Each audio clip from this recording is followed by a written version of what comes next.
ちょっと待て。ちょっと待て。おくそ。やべえ。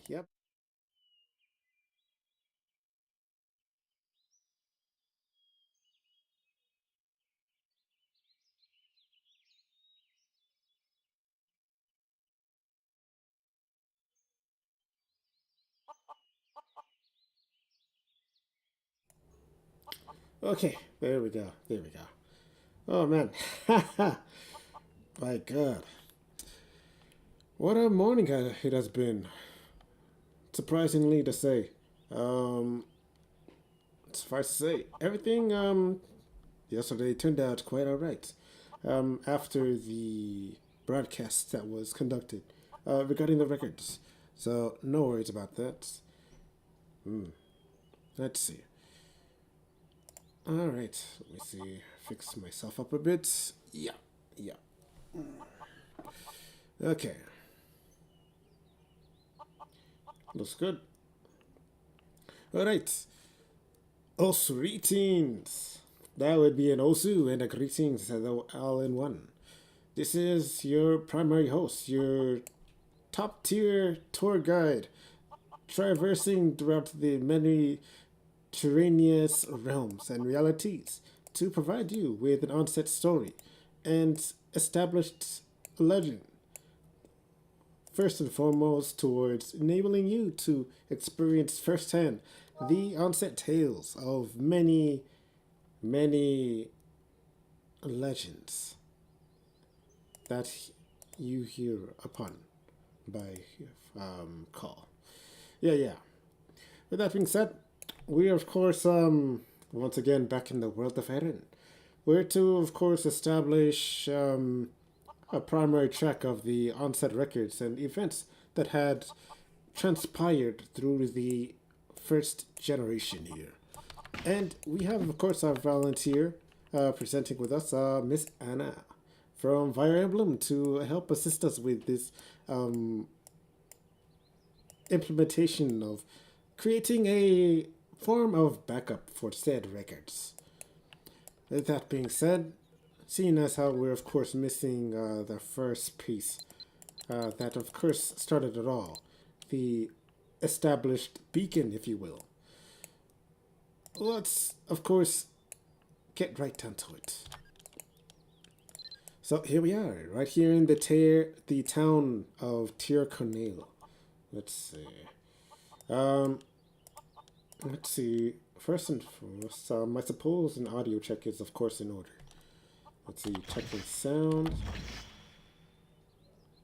And if it is either too loud or too soft, please, any viewers or watchers that are, of course, tuning in, please let me know at any point in time. Let's see.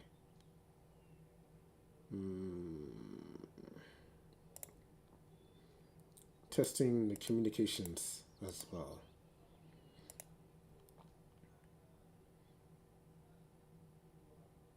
Mm-hmm. Mm-hmm.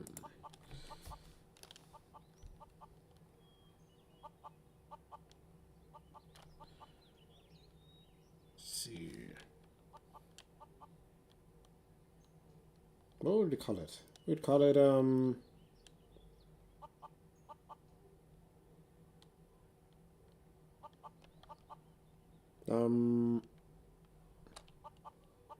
connection test.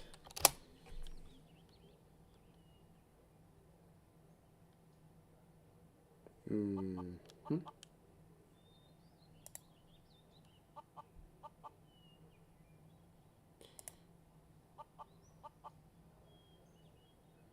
Nice.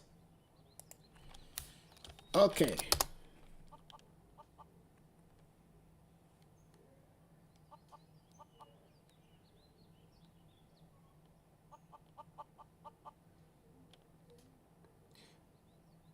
Awesome. System is a go. All right.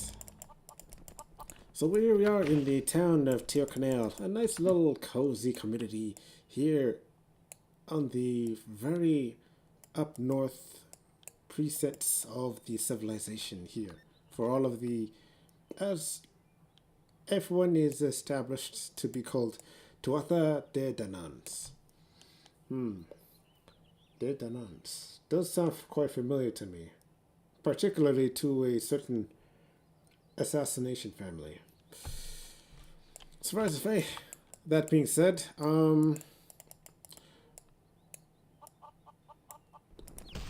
prior to commencing with the operation of beginning files with backing up the system, I would say it's seen as how I am, of course, feeling rather shoddy today. Please expect a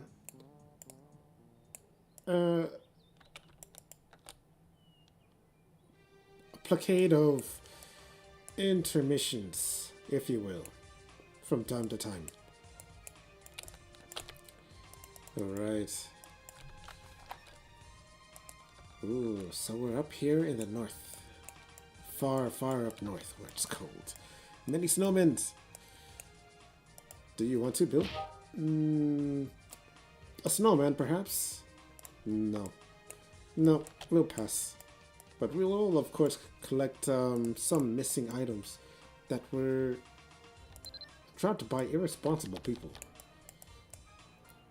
Now, while we are commencing with this, to save and preserve my voice, I'll eliminate the intention of implementing any voice acting. Though, as wonderful as my skills may be, unfortunately, today we'll have to cease for this occasion, unfortunately. So, I'm so sorry to break your expectation and potential interest in immersions, but that's unfortunately the case.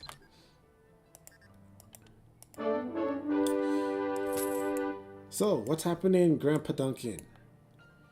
I happened to bring those earrings that you had lost there, while you were,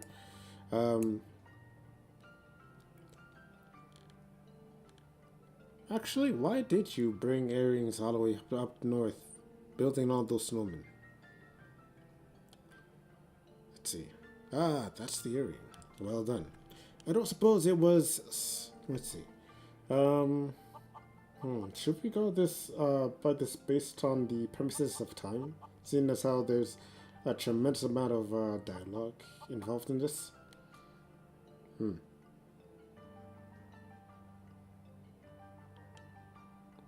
Well, Sophos. Yeah, perhaps it is pretty important. Ah, that's the earring. Well done. I don't suppose it was stuck in a snowman, was it? Ha, I figured as much. This isn't my earring, you see. A friend lost it, making all those snowmen. They marked the passing of an important druid, you know. So, the snowmen are actually graves. I honestly never considered that. You saw the structure up there, right? And my friend knows much about it. It leads to a magical place if he is to be believed. There's a story about that druid who vanished. It is said he became a bear and hid in a magical place. If you can traverse that gateway, perhaps you can find him. They say the bear loves mana herbs. Best take some with you if you go. You can find them in dungeons or buy them normally. I actually have a few here. Take them. If you have anything else to ask, let me know. No, appreciate it, Grandpa Duncan. Let's see.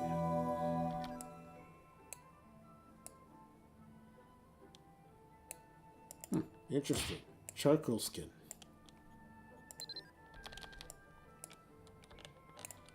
Let's see. Why do you have the quest on your head? Storyline? Duncan's Call.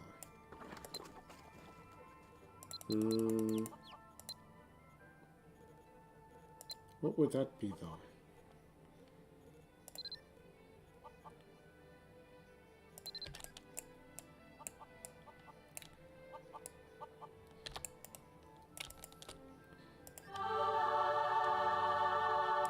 If let's see, this storyline or any of these side quests will not be engaged upon, unfortunately, in this run through of the archives. It's to, of course, save system data and time as well. Precious resources are being spent creating these backups for the archives. Let's see. So we're given the option to skip any form of the generation at any point in time. That's good to know.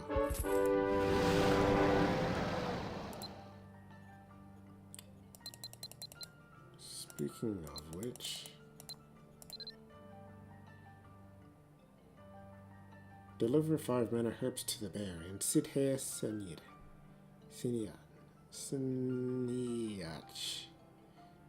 Siniata. I'm believing the C and H are silent.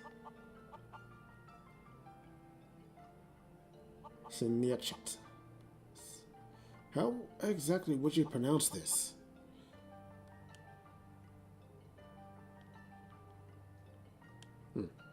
Anyways.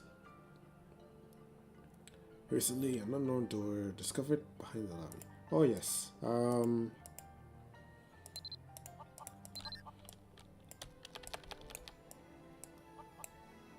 ADV segments of a dungeon. So, the real question would be whether or not we can, of course, complete this entire generation within the duration of a day, as quickly as possible, with accuracy placed into it as well.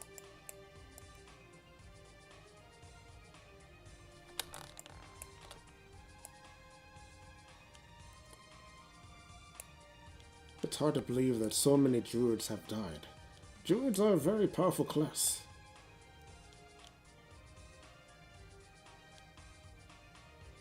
So it's a wonder exactly what it is that they had ended up passing by. That must have been one hell of an ordeal that they had to encounter.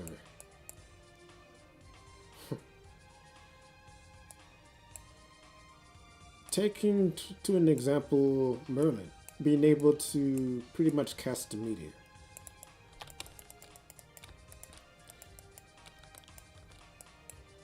I think if that's been the case, I can understand why the goddess had initiated that sort of distress beacon in the first place.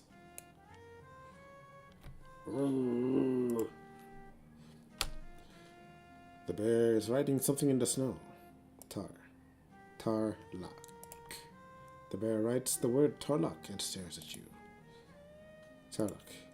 Normally, this is never a good idea to simply encounter any bear, regardless of what they used to be or are a reincarnation of. This is normally something that should not be encouraged at all. Giving you a little direct warning right then and there. Bears are dangerous creatures of the wilderness. They could instantly maul you in half with their powerful claws and immense of jaws. Nonetheless, it seems to be someone's name.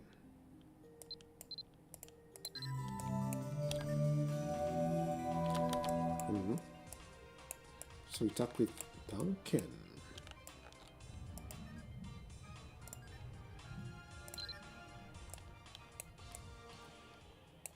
Speedy shortcut. Nice.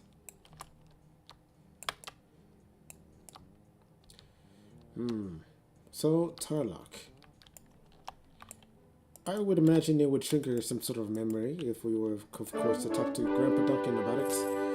Hmm, Tarlock. Did you say Tarlock?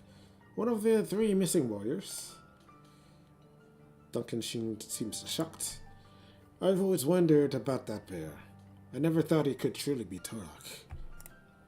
Long ago, three adventurers actually went to Tir Nadog to rescue the black-winged goddess and bring paradise to this world, but none of them ever returned.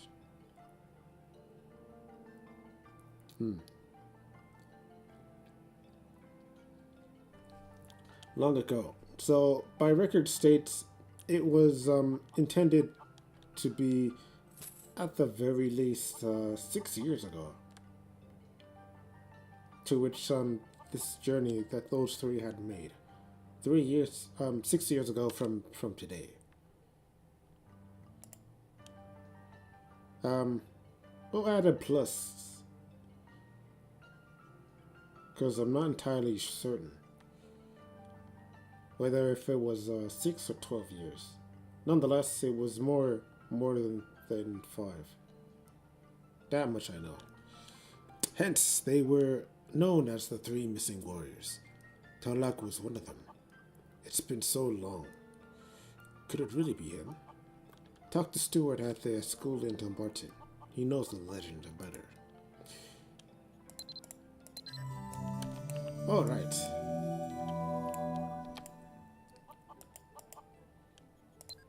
Fast travel.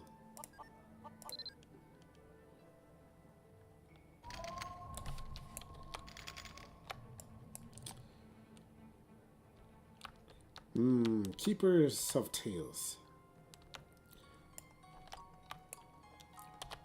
It's quite surprising that he wouldn't know much of Tarlac, seeing as how he's more or less a keeper of certain tales and whatnot. He looks to sound as if he's more established with Tarlac than anyone else. Well,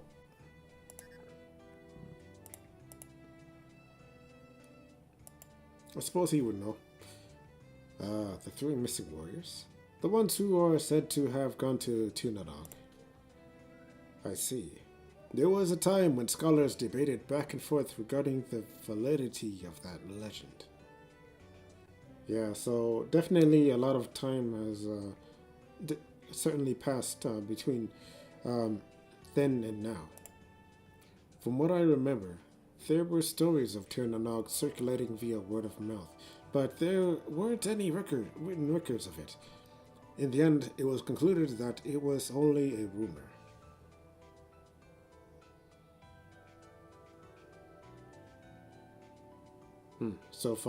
As far as their investigation goes, that's pretty much where their limit had ended up ending in. So, it's just a legend. What do I think? I believe in the legend of the three missing warriors. I'm no fool, though. I'm not sure if what I just gave you will be of any help, but it's a lock-in. You know, an accessory that you put in pictures in. Don't be surprised. This is actually a memento that belonged to Tarlac, the mighty wizard, one of the three missing warriors. So, which is it? Tarlac is a wizard or a druid? Or does one have to be a wizard before they become a druid? I must investigate the potential established hierarchy regarding this matter in another time. So, yes, the picture of the boy in the locket is Tarlac. This was probably from when he was young. Judging from how old she is, the pretty girl next to him is probably his sister. So Tarlac had a sister. That's not all, though. Yeah, I highly doubt that his sister is Starlight. That's not all, though. This locket it's a type of a memorial item that allows you to experience the life of the person who used to own it. Tolak spent his entire life trying to rescue the goddess who holds the secret of Tirnanog. His desires and memories remain in this locket. Try placing this on the altar to the goddess inside Albi Dungeon. Drop the locket on the Albi altar and get 2 more friends to go with you.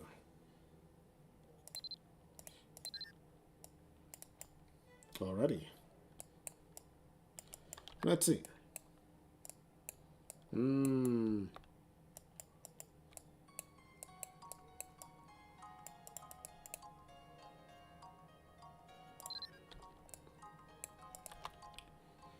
Let's see.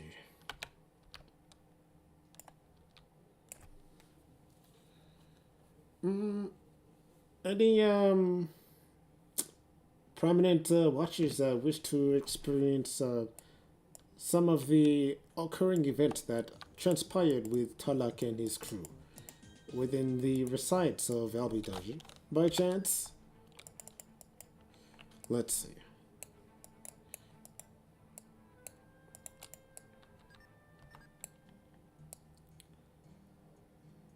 So it is here in the bustling town of Dumbarton, to which one can, without a doubt, ascertain that this is, of course, an agricultural benchmark for the entirety of civilization.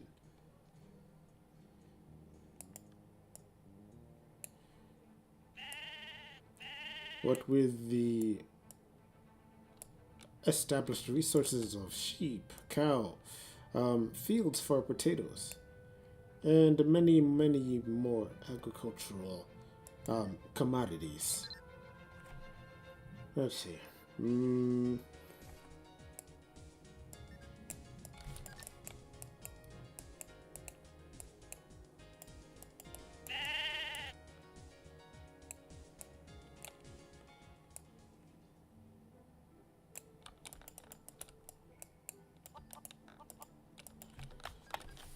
Let's see. So it is fortunate with times like these that they had established this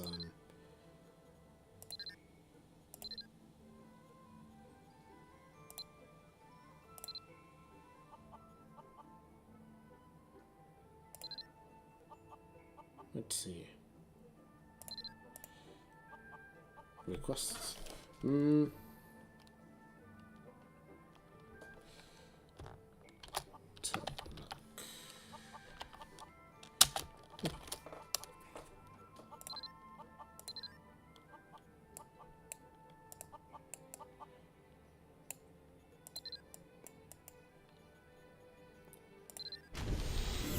Let's see.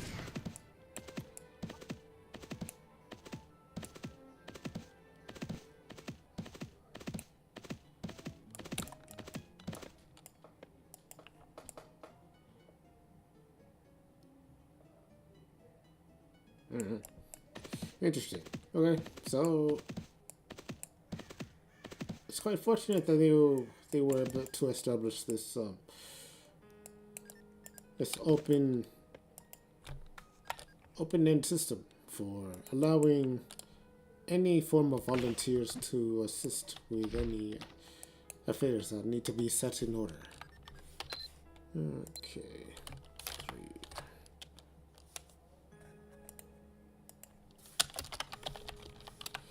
warriors.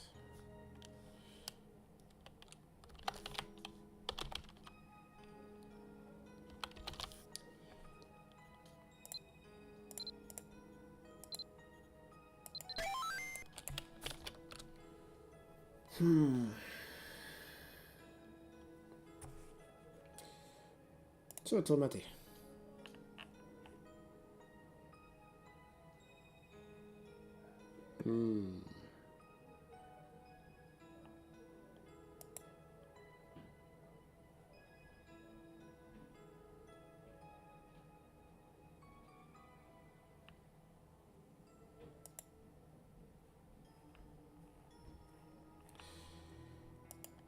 Calling upon my use of resources from outer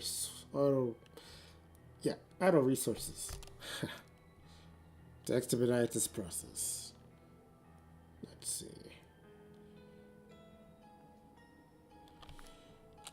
Comments.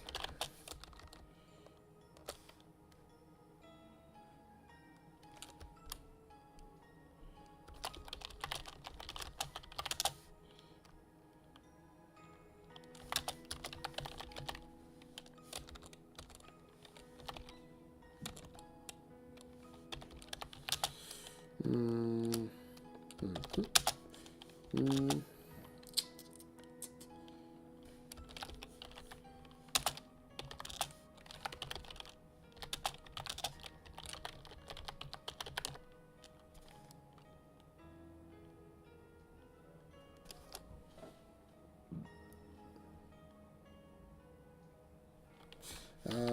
Chilling 5.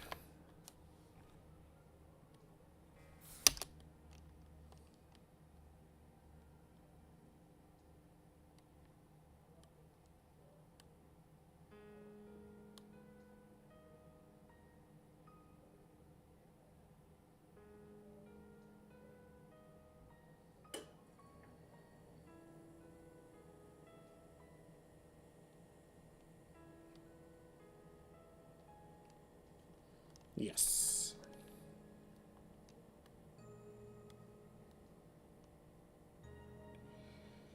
Making use of outer resource will, of course, ensure that the process is expedited a whole lot faster than usual, which is ideal because we're on a strict time schedule. Hmm.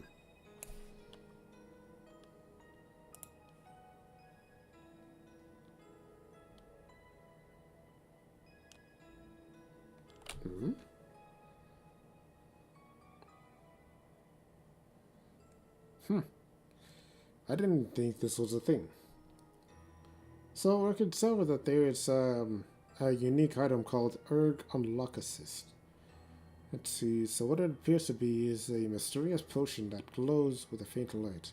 It's rather viscous, so it's recommended to send it down the hatch in a single gulp.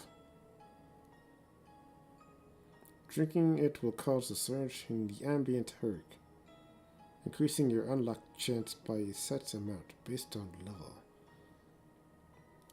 Consumed even if the unlock attempt is unsuccessful.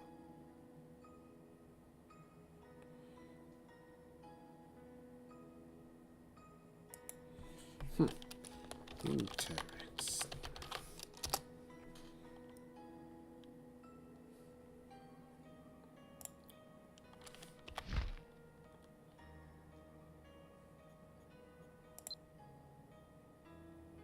Let's see if we can't just simply drop it on her. Oh. Well then. I'm going to make this presumption that it can work for all measure of these particular events within the dramatization. Anyways, from Muaravi's perspective, he begins the conversation. Your school sends students to dungeons for practice. What kind of teacher sends a child into a place like this? I would imagine this is, of course, their first time meeting with each other.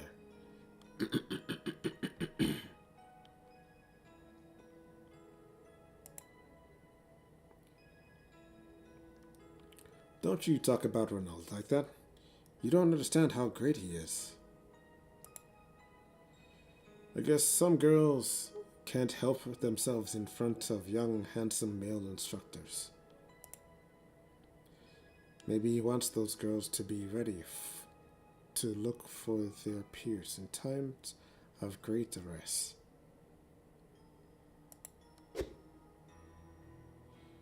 It's okay.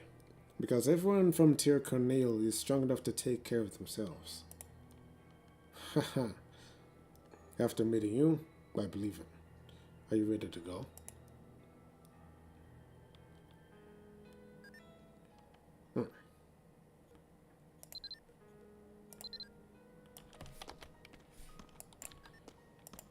Right, so we start off this encounter as Riley. I would say that's without a doubt a solid choice.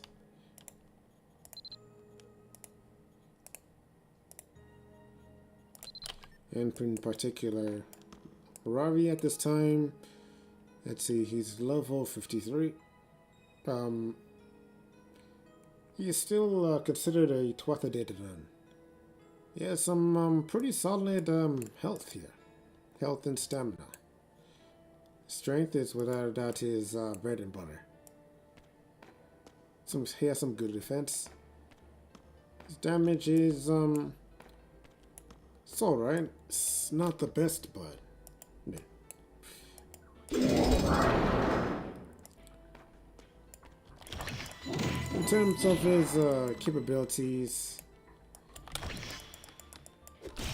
he could learn to train his windmill a lot more. By all perspective.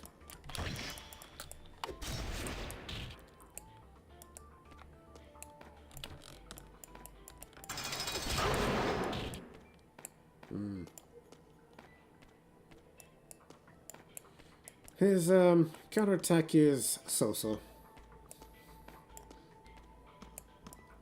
Suffice to say, it appears that he's spent quite a lot of time refining his form with combat mastery.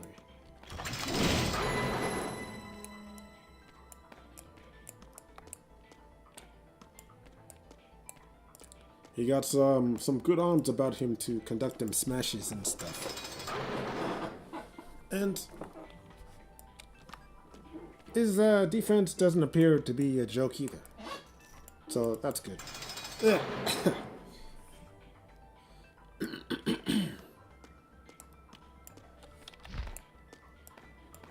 Ooh, nice. So what's he have on him? An Oregon leather armor. Leather armor that matches with both shoulder pads. The thick leather with hobnails in it has been specially treated to make it very durable and yet soft. Let's see, the Kruta broadsword. A broadsword with the sword hilt meant for rivalry only. So it was a custom built blade he wielded. So heavy that an ordinary person would have trouble even picking it up. Difficult even for Rari to swing with precision, as the weight is on the blade. This sword seems to be more useful for hitting than cutting.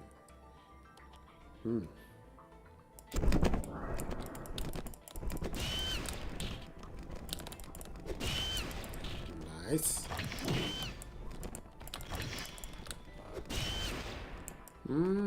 Not bad. Not bad, of course.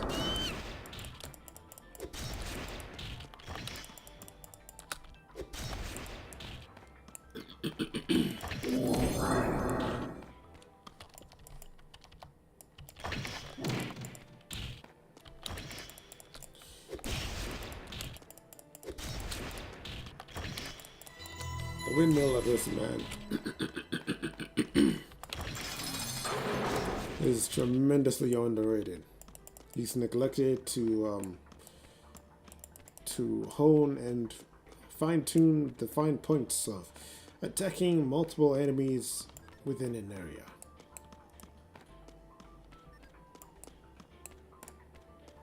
But I suppose he was built different.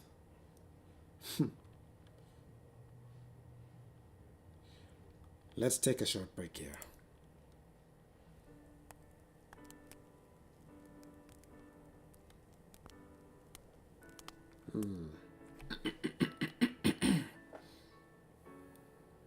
There are so many spiders here, and they're so big. If you think that's big, then wait till you see the one inside the dungeon. What? This is quite unusual. there might be a connection with the rise in wild animals. So it appears that the town and communities are quite what's a good word for this?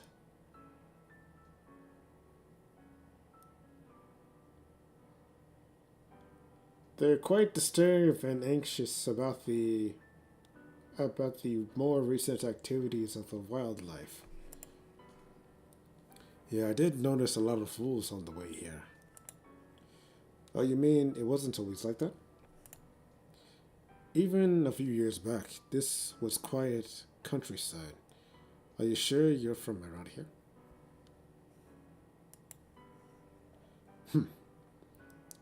Of course, Mari's from Tyrconnell. I just don't remember. Right, sorry. I forgot you said you lost your memory. Oh, so at this time, um, Mari had incurred some form of amnesia. Your memory loss is probably druid magic. I believe my master was able to cast such spells. But don't worry, I sense no evil about your enchantment. Wow, Talak is so nice. I like him, nothing like that jerk Ryrie. What? Jerk? Oh man. This is actually bringing up some recollection of particular teams and groups that incur some differences in personalities and conversation. What with where they face with themselves in the journey. In particular,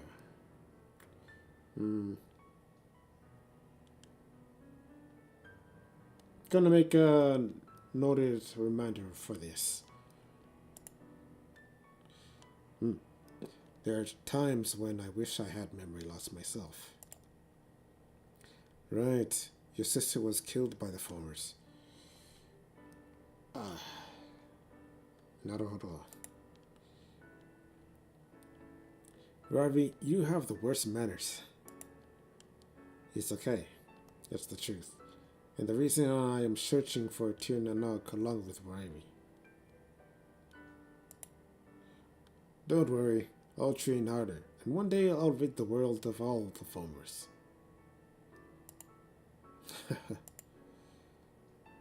Ravi, you're such a brute. Ha. Anyways, let's head out. Okay.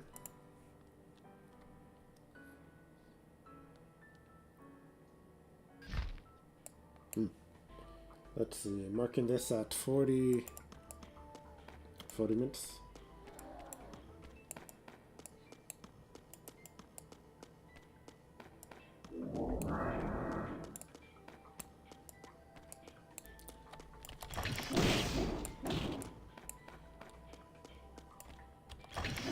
The capabilities of Windmill being able to distinguish what is real and what is fake amongst the mimics.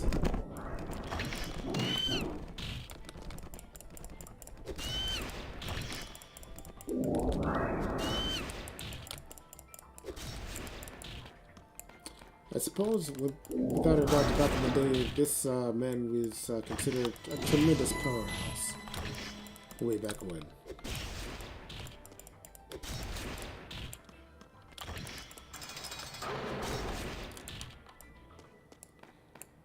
So, without a doubt, this man had a pretty hefty strong arm for himself.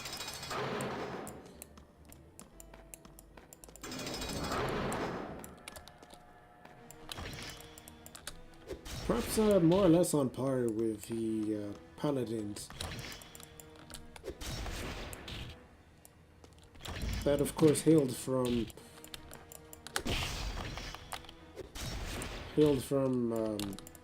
Imain Maka.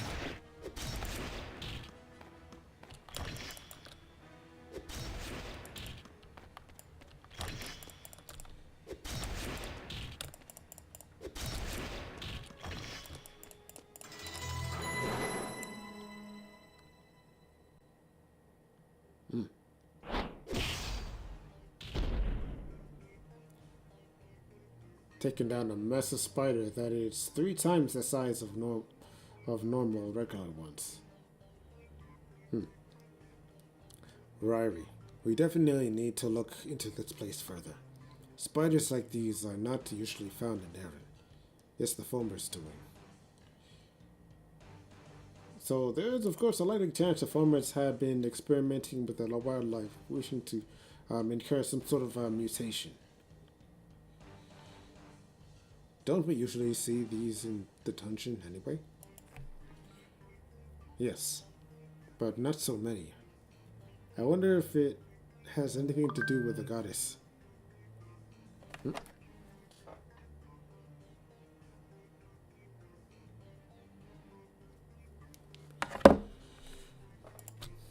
Let's see. Goddess? What does this have to do with the goddess? Well, a beautiful goddess appeared in my dreams last night and told me something was going on.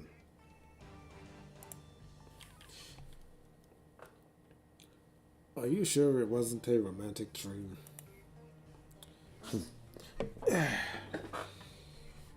Rari, tell me more.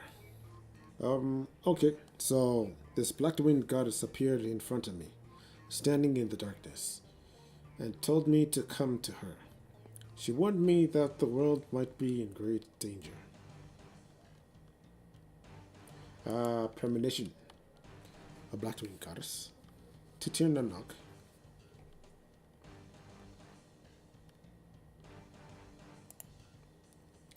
Dalek, do you know what this means? Dungeons were originally created to protect Erinn from the creatures of the former world. They are formed by the power of the goddess in Tirnanog. However, if the number of Homers is increasing as they are now, then something is surely wrong with the goddess. Ravi's dream could have really been a message from her.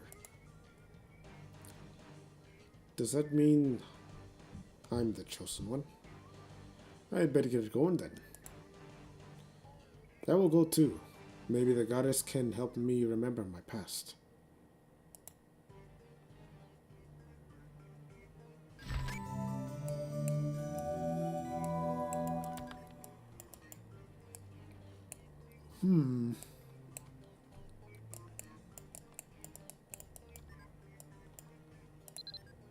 Is it really all that necessary to remember a past despite being how young she actually is? In Mari's case?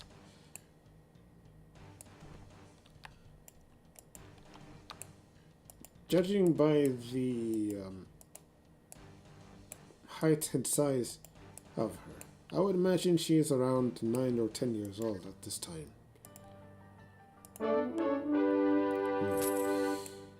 You want to know of the goddess Morgan? If it's about the goddess, you're better off speaking to Mevin. Alright.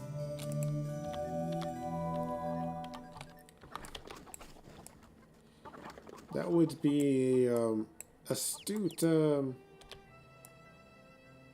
direction. Whom would know the goddess better than the folks that are devoted towards praising her on a daily basis? Let me lock myself in ledge here. So you wish to know more about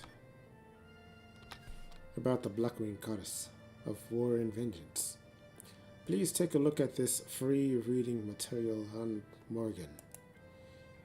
You learned about Morgan from Tarlok's memorial item, yeah? In that case, there's something you should know. Tarlok is the only surviving member of the Three Warriors.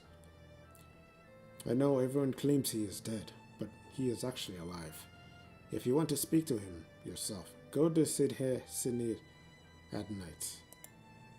Then, is there anything else you wish to talk about?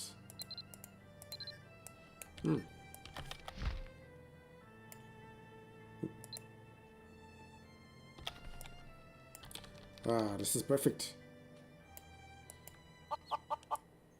Seeing as how it is daytime, we can without a doubt spend some of that time reciting and looking deep into this book. Let's see.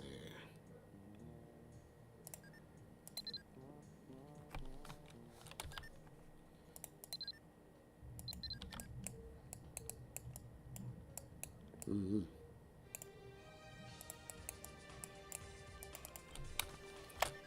Not to worry, Miletians are nowhere near as weak as Tuatha as bad as it seems to say that. But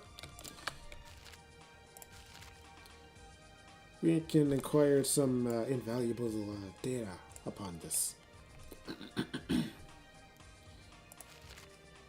So this is goddess who turned to stone. Anyone who has ever entered a dungeon has seen the statue of the wind goddess carrying her sword. Though she looks at peace, there is a hint of sorrow in her eyes as she looks upon adventurers. The statue has been made to commemorate the wonderful goddess Morgan, who sacrificed her life to save us humans during the war. Long ago, the evil foamers constantly invaded the human world, killing countless innocent lives. Many lived in fear of their invasion, lost their lives, and some were even taken into slavery. Those who could not take the abuse attempted to fight back, but the foamers were too powerful and intelligent, and the humans were no match for them. Things turned around during the Second War at the Magtriad Plains, as humans defeated the foamers and chased them out of Erinn. However, we must remember the sad tale of Goddess Morgan during the first of these two wars. Goddess Morgan is one of the three goddesses of Erinn, who represents war and revenge. An idealistic sense of justice in one form or another. One can, of course, consider it a form of vengeance. Whether or not it's lawful, that remains to be seen. And is, of course, determined by the victor in a conflict. However, despite the fact that she is the goddess of war and revenge, she is not a violent or vicious goddess. As a matter of fact, she blesses and encourages the warriors that go out to battle. And when soldiers are wounded and defeated, she helps them seek revenge. She has such deep compassion for humans that every time we were threatened by the foamers, she protected us from their evil grip. But it all happened during the first war of Magtriad, when the war was almost over. It was the first war the humans were represented by the Tuatha De Danann, faced the foamers.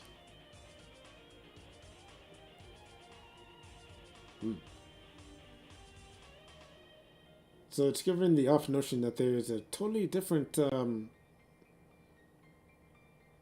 placement of humans, or status. The current foamers used Tyr Bulks, another human clan. I see. So there are two. And put them on the forefront of the battle, making it difficult for the Tuatha De Danann to fight. Thankfully, the Tuatha De Danann were able to defeat the spellbound Tyr Bulks under their mighty king and warrior, Nuadha. However, during the last battle, with victory close at hand, Nuadha was seriously wounded on the arm by a fir bolt.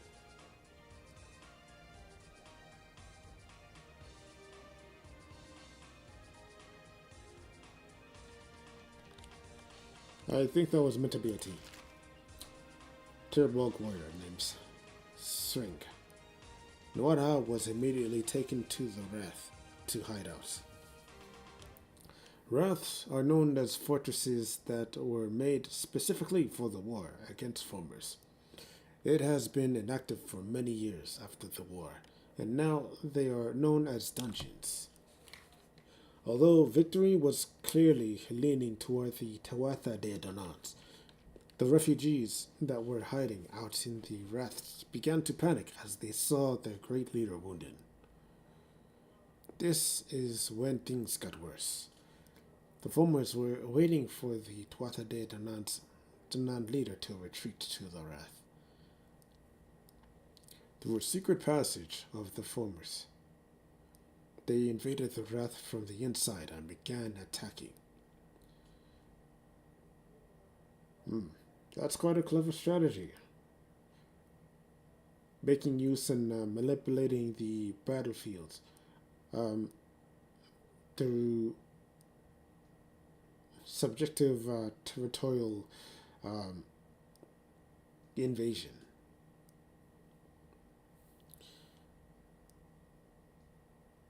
In the middle of the fortress, where our soldiers and our leader was resting unguarded, the Foamers appeared without warning.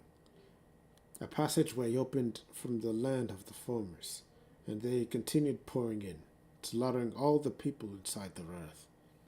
The fortress of the humans turned into a slaughterhouse, as the Tuatha De Dananns were on the brink of defeat.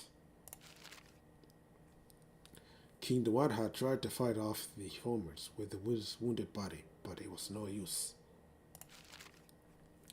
Just then, the black-winged goddess Morgan appeared. The goddess used her power to stop the Foamers from coming through the Wrath. Many were to escape.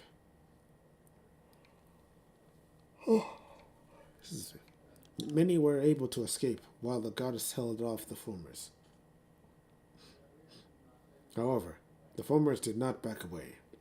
Even for the goddess of war, it was too much to single-handedly take on the entire army of Foamers. The goddess slowly began growing weaker. As a last resort, the goddess used her remaining strength to cast one last spell. She had to use her body as collateral to seal the passage of the Foamers. The Foamers were forever trapped inside the seal of the goddess, stuck inside forever. The few remaining ones in the Wrath were killed by human warriors. However, what people didn't realize, the magic the goddess used required a tremendous sacrifice. The goddess herself had to turn into stone. That's how much she wanted to protect us. After the war, as a commemoration of their victory, humans set up stone statues of the goddess all throughout Erinn to remember and honor her sacrifice. These are the statues you see inside the dungeons. The goddess who lost her physical body in Erinn ascended to the land of gods, Tirnanag. She is there right now, watching down on us from there. So, in conclusion, and like that, Goddess Morgan allowed the human race to flourish in Erinn and disappeared. My voice is starting to go really quickly. Now, she can only be seen as a statue in the dungeon, but one strange occurrence has been reported. People have said that if you replace an item at the altar of the goddess, you're transported to another place. Although the goddess turned into stone, people start to believe once again that she was still watching over us, even in Tirnanog. And that's why people call her the protector of humans and warriors. And people revere her. The goddess is watching over us forever.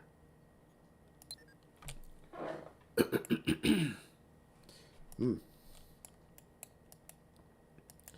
With that being said, seeing as how we still have to wait for Tarlac, we're going to go into a little bit of a short intermission to try and reclaim my voice. Mm. Okay. Jotamate.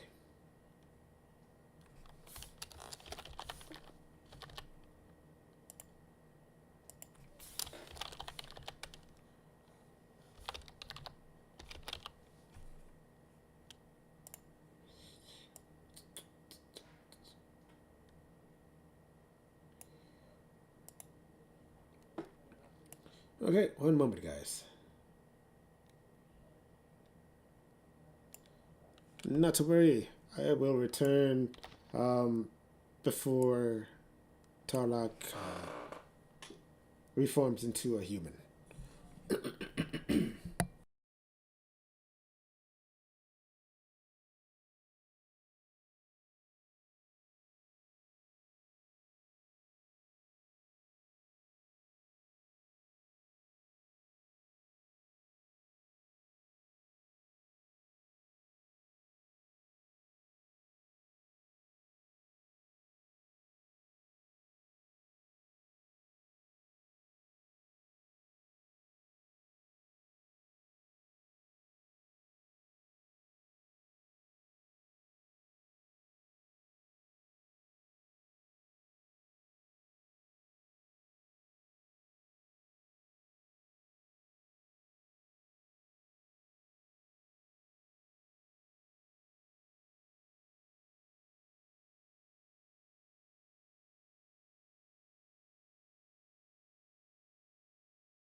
Okay, I am back.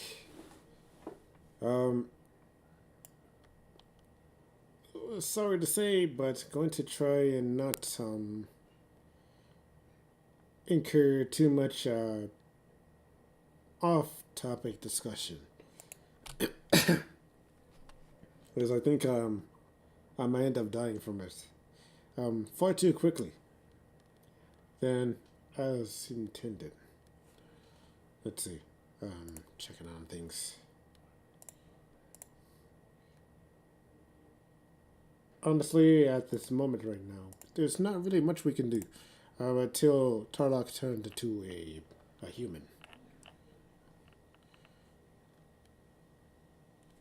Let's see. Looking some stuff up real quick.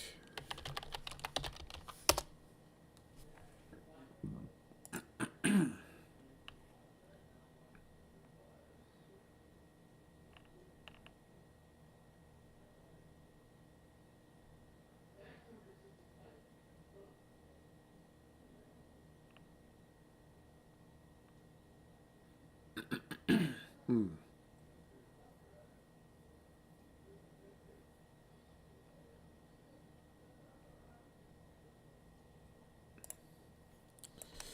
Okay.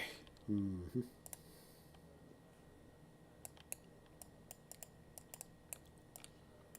Let's see.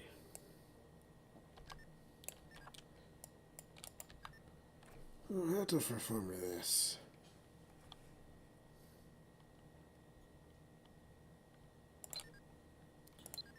Do I like to pretty much do much else aside from that? Can do a quick part-time job. I know exactly which one will be finished in less than less than 5 seconds. That's a figure of speech.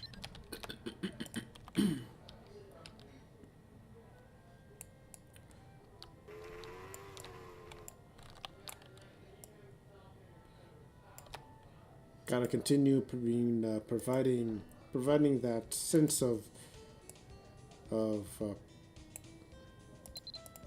something society.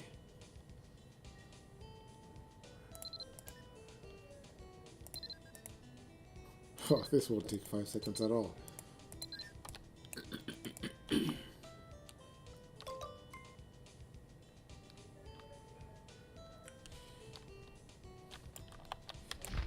Okay then, as it is.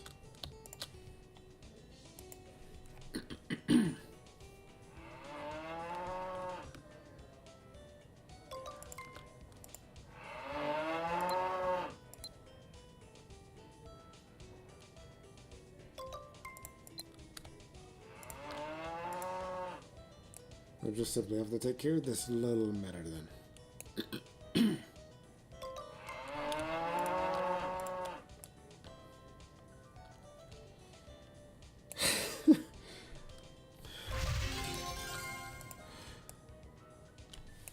My god, when all of this is completely finished, I wonder exactly how dead I'll be inside.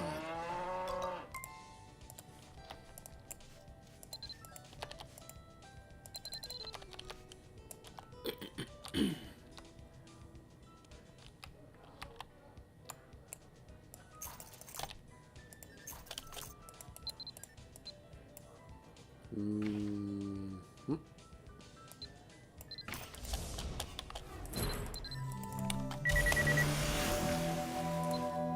Okay.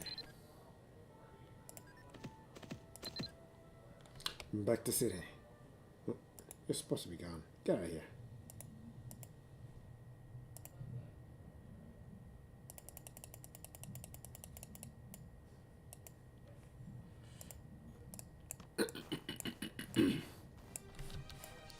I suppose still be considered an intermission as it hasn't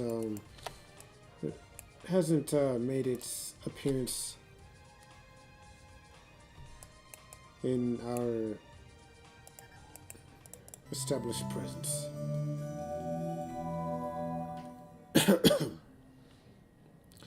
So, you have made it through the barrier and come to this desolate place. Mevin must have told you how to find me. Ha. Sorry if I surprised you. Well, what do you think? Do you like sit here at night? Yes, the bear you've met earlier was me. Oh, I forgot to thank you for the mana herbs. I have a condition that requires me to constantly eat mana herbs during the day. I'm allergic to it in unit form, hence the bear form. Ah, that's a pretty tough health condition that he got there. You had a dream about the goddess, didn't you? The one where she asked you to rescue her and turn Nanog. Then you're here to find out how to get there. Forget it. That's no place for mortal kind. Forget it. But we're not mortal. If you really must know, I can recommend a book to you. Land of Eternity, Nanog. You can find it at the bookstore in Dumbarton. I hope that will sate your curiosity. I suggest you let the matter drop. And please don't tell anyone I'm here. Please. You can without a doubt tell that there's a definitive sadness within its eyes when it comes to that matter.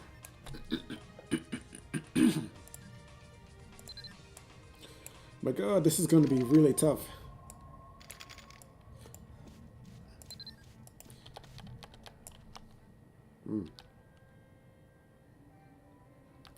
I wonder if there's any kind of remedy that I can take to enable me to talk and discuss for a long period of time.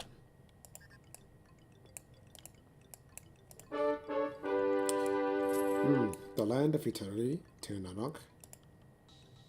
Oh, I remember that one. It wasn't selling at all, so I returned all the copies.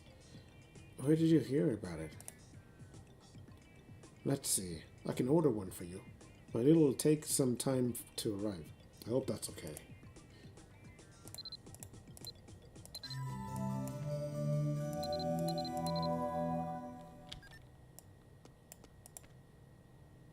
Okay then, with that we will wait.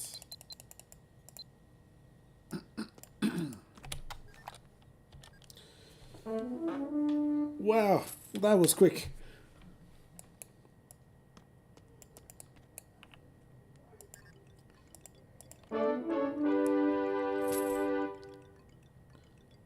Talk about innovative delivery measures. Good to see you, Rana. The book you ordered is here. Since you were so patient, you can have it for free. Excuse me.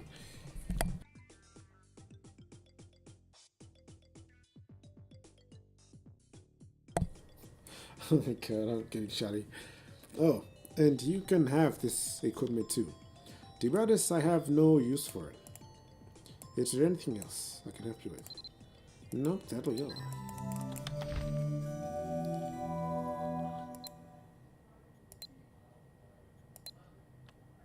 Oh. It's good to simply throw this on.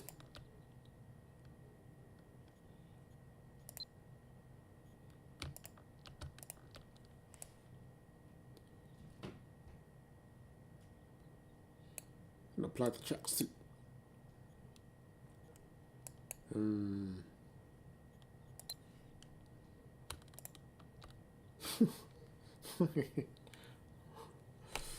Don't we have anything better as a helmet?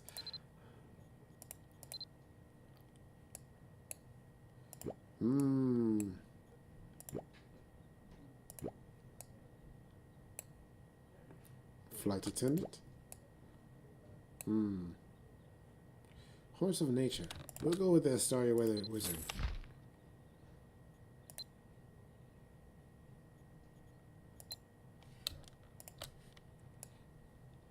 Ah, much better. Let's see. It fouls gloves.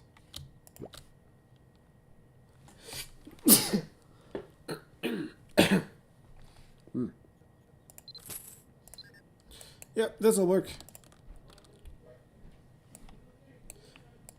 Nice. Now, all we need to do is simply dye this out at some point in time.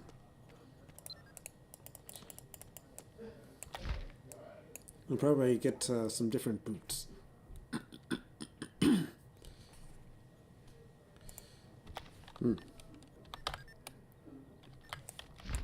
So, paradise.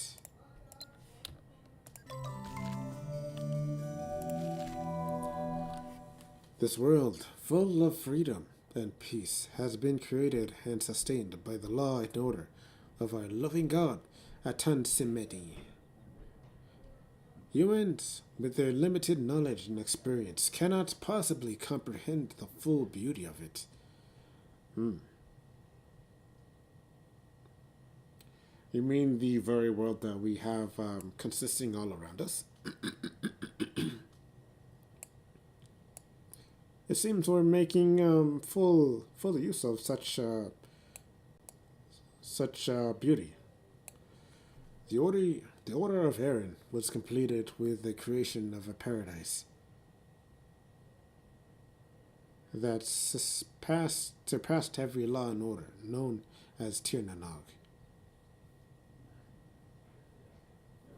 Tirnanog is a fantasy world mentioned in the sacred book of the Limelart Church. It is said to be a legendary utopia, and though it has been passed down to people for generations, no one is said to have been there. This book is written to uncover the truth about Tirnanog and help people to understand it.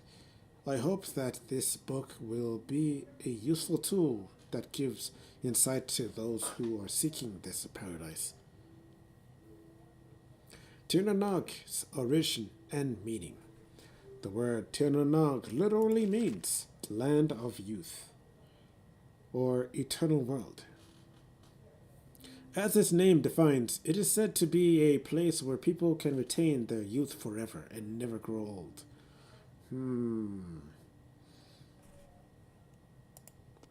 Tirnanog. A place where people retain their youth and never grow old, get sick, or even die. That sounds like a particular species. It is also said that the dead and buried come back to life in their youth, and those who are alive never grow old or get sick.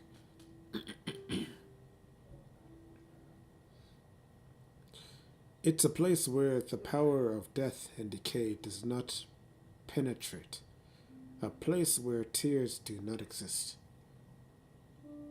Tirnanog is also known as the world where the gods live. Oh?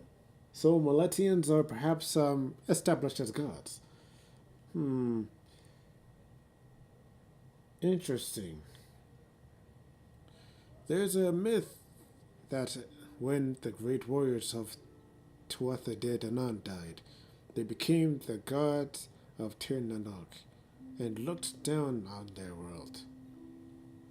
Sometimes they even descended back to Erinn.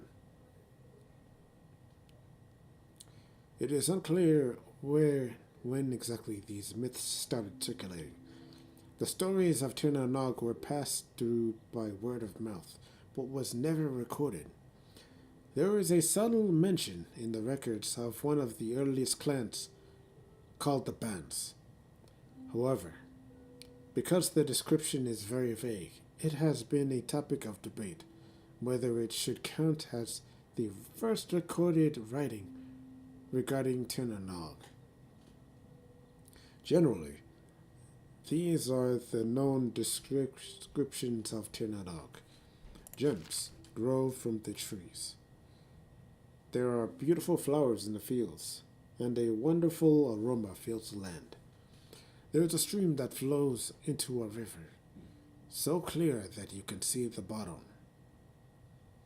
and all the wild animals live in harmony and peace with one another. The land is so fertile that there is plentiful harvest even without any labor. And all those who live there praise the gods and worship them. One interesting thing is that although these stories about Tir na Nog have been passed down orally, the descriptions are virtually identical in every region and country. So then we come to the how Tir na Nog was passed down. What are we to make of this? The first thing that comes to mind is that this land called Tir na Nog might be closer than we think. It's just that those who have been there and back for some reason want to keep it a secret and avoid talking about it. So, the same story continues to stimulate the imagination of the people. But since those who have actually been there keep their lips tight, the story remains unchanged. However, considering all the reports of many adventurers, this idea seems highly improbable. Another theory is that Tir na Nog is simply an imaginary place. Since it doesn't exist, the story hasn't developed from the original source. But the belief in Tir na Nog is extremely firm, while interest and opinion regarding stories of other paradises are minimal. The only way to explain this is that all the people in Erinn must hold to the same idea of paradise. But even this is something that cannot be seriously discussed yet.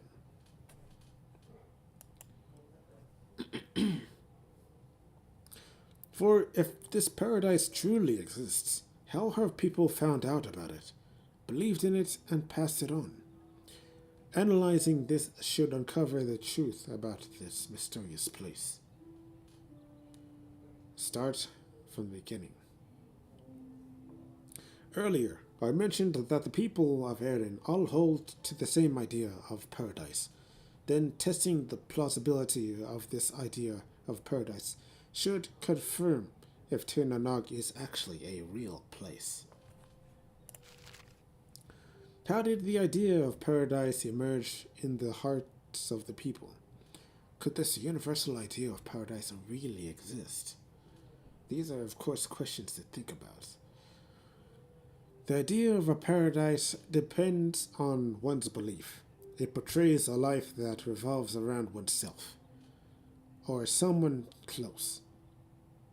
Also, since one person's idea of paradise could be seen as someone else's hell, the idea of a universal paradise is hard to conceive. A world of eternal youth and absence of death is not the essence of paradise. Rather, it should be a place where human desires and values are regulated. So, I ask my readers this. If paradise has nothing to do with eternal life or the absence of all sickness, but a place where your values and desires are controlled, would you still want to live there in eternity? When stories about Tir na Nog began to spread, it was a time of chaos and destruction for mankind. The idea of hope and longing for a paradise world was easily and desperately embraced by people.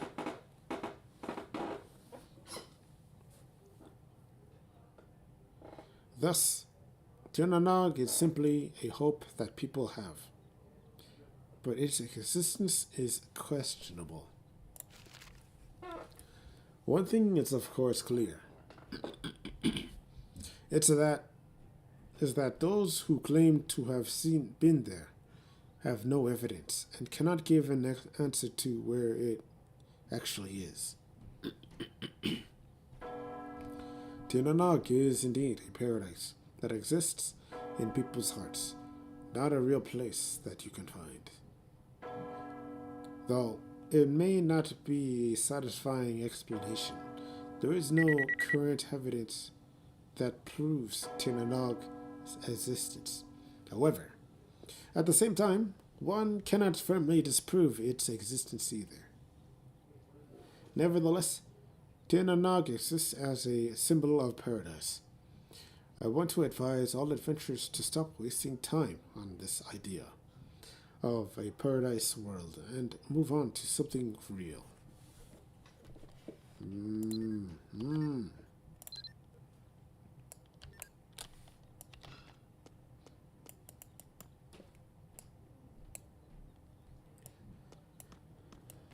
Oh, so without a doubt, I would say that is definitely a conclusive opinion for someone who has pretty much stuck to their um, insistent belief of choosing whether or not a paradise truly exists.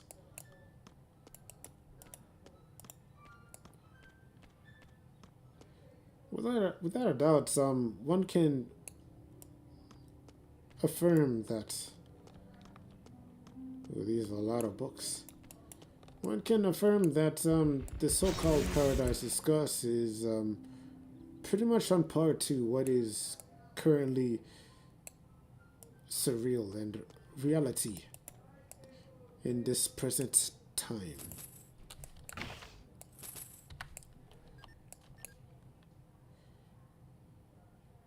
Just as well, it can be also be determined that Miletians are also of said beings to never grow old, never age, never get sick, or any such affliction that occurs in normal humans.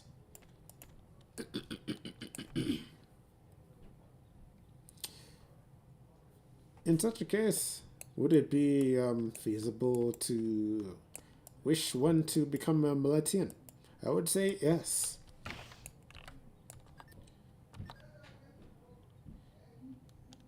By such an essence, if you were, of course, a Miletian, would that not make you immortal at this point? Being that there's nothing that can truly kill you, regardless of how ferocity or how fatal something something ends up concluding to.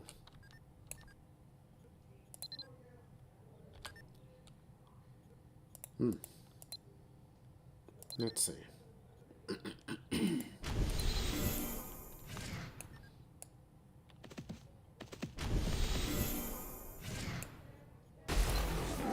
With that being said, it appears that we'll have to meet again when Tarlok to return to its human form.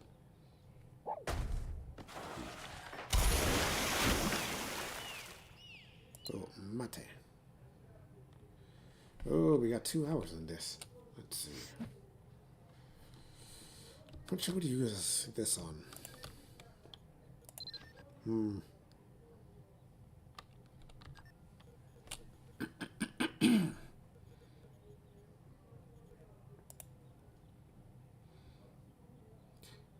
Let's see. So we have close combat, archery, martial arts,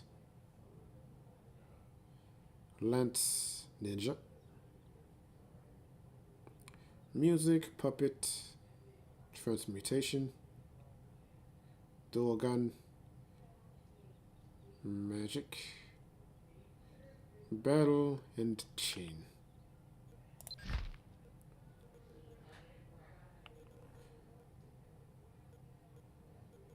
Yeah, let's put it into what's that skill?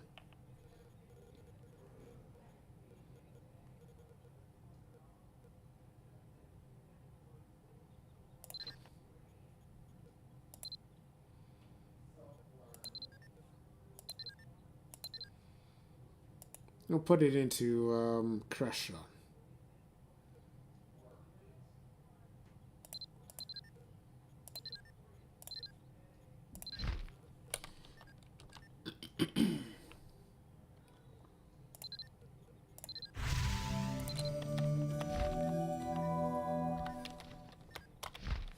Okay.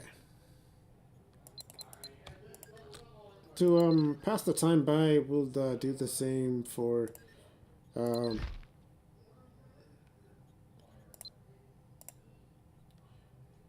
we'll do the pretty much the same measure of content for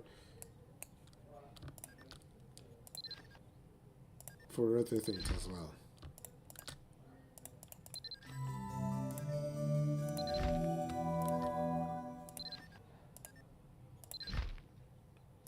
Bring it to a close point.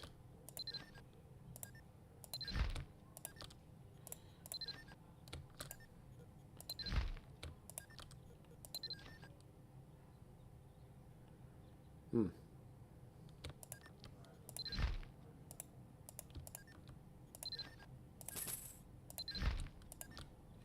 Mm-hmm.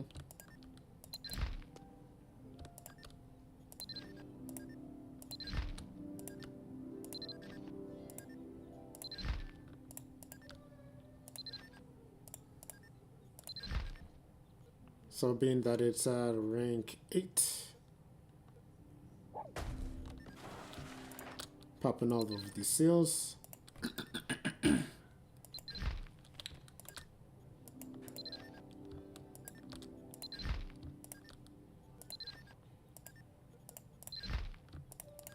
We'll be able to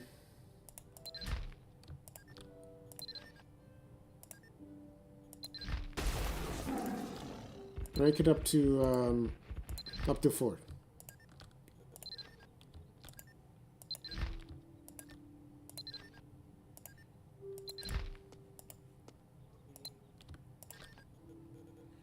Okay.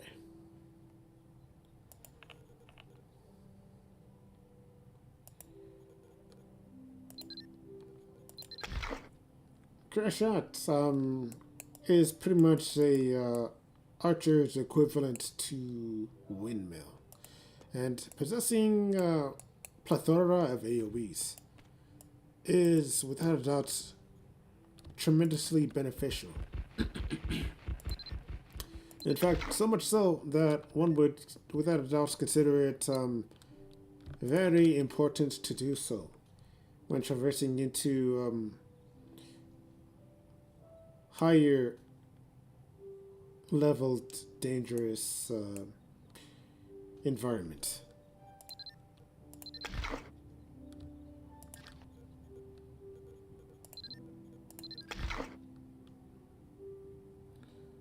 Mm-hmm.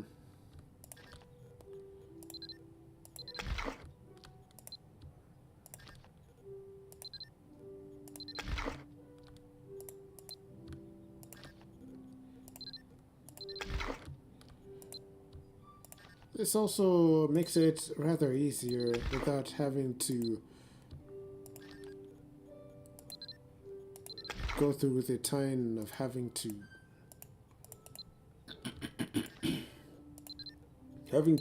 train the skill itself through the requirements that deem the process necessary. For example, crash shot to defeat powerful enemies and whatnot.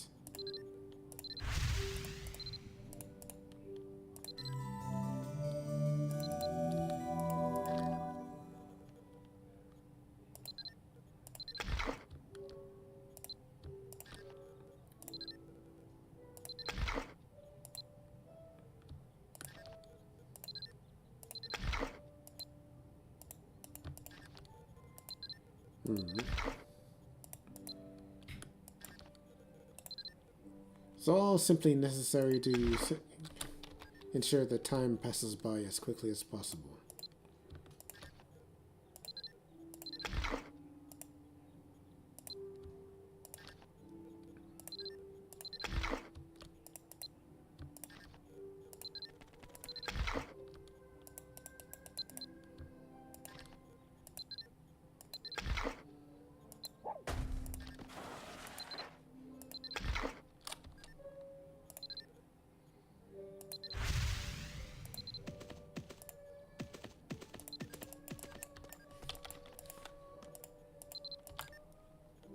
Okay.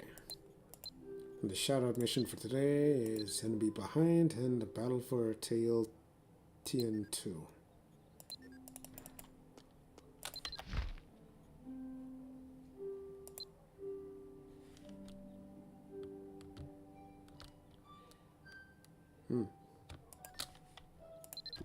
I'll pop a crystal for that then.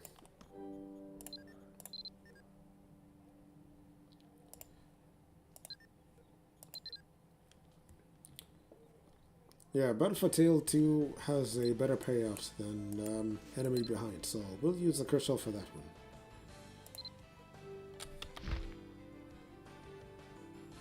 Oh, we even have a pass for it too.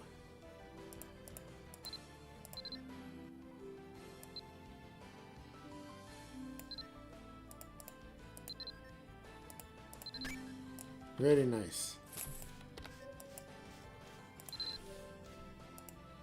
Let's see. Daily.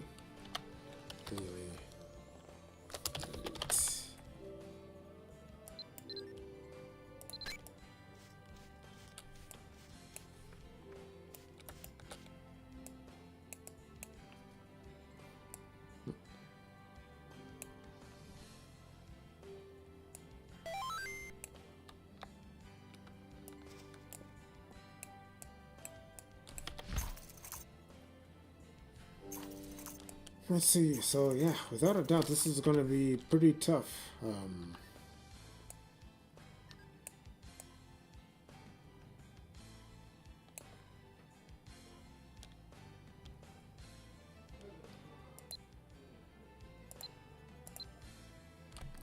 Even for Anna's skill level.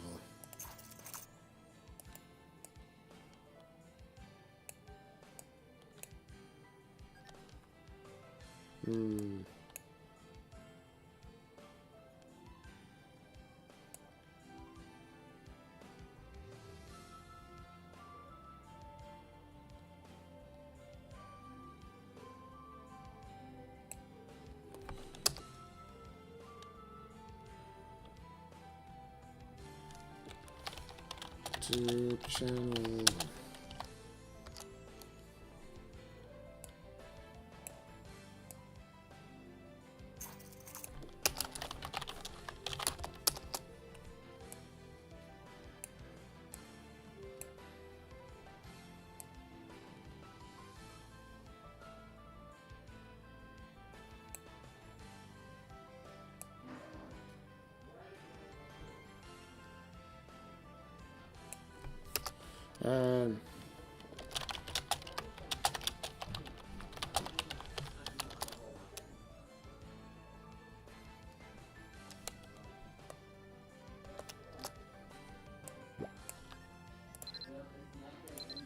I was about to say, like what?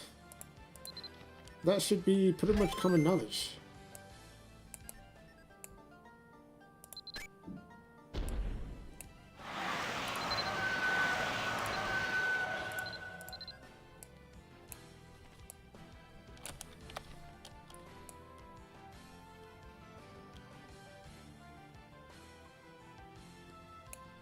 Left me a bit fearful for the moment. Not being able to change channels. That should, without a doubt, to be common knowledge.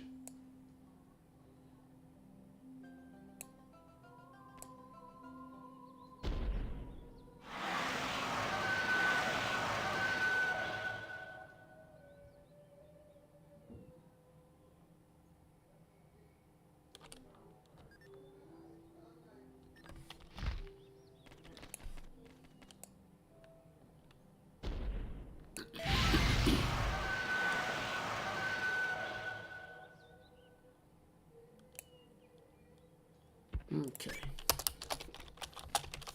Got it.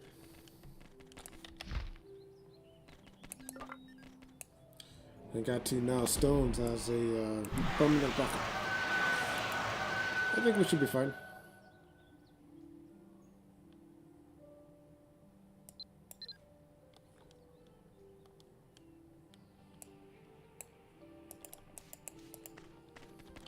should be fine.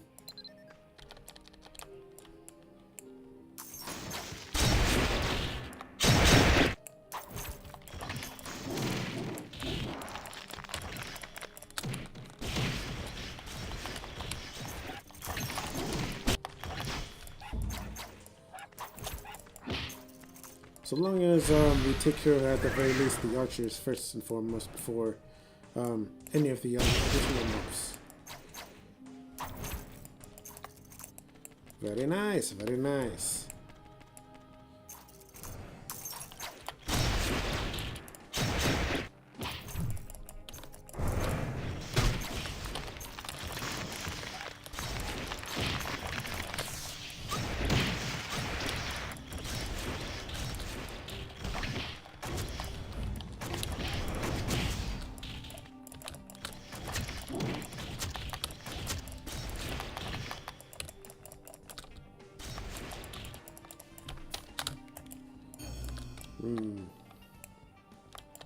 Perhaps alternating between mounts would be the best solution for this.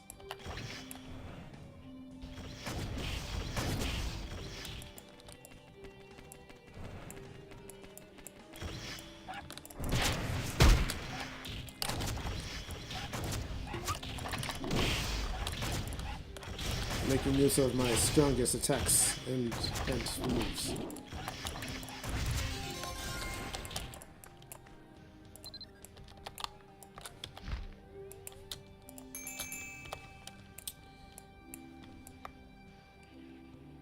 Huge. Nice.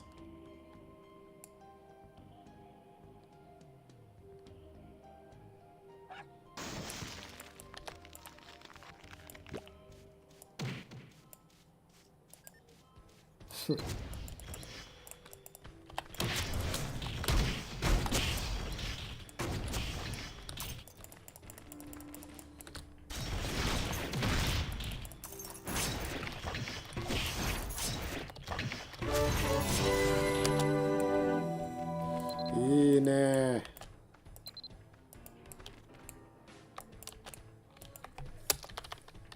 You're...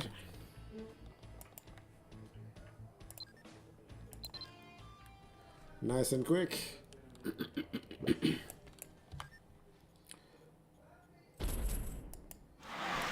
That's one mission down.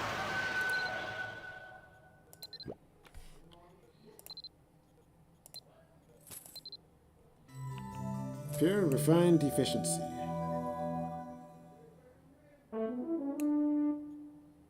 Meh, why not?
With that metal settled, we can of course head back to Tarlock. See if we can make a more elaborate explanation for this pretentious belief of Tirnanog.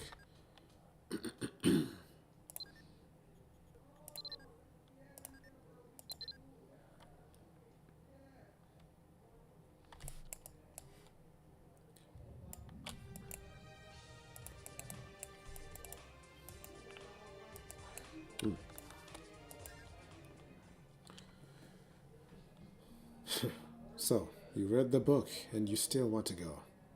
It's a shame, but I can't say I'm surprised. You can't help being an adventurer after all. But know this, Denog is not truly paradise. It is a real place, but it's not anything like the book describes. Denog is the land of the formers.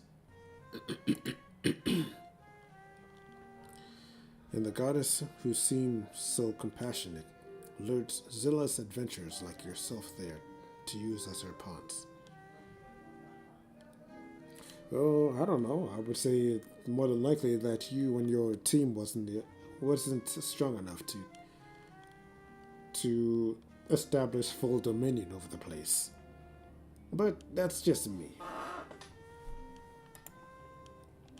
You don't believe me, do you? Ha. The pass I just gave you is what the formers use to enter dungeons. It's an item they use to avoid barriers set up by the goddess. If you offer that to the statue of the goddess in Bari Dungeon, you will see everything I just told you for yourself. Here's a red ring of the goddess to take to the dungeon as well. You can go there alone, but taking one or two friends with you is probably a better idea. Of course, I would say to drop the matter entirely, but I've tried to reason with your type before. Yes, like I told you, use it in Bari Dungeon. You can go it alone, but I suggest you take one or two friends with you. If you happen to lose it, come back to me and we'll see about getting it replaced.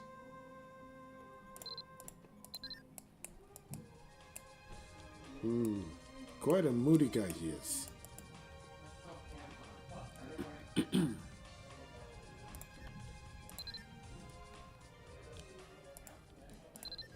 Right then, easy access.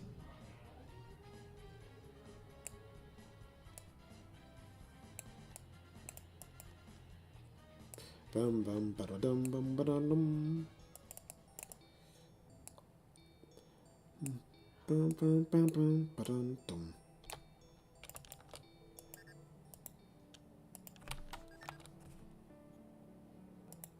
No. He doesn't have healing services.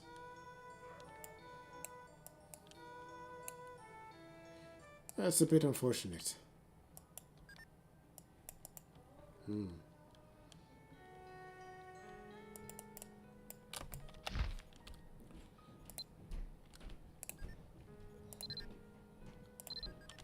Alright, so we'll just drop it in.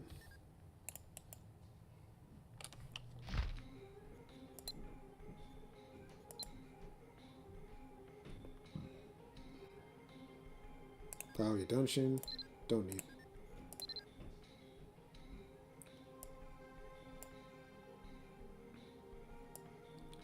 Don't need things wasting space.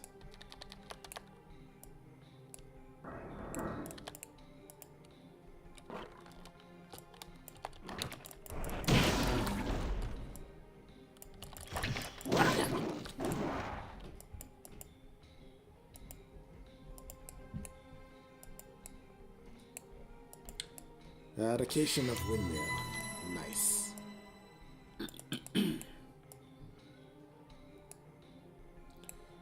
We're in the mines. Minesweeper. Minecraft. Minecraft.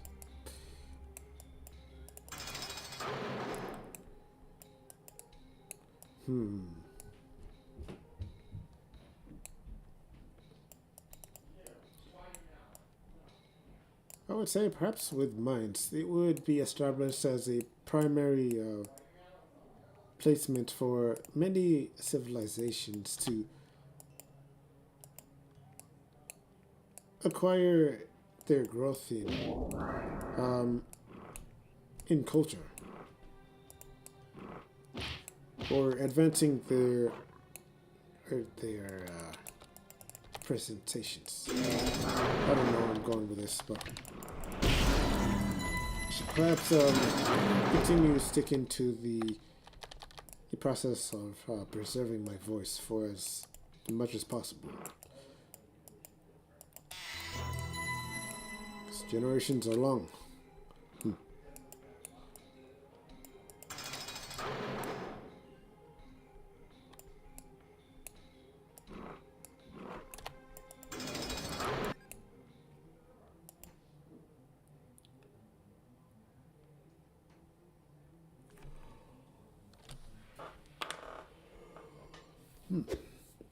Hello there.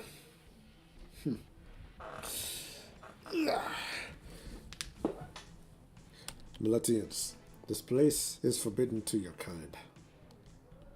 Oh, well. So, this is essentially considered the very first mentioning of our own species being Miletian. The very first individual to call up us upon our species itself. How dare you disturb the honored bearer of the former Merrill? You defy the will of the goddess. What goddess do you follow? Those who rebel against the gods are doomed. No one shall remember your existence. I shall make sure you are erased from this world. I serve only the will of the goddess. In the name of Holy Morgan, I curse all Miletians. And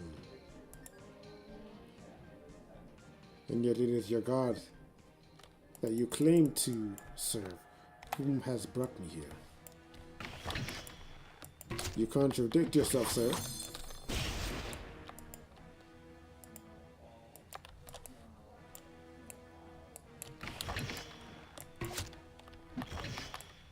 It's poor shits.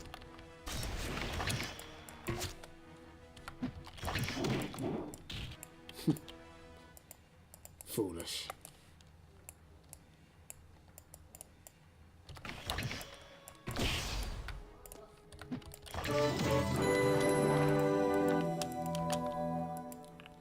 The smash is weaker than windmill. Only 200, whereas windmill delivers about 430. So my windmill is of course considered basically the hard hitter. Nice, got the former metal.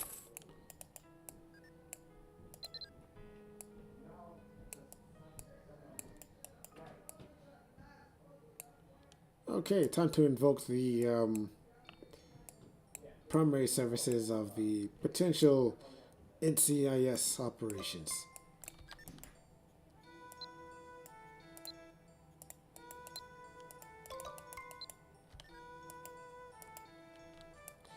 Suppose we have to wait then.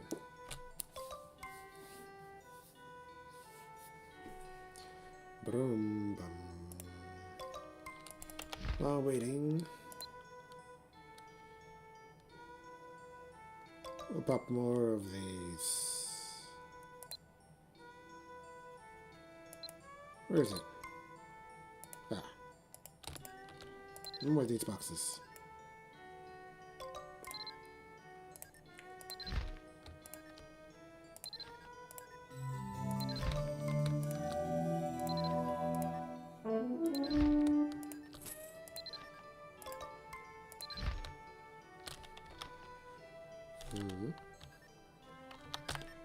Let's see. Come again.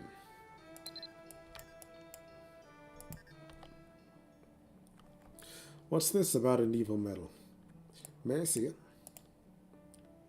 Strange. Priests wear metals like this. The shape of this metal represents all the principles that created the world we live in. Perhaps a priest dropped it and a former found it. Have you shown it to any other priests?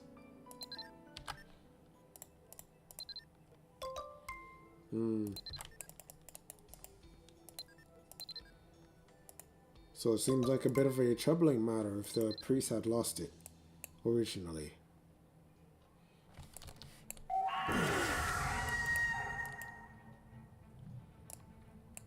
Let's see.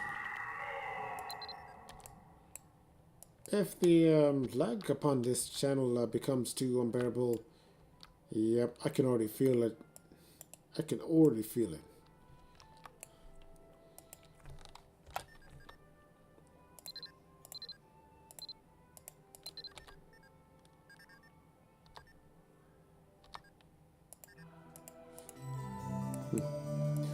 I am Priestess Crystal. Nice to meet you. That's a priest's medal. If you look on the back, you'll find an inscription with a date and the owner's name. Wait, a former had this? Impossible. Crystal checks the back of the medal. Oh. Oh, it's nothing. I'm quite busy. Please excuse me.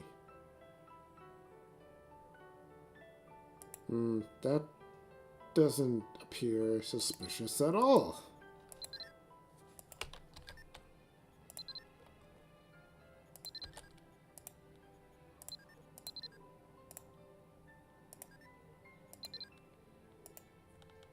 Subjectively, that makes it sound as if more so, you're trying to hide something. Seeing as how you immediately dropped the conversation right on the spot. Without any mentioning to stating whose name is exactly on the medal. What about you, Sir Mavin? A medal? Could I see it? Ah, that's a priest medal. But you say you got this from a former. Impossible. Wait, the material and weights are different from those given by the Pontiff's Court. There's some writing on the back, but I can't read it. I believe this is Fomorian script. There's no way humans can read this. Maybe a Fober could, and I believe Ronald can help you with that. Then... Alright.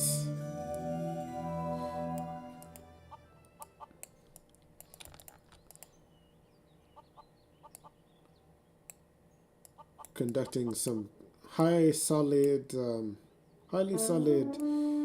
NCIS work here. It's quite good. Very good. So, you have something written in Fomorian, huh? I know someone who can help. There's an area in LB Dungeon for those who want to test their skills. I will give you some coins that you can use to enter the arena.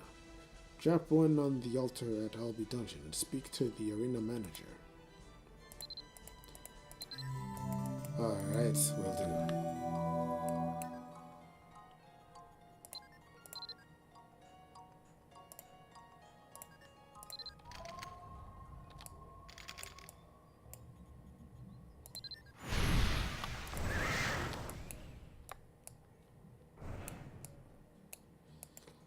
Bum bum bum.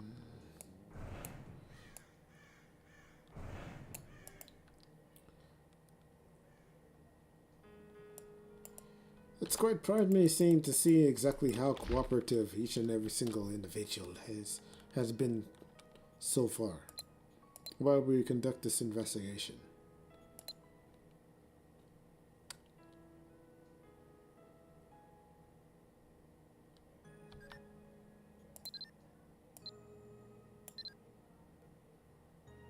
Huh?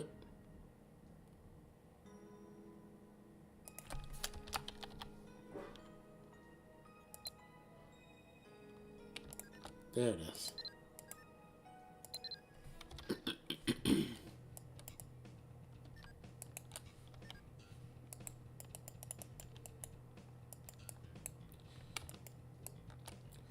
Greetings, Mr. Goro. Can I have a moment of your time? I'm looking to see if you can help me out in this little investigation here. We're trying to see exactly who the identity of the name, who is of course marked upon this particular medal that you see before you. Ah, quite a refined gentleman you are. Welcome, beautiful lady. My name is Goro. Do not be surprised. I have no intention of hurting you. Priest's medal? This? No. This is an amulet that belongs to a powerful former. Let's see. Just what I thought. Do brow Direm Shannon. No doubt now. This is a former medal. It's been so long since I've read such former writings. I learned the human language as a child, so I'm a bit rusty. But Goro is smart, so this is no problem. You are very brave to find this, I think. I respect that. Since I'm such a nice goblin, I'll read this for you. Dual brow Dairam Shannon means goddess, lend me the moonlight.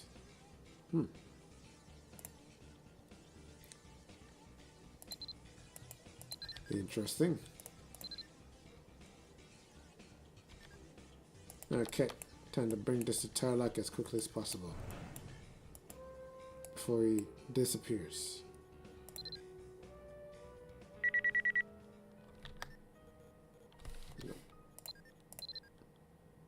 Though it may perhaps already be too late in this case.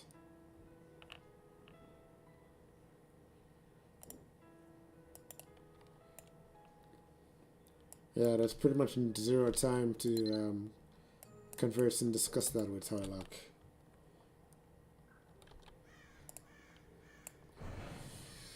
Oh well, seems as if we're in a bit of a temporary intermission.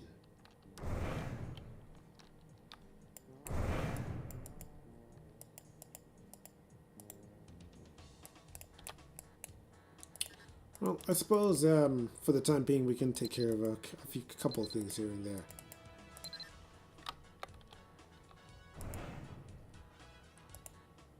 Let's see, that being finishing the last shadow mission for today with the daily.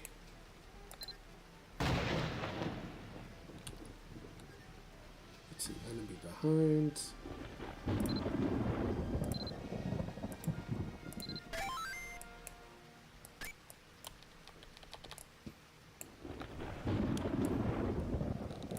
We'll contend with the intermediates.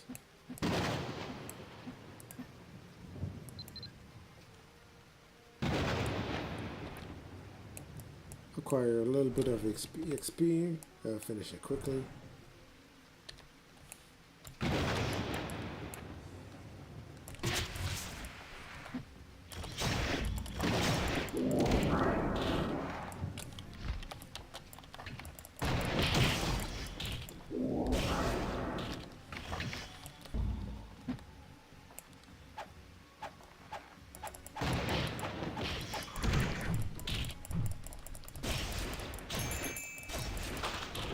Ooh, nice. Very nice.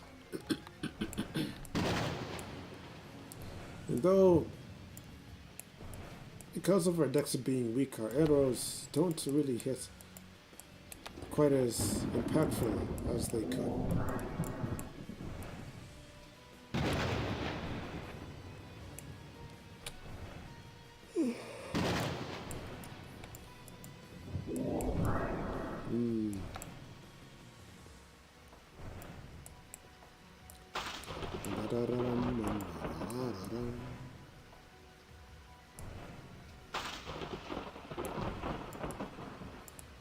Go to the very end.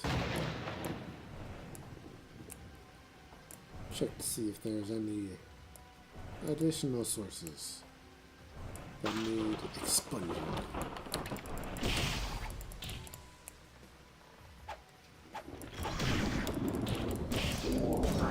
Nice crit.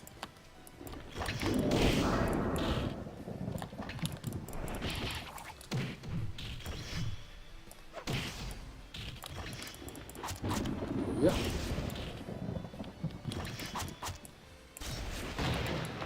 Nice and easy, good.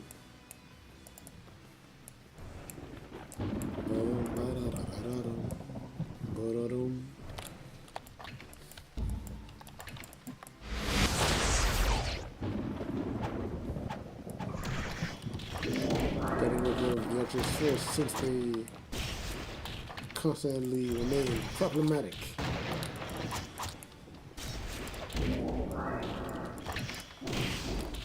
That and of course they are relatively weak, so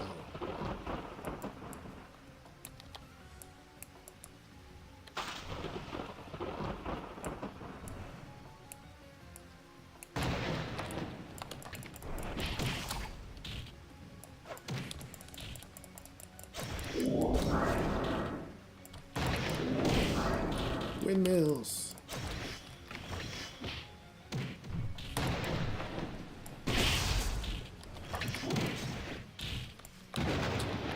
And a knocking all around. Nice.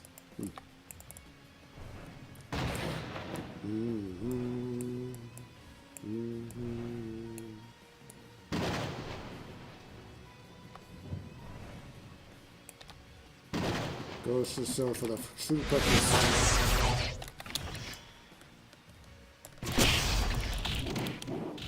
True purpose of Shadow Blind.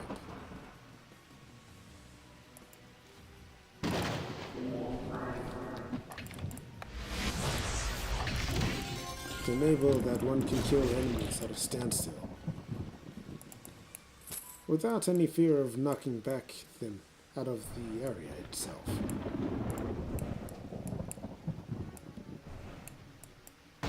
Great substitutes.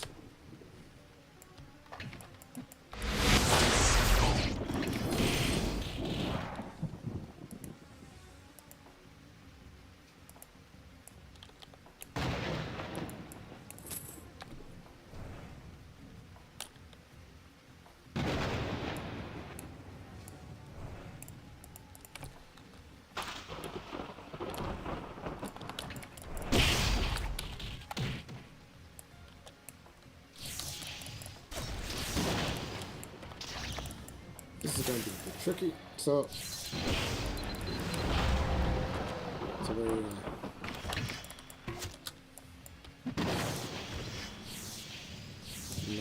nice, hold that position.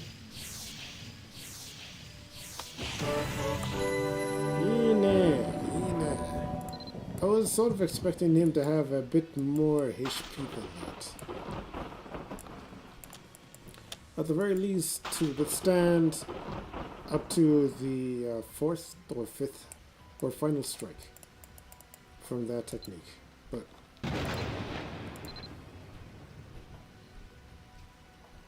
I honestly didn't think he would completely buckle as he did.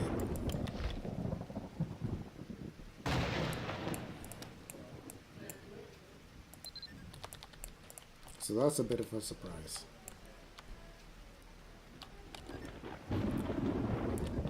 Alright, that one's complete.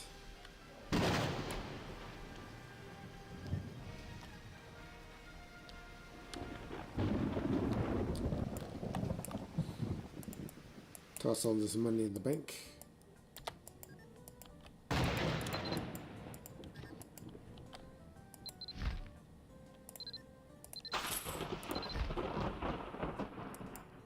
Very nice.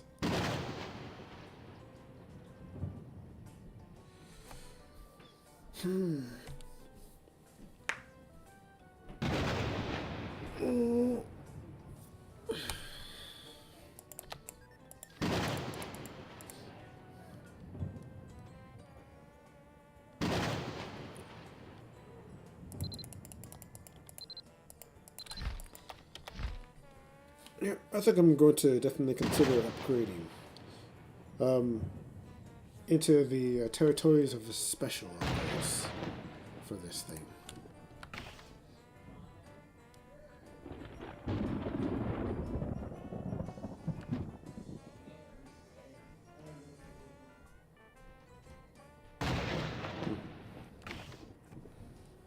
Nice, this one is already also pre-upgraded as well.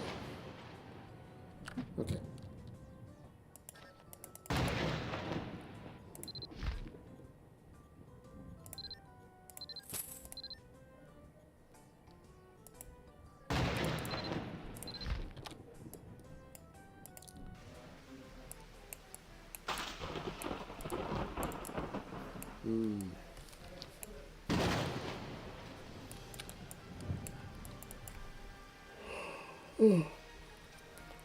There was, of course, one time that I had made use of the bank locks. I'm so stiff right now. I might have to take a moment to stretch.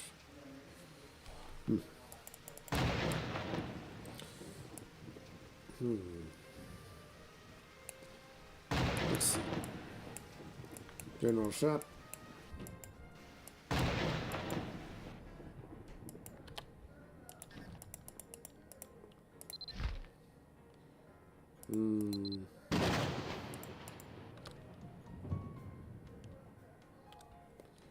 Go 3.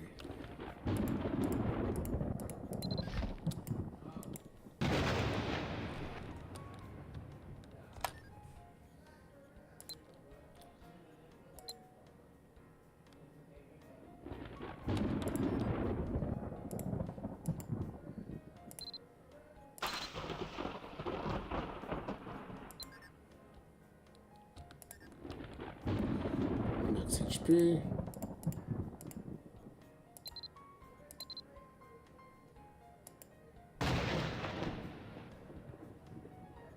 Oh, 2 slot.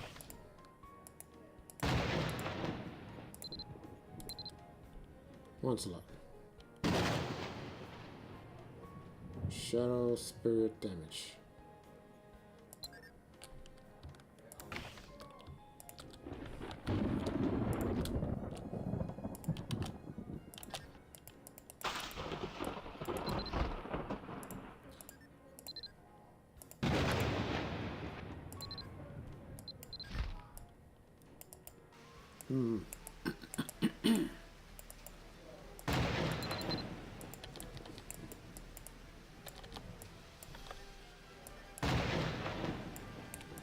It's feels fairly laggy.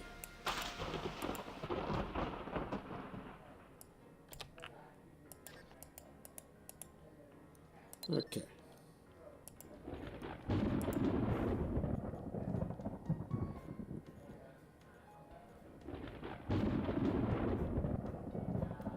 I'm not all too worried about this thing.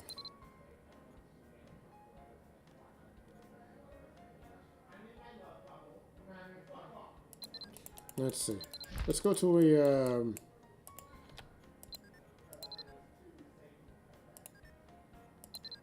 a more successful working blacksmith.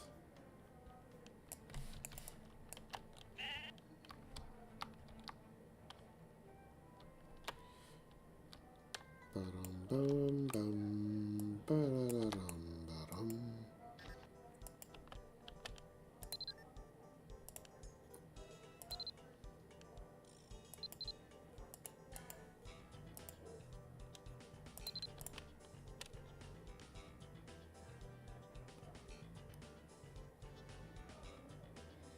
Nice, nice.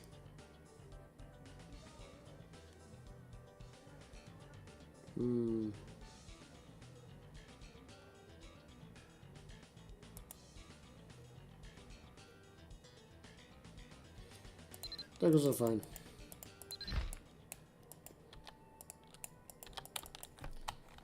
Alright.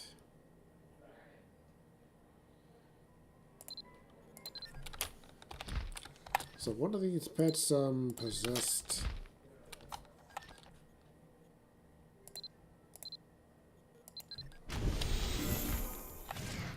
former tokens or coupons.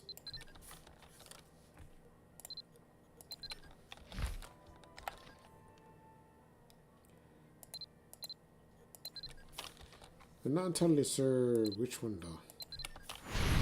Ah. Let's see, mimic.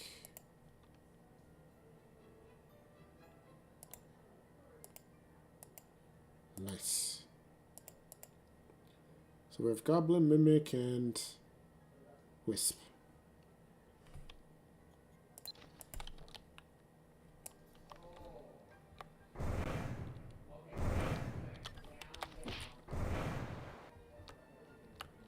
So we can of course make the exchange at the village.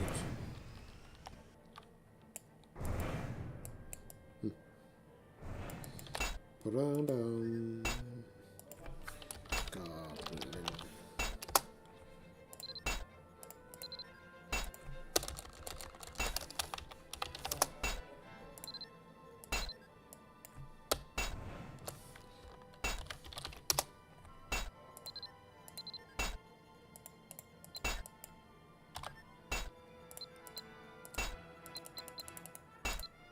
Pretty much just like bounty hunting.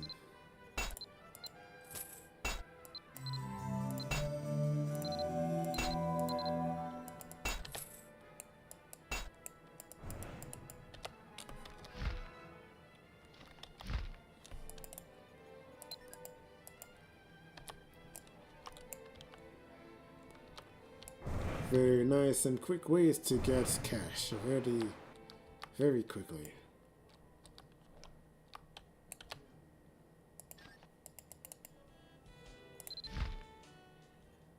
And also sell this as well. More gold in our pouches.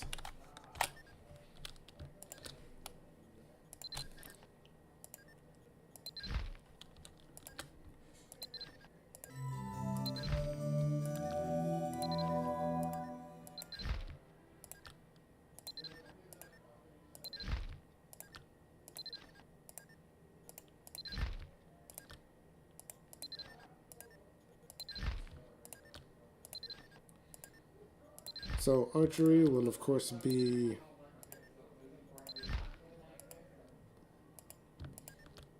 more and more ideal as time goes on.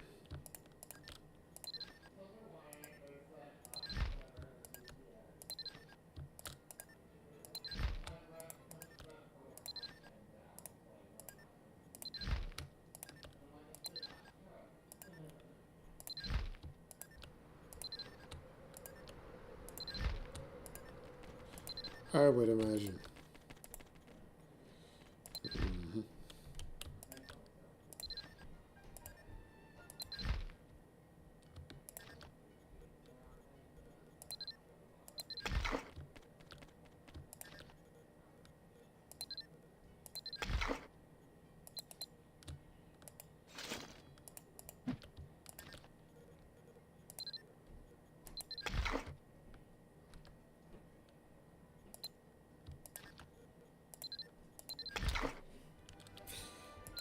It's almost time to meet up with Harlech once again.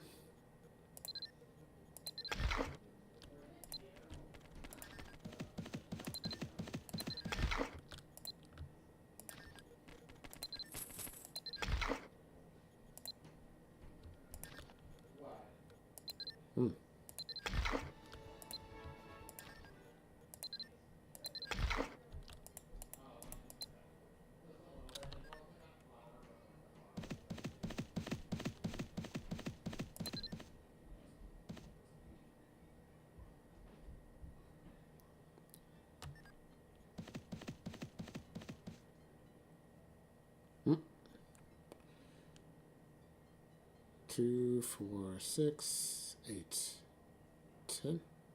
Huh? Wait, what? 4, 6, 8.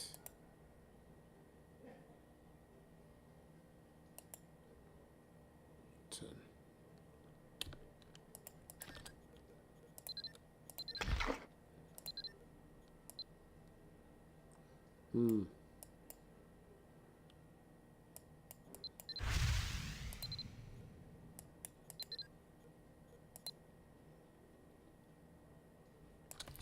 Yeah, that checks out.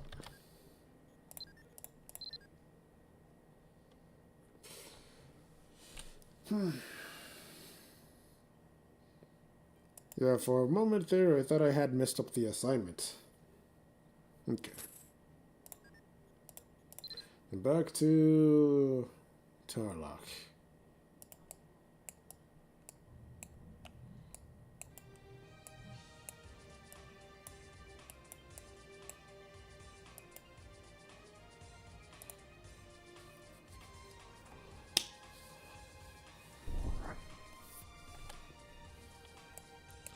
Suffice to say, with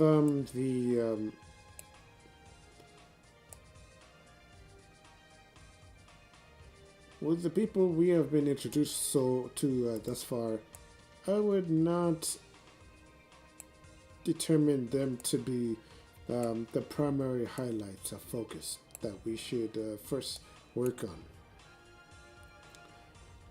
towards paving the way with with presenting their achievements.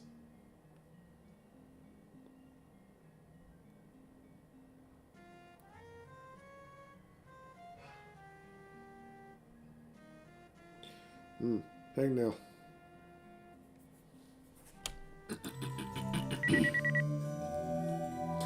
Goddess lend me the moonlight. That's what Goro said it means. The line dual brow diagram Shadow. I can't say for sure that it's wrong, but it's rather different from what I remember. The reason I am human during the night is because of Ewaka's moonlight and its magic power. As far as I know. Oh, okay, so you ended up having some of your magic circuits cut off due to some encounter that you were present and involved in the past. So your magic circuits are pretty much shot and disrepaired, unable to be fixed. So, as far as I know, Du Brow Dairam Shannon means, oh goddess, please grant me your powers. I learned this from my former who was practicing magic, and I have every reason to believe it. You understand the deeper meaning here, yes? The formers are imploring the goddess to aid them. They're coming to Erinn with their help. Morgan is assisting the formers in their invasion. It's unforgivable. If you don't believe me, why not ask Goro again?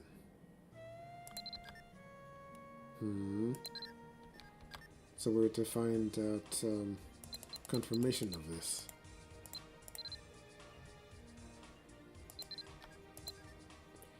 Okay. So be it. So be it. We'll ask him again. We got no problems doing this.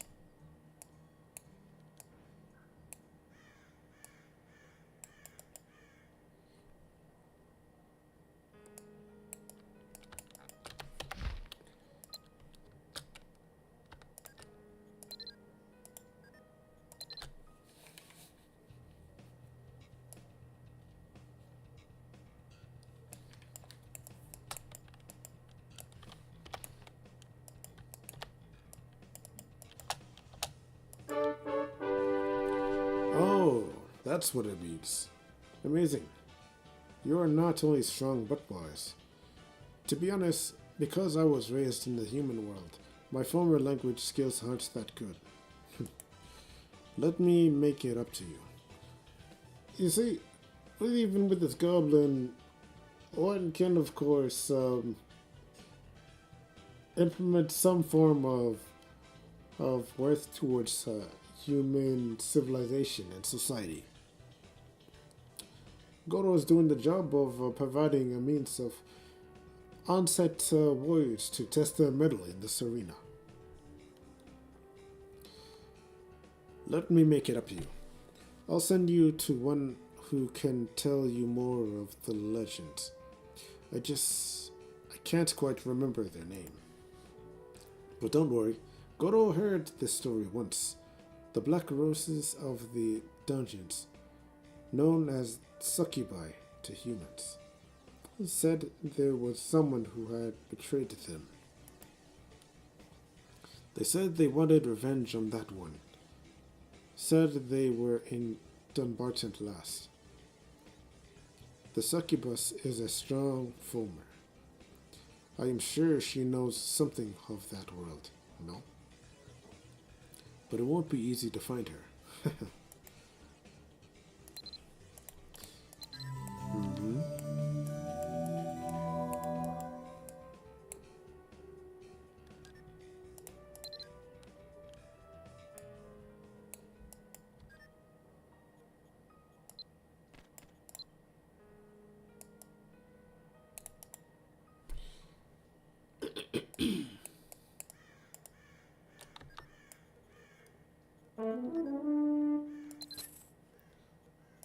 Ooh, so fast. I love how fast this is. Not having to wait a couple minutes to the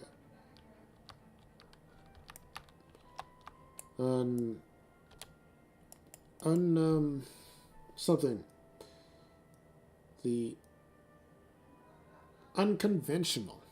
I don't know why I was considering, or rather thinking, unconditional. Unconventional means of having to relog or change channel to activate the next segment. How? How did you interpret it? That the goddess is sending foamers here. Where did you hear that? Not from Talak? I see. So Talak is still alive after all. Christelle closes her eyes and smiles. Du Brau Diarem Shannon. I was the one who taught Tarlok those words. Yes, I am Bondi Godis. I am what you people call Foamer, a monster. I don't look the part, do I? I became human with the blessings of the goddess. But enough about that. I know why you're here. The words on that medal. It's true that it speaks of taking the power of Morrigan. But the goddess isn't the one sending the foamers here. I can swear on my honor as a priestess. Talak misunderstood that part. The goddess has always been looking after mankind, even as a statue. That's only an amulet for foamers. There's no meaning behind those words anymore. Can you tell me where Talak is? Or do you not trust me either? Is it because I told you I was a foamer? I see. Take this. It is the only item I've ever received from Talak. It's an item that holds his memory. If you go to Rabbi Dungeon alone and offer this on the altar of the goddess, you will understand. I'll give you a red ring of the goddess so you can get to Rabbi easy. Tarlok's spectacle pouch.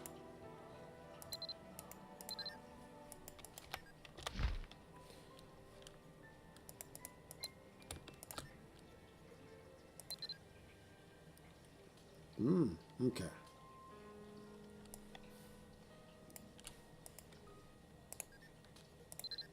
So we can just simply drop it in. Can't be in a party, huh?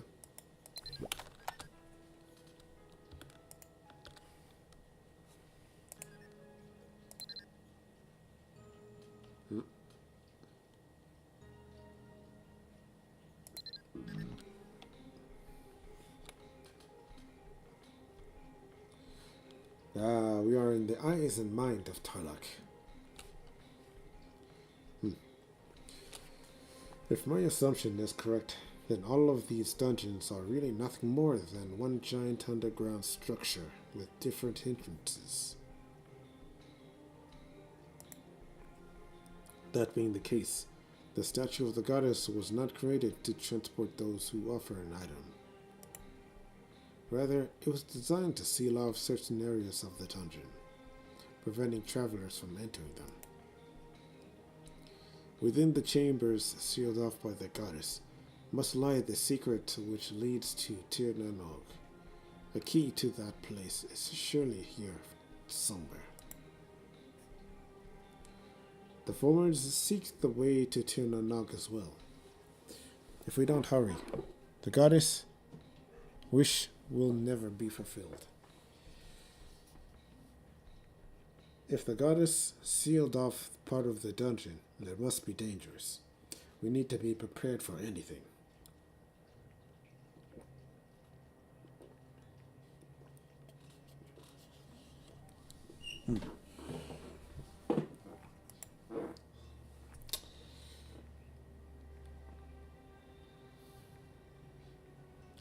Oh, goddess, hear my plea.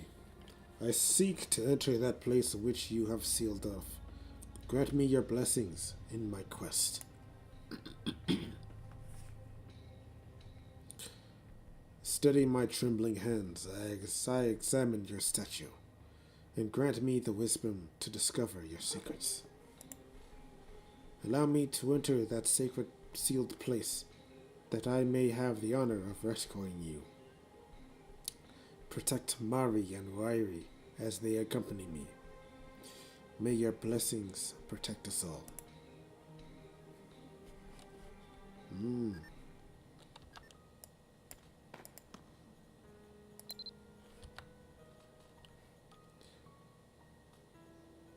Oh, Discord.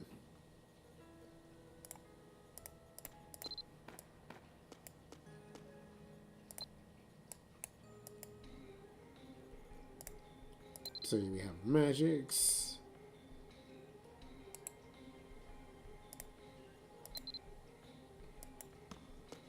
Ooh, he specializes more in lightning.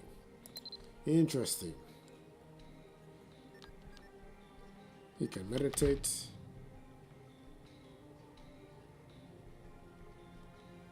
So he's pretty much an official druid. Pop that.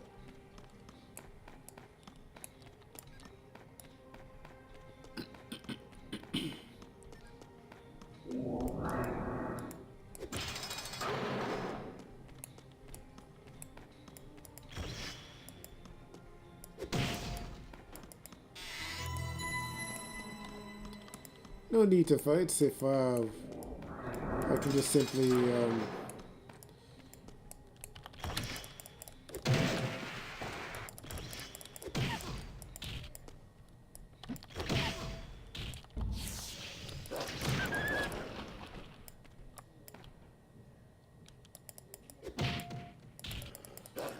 oh, I just wish I had a windmill like in this case.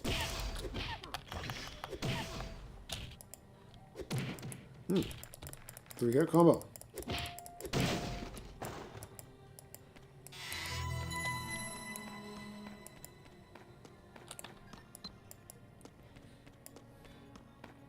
Let's see.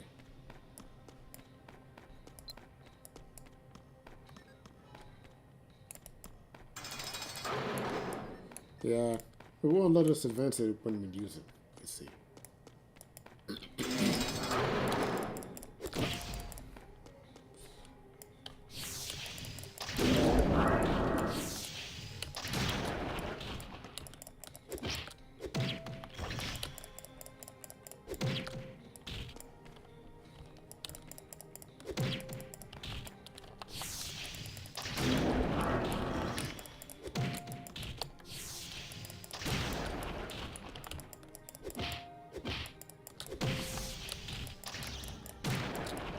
Nice.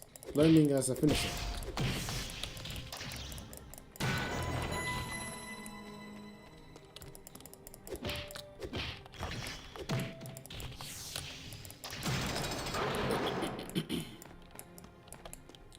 Good, nice, simple combo. Simple is best. Very nice.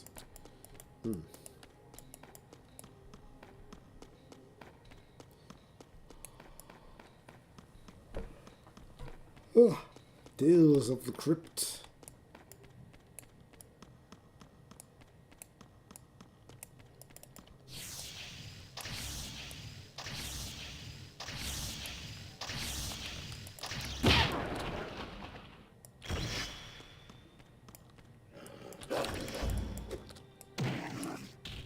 Nice, we got counterattack now.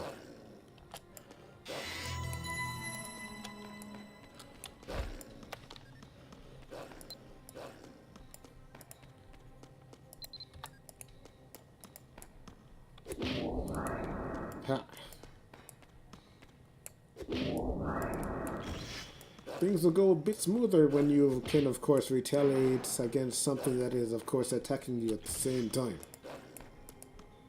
I.e., counterattack.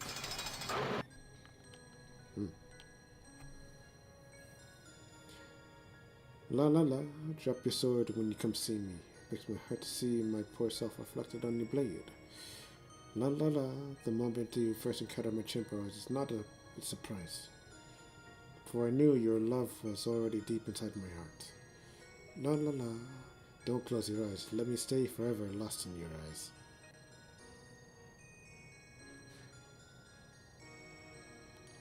An art of seduction. For you are my master, the master of the Black Rose.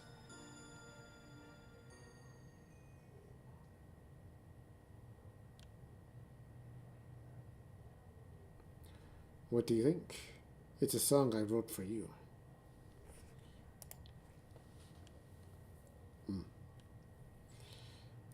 I am well aware of your beauty and wisdom. However, I have no desire to hear your siren's song. Please, stay out of my way.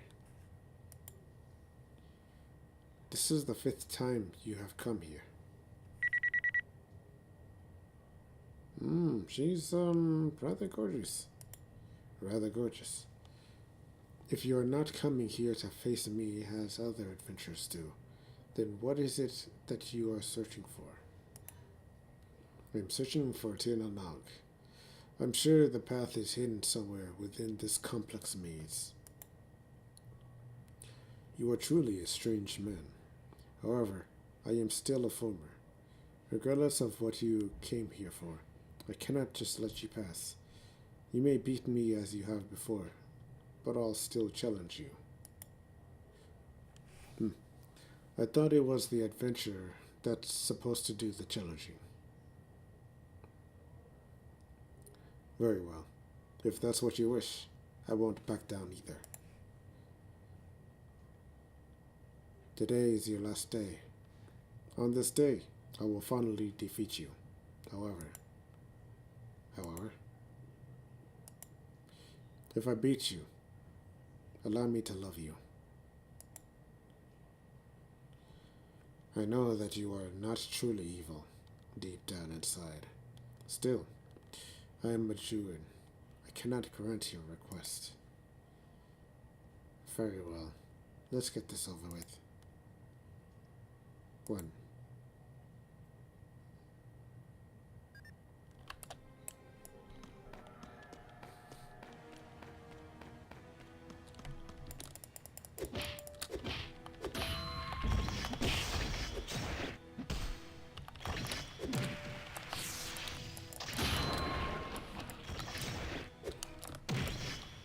You see, counter.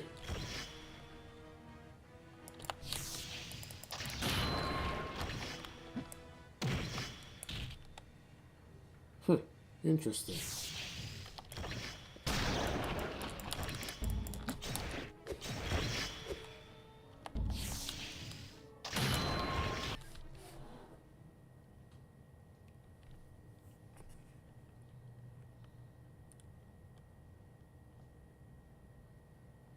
Will you let me pass this time? I am sorry. Just as I knew you had no intention to kill me, I too have no desire to harm you. But I did really want to win. All I wanted was for you to accept my love.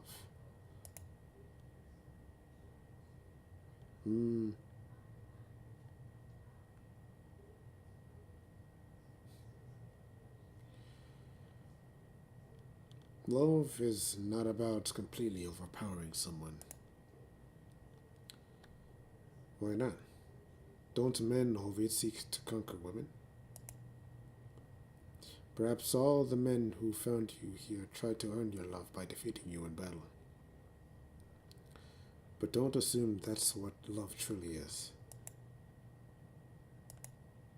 I must go now.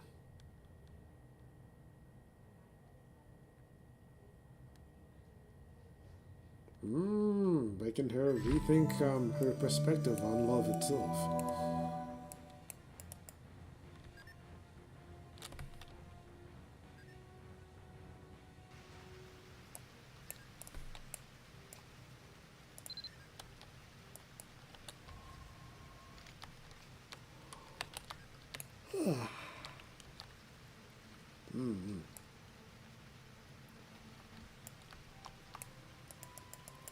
So you are the acquaintance of Tarlock, then?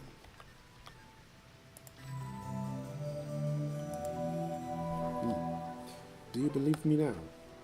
I'm not trying to hurt Tarlock. I only want to know how he's doing. You still seem reluctant. Well then, I have a favor to ask. Can you at least tell Tarlock how I'm doing? Let him know that I really want to see him again. There's something I want to tell him. That should be okay, right? If you understand how hard it is for a woman to reveal her true intentions at her breast, please do this favor for me.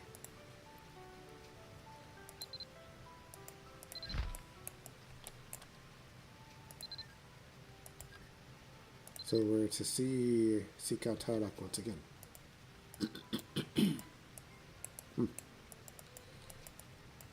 Okay.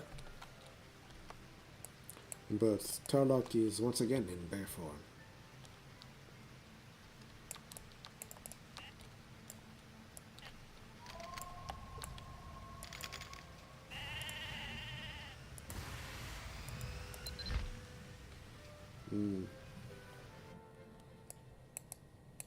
So, without a doubt, it'll of course take some time.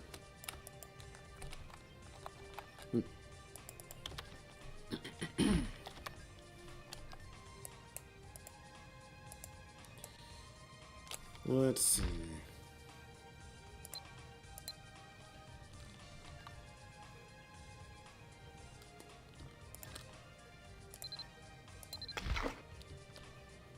I could crack shot some more. Nice.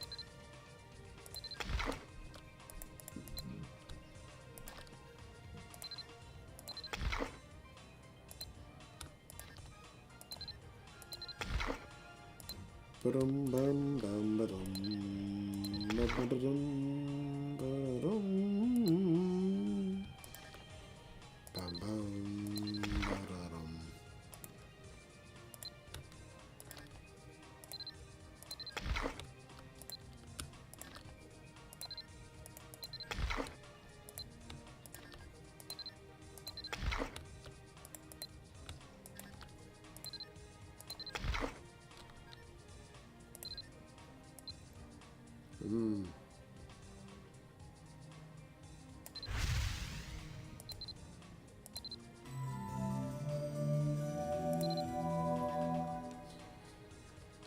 And as useful as some of these skills can be, quite a lot of them,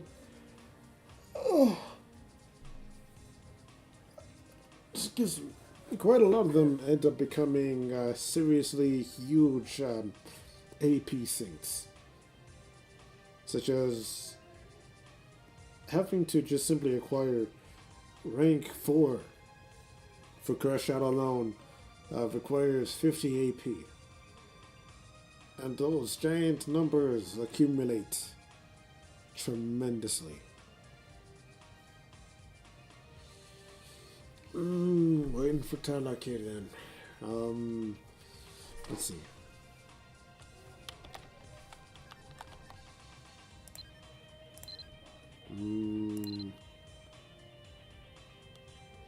What missions can I fulfill?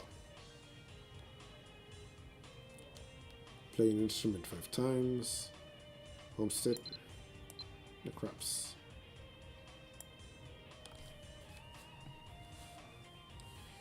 Let's see, part-time jobs.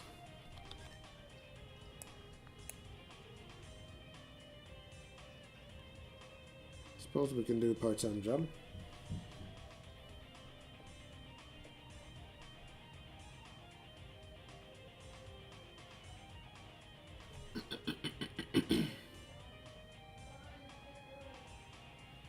Yeah, today is Tuesday, right?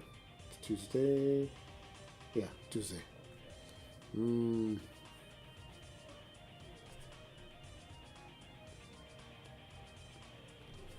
Excuse me.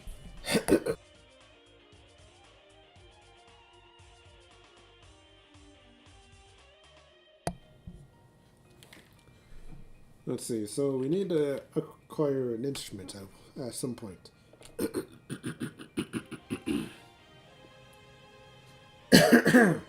Mm. Mm. Then commerce is simple. Can finish at any time. Part-time job. Yeah, let's do that. We'll return shortly to luck.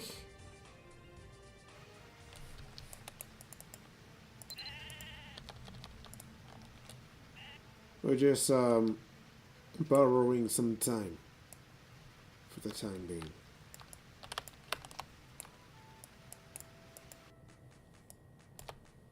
Mm. Hmm. Okay, what you have us doing? Some bundles of wool?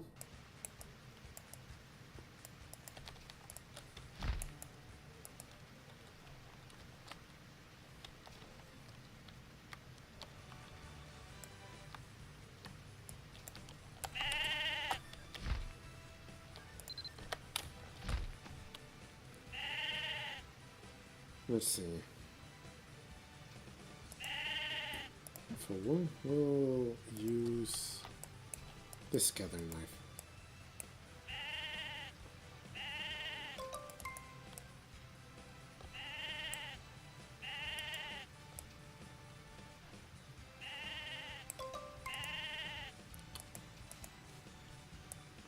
Yeah, we don't really have the means to optimize speed via Harvest Song as of yet, so.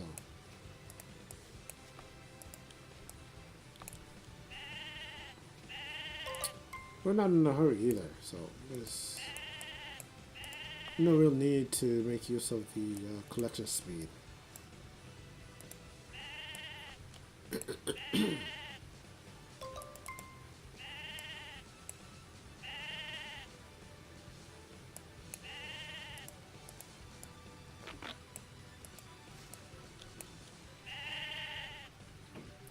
Ba-da-da-bam, ba-da-dum.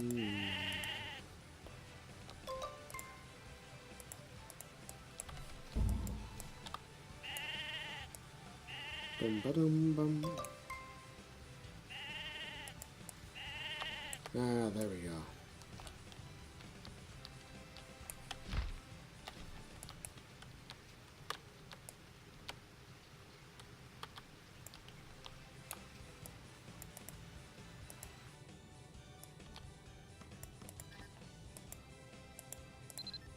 The ports. And, yeah, without a doubt, comprehensive recovery.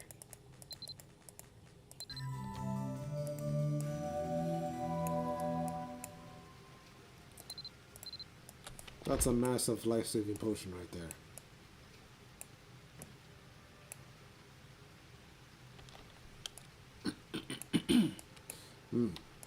Okay.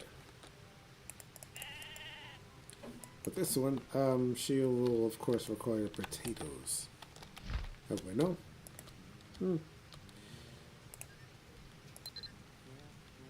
When you're in the business long enough, you start to pick up on things.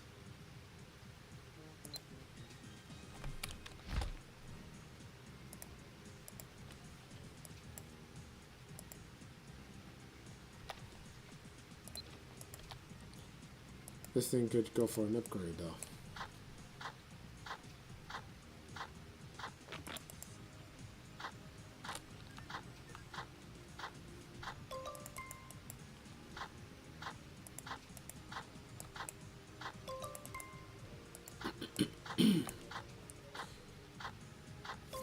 Ten potatoes.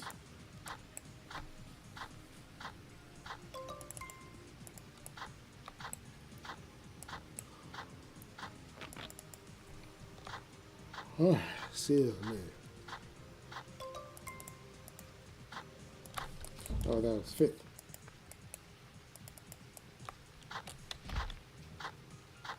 Oh, six.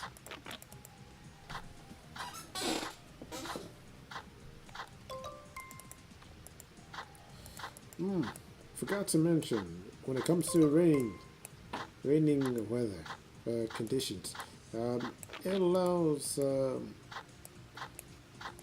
additional resources to be acquired from it in certain areas, such as hoeing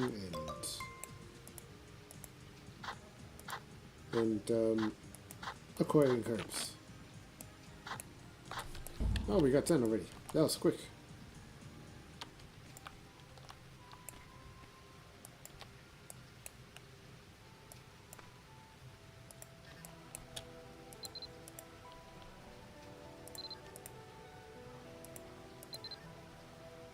Hmm.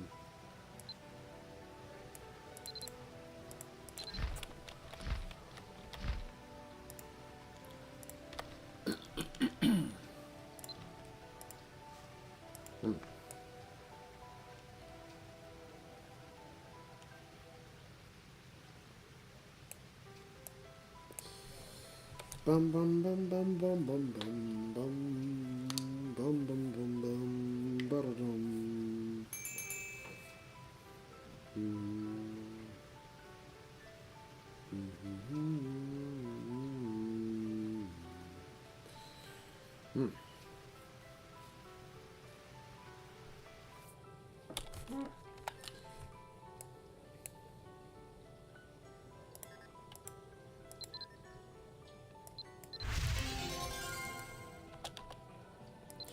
Nice. Even acquiring some renown with crystal as well.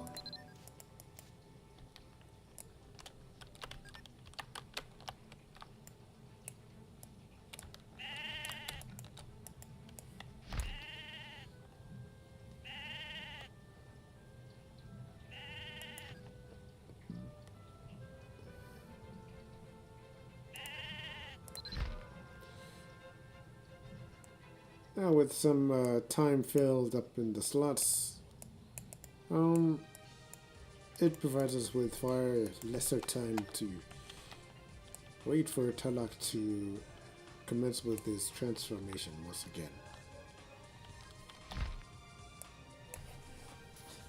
A bit of an information. Hold up.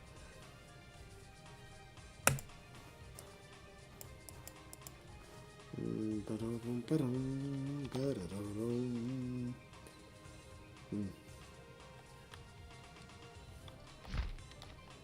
Okay.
Okay, I am back.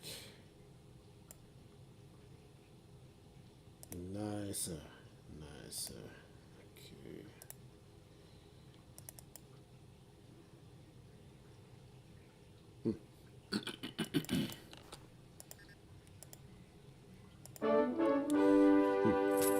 Crystals in Dumbarton. How troubling. I'm sorry, but I'm in no position to reciprocate her feelings. But if it really is her, perhaps you can translate this book. The Lacandio book. Could you give this to her? Tell her it's my last request to her. If she could just translate this book.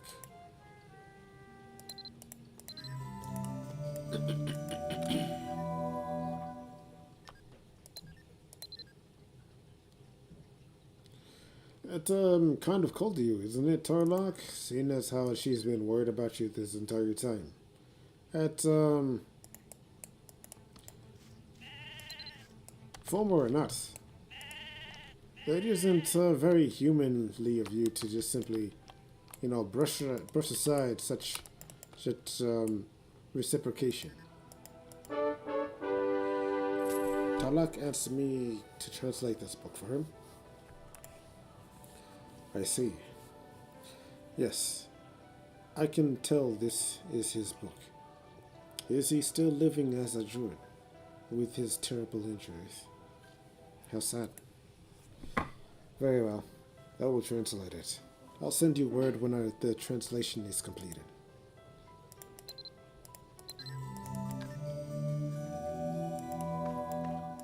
And this, of course, will finish in no time.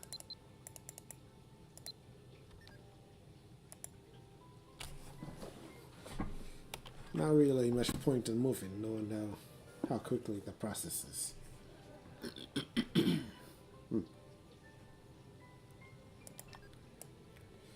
Bum, ba-da-dum, bum, bum.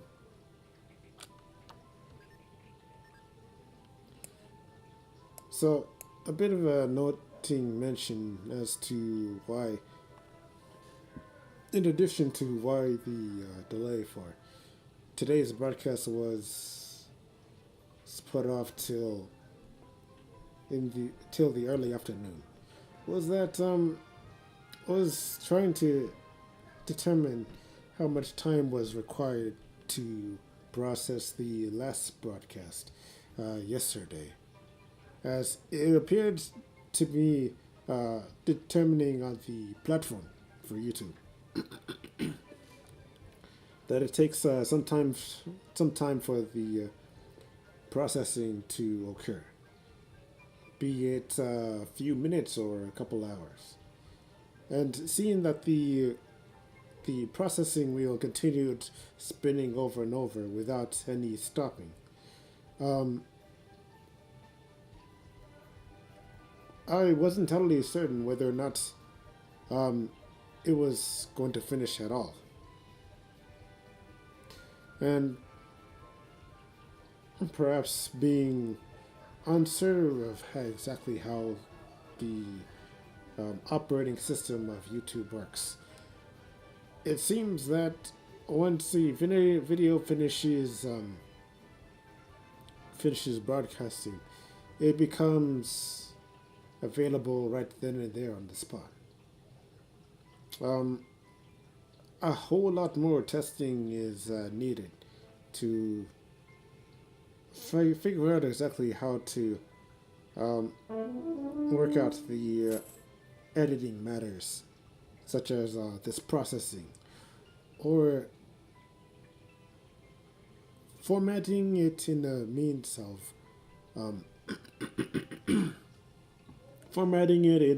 of exporting it into my editing software, that is the DaVinci program. Welcome, Anna. Talak didn't come, did he? Of course not. I'm not surprised. He doesn't let anyone into his life. He said he couldn't accept me because he was living the life of a druid. Am I nothing more than a tool to him? Speaking hard truth, Crystal. We learned about each other for the first time in years. And he asked me to translate a book? That's it? I'm sorry, but you will need to go back to him. I would like to give the book to him myself. Tell him that, and please try to understand how I feel.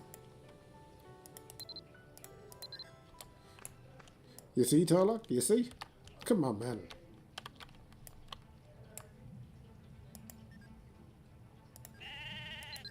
You invoked far too much of your dedication and time into your studies, and then neglected all of which that would make you otherwise human, interacting as you should have. Darlock listens intently as you relay Crystal's message to him. Is that what she said? She doesn't know I can't leave this place. I understand how she feels. I truly do. She gave up her life as a farmer for love. But I'm not a man who deserves that kind of love. It was too late when I realized it, and I broke her heart. Could I ask you a favor? I left something with Mervyn of Tir Cornell a long time ago. Would you please retrieve it for me? Just go and tell him what I told you. He will know. Okay.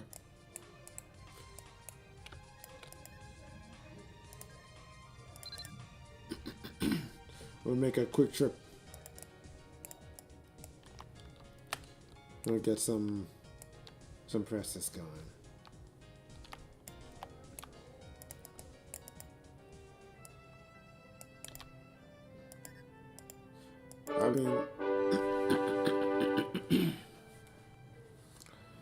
I'm an inanimate object, and even I know that. Oh, it's you, Anna. Welcome. You tell Melvin about Tarlock's request. Yes, I know exactly what he wants.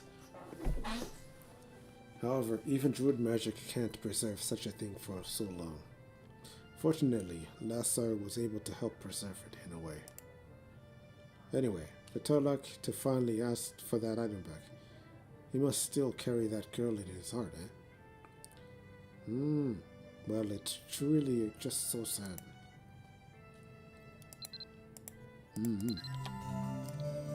Hold on.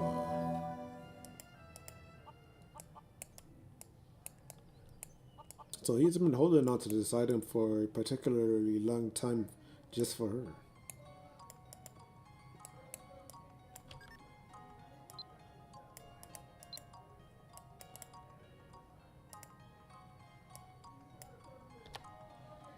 That's quite sweet and thoughtful of him. Very nice. So, I suppose it's one of those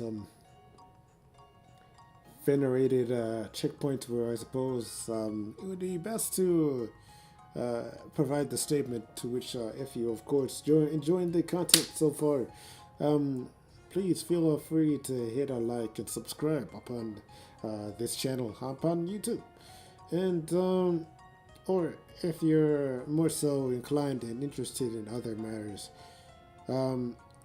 that end up being covered in the Twitch platform, please leave a follow to keep track of such interests in mind. To which that will of course be Assassin's Creed 2, which will be here on the YouTube channel pretty soon. So look forward to that. All in all, as per usual, everything is a continuous work in progress as things move forward. And thank you for sticking around, and please bear with me on this. Okay. And my voice is starting to go away again. Of course,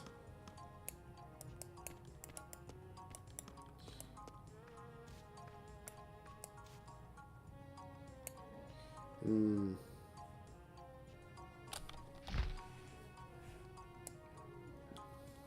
Let's see. So, tremendously noticeable differences between the platforms of Twitch and YouTube. Um, just to fill in some time space till the next quest, would be that Twitch appears to be relatively simple to use, seeing that all you have to do is merely acquire the option to either export or import, and then either download whatever videos. You can even clip it in with their own unique highlight system. Whereas YouTube is still relatively foreign to me, so I will need to go under the process of experimenting with it to reap the full benefits provided to it.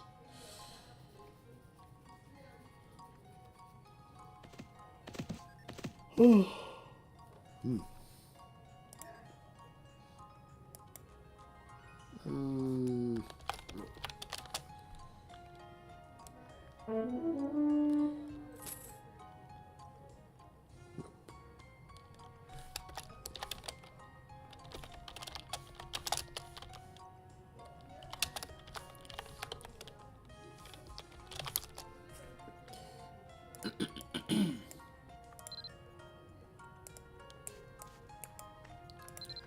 Right.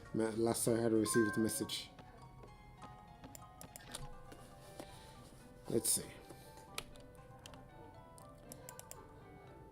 Are you Anna by any chance? You look exactly like the way Behin described. I'm sorry.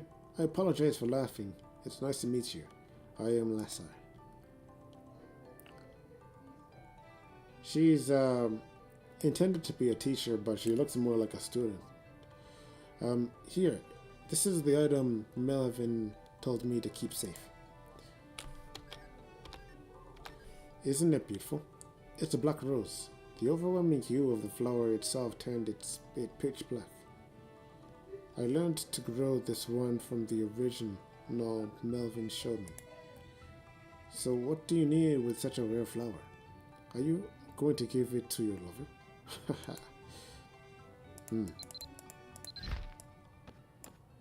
Alright, quickly to Tarlock.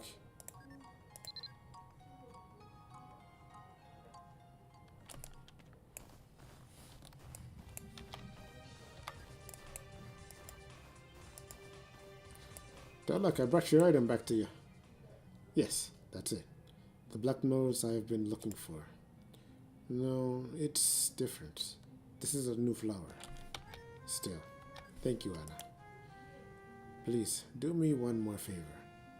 Can you deliver this rose to Christelle of Dumbarton? That would be all. Thanks. Alright, nice. Managed to catch you before you transformed back into an animal.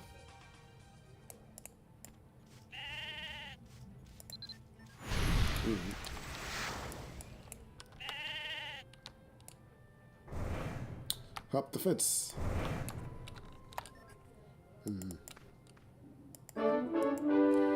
This is... Oh, Tarlock. Tears flow from Christelle's eyes. Tarlock, he still remembers the song of the Black Rose, the song I sang for him. Does this mean that all this time Tarlock has been struggling, just like me? Thank you, Anna. Thank you. If it weren't for you, I'd still be wondering why Tarlock abandoned me. Here is the translated book. I apologize for my rudeness. There were some former texts written in the back of the book, which seemed to have no connection to the other contents. I translated them anyway, just in case. I hope this helps.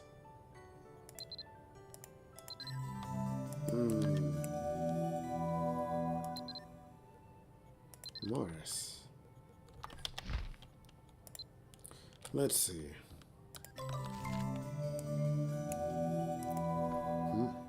The Book of Revenge. No rules apply to them. They despise, torment, and ignore those that aren't like them. They will give up anything if it leads to fulfilling their desires. The blessing from God they claim are nothing but self-serving acts. We despise the humans for this very reason. Our despise towards them are such that we do not believe in coexisting with them. May all humans be cursed for life. To all formers in Erinn and Loholan, I urge each and every one of you to pay attention to what I, Morris, have to say, as a human being walking the path of a former. Yet, being unable to conquer the boundaries present by the fact that I am a human being. The words I am about to say will have everything to do with the revenge on humans. Know that this is not just a wishful thinking from one individual, but a creed that all formers should follow. Hear my 3 cries of revenge, in hopes of restoring the order of the world. First cry.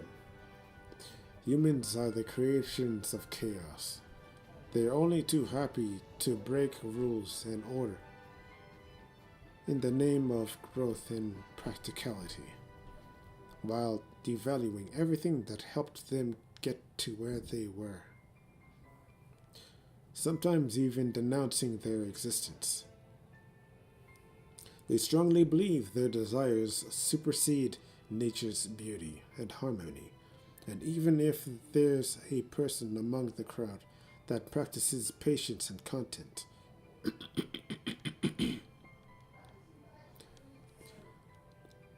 that person will be classified as a failure. Their definition of wisdom isn't one that can control their desires, but rather the one that can maximize their greed. They are fully devoted to feeding their desires, and the ones that are the most dedicated to this craft will be looked upon with envy. That's just how the humans are. They also scream change and growth. The irony in all this is that humans themselves may have gone through generations and generations without actually changing one bit. They loathe to admit their sinister nature, and instead blame it on innocent bystanders. That way, they'll forget about their own inner sinister ways, and in the end, trick themselves into believing that they are the kind, gentle beings worthy of divine blessings. Humans are full of deceit, hatred, and betrayal, and have the galls to bring harm to fellow creations of God that may stand in their path. That's human. Don't ever follow that. It's our duty as the servants of God to forever hate and destroy the humans in order to restore order in this world. This is without a doubt the ramblings of a fanatic in all of its entirety. Formers, on the other hand, are the creations of order. Instead of changing the world to fit the needs, the formers believe in harmony, balance, and order of the world. Formers know the duties they have to perform as God's creations. Use their God-given abilities wisely, protect the weak, and stand up to the strong. Formers never hesitate to sacrifice for the good of the whole, and understand their personal desires. are unimportant in the big picture.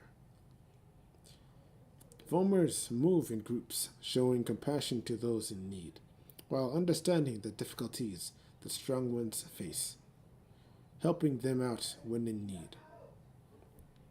Foamers only have one thing in mind: to carry on God's desires for peace, unity, and harmony. Remember the true nature of the foamers, even if you may have forgotten it along the way. We are the foamers, the ones that never blame God for the society we are put in, even if God may seem to be siding with the humans. Do remember, Tirnanog, it's the holy paradise created by the four gods, and its presence establishes order in Erinn, with the divine providence shining through each and every day. Alas, the never ending desires of the humans have made them dissatisfied with what the gods have given us.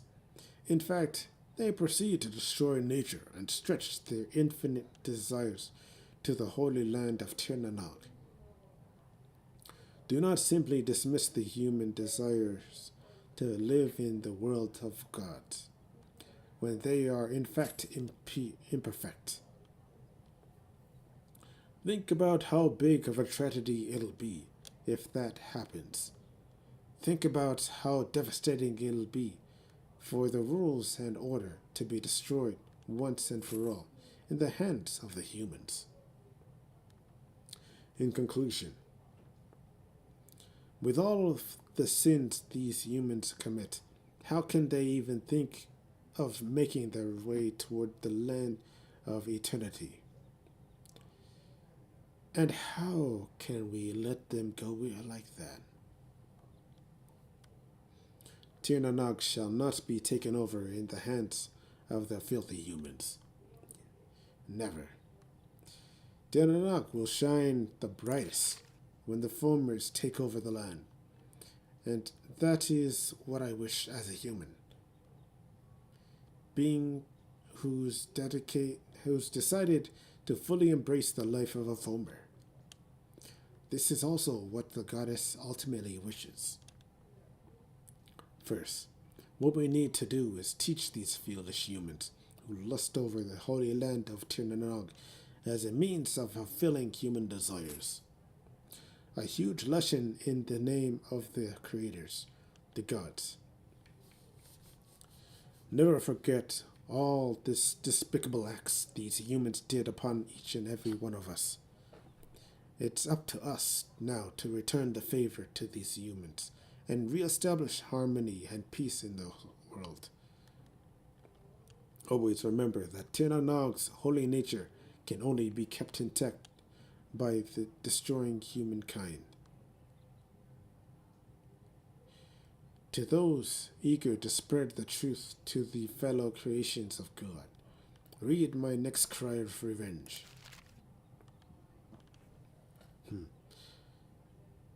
Every time I see the sign from her, the only thing I can think of is this uncontrollable rage towards humans. As time passed, however, the rage was replaced by unbearable sadness, in that I was not able to see my wife and kids. I'll just have to accept it. I didn't lose the sign. I may have wanted to just lose it. The only thing I can think of now is revenge. A revenge in the name of the goddess. I need to break out of this boundary of humans and think about the brothers that really matter, the foamers.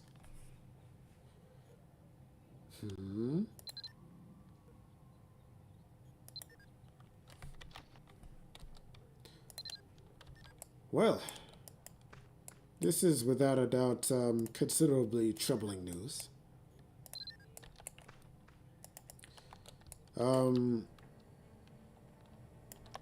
I would imagine Duncan would need to know about this.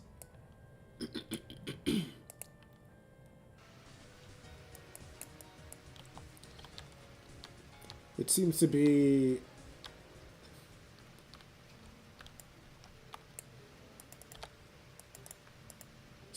a form of a sermon. Hmm. Perhaps an invitation to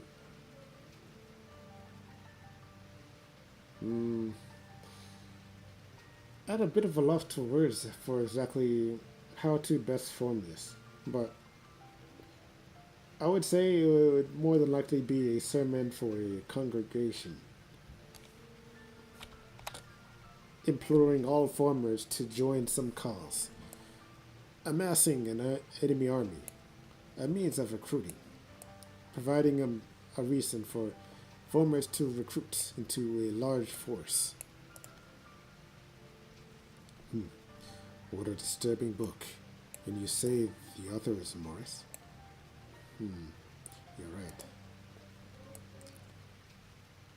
It's not Morris Gwendolyn, the hero, is it? No, that can't be. Morris Gwendolyn.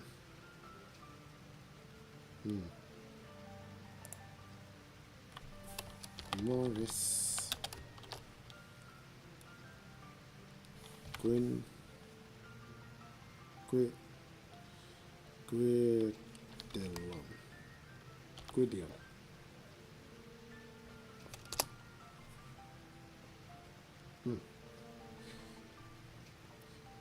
They probably just share that name. You know, I saw Morris Gwydion a couple times when I was young. In the Second War at Magtu at Plains, he snuck into the former camp and ended their ritual, which would have ravaged Erinn. He sacrificed himself to stop the evil wizard Japchiel. Everyone was devastated when his friend returned with the news of his death. His sacrifice is celebrated even to this day, and quite a few parents named their newborn children after him. Come to think of it, it's probably been long enough for one of those children to mature and write such a thing.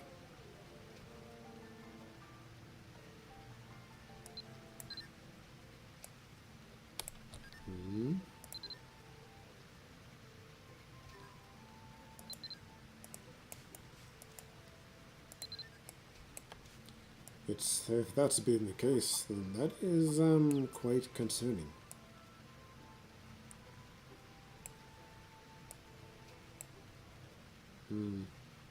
Well, nonetheless, I'm sure that prior to delivering this book to Turlock, we can also implement Duncan's thoughts in this matter as well.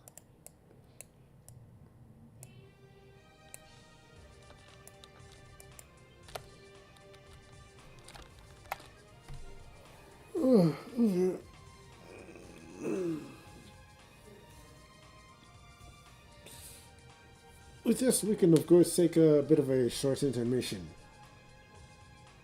Alright. Alright, excuse me. Yeah.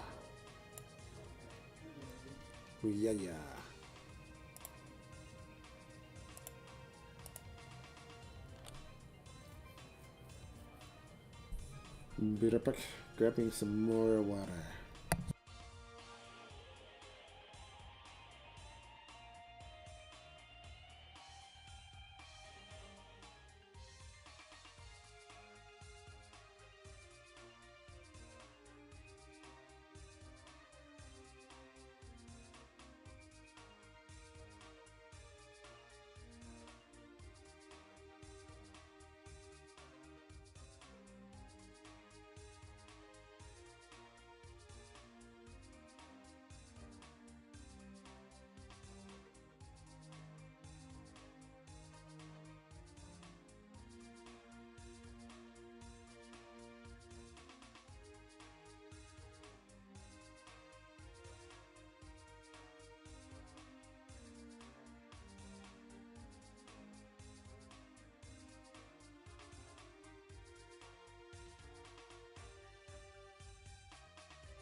Okay, and we are back.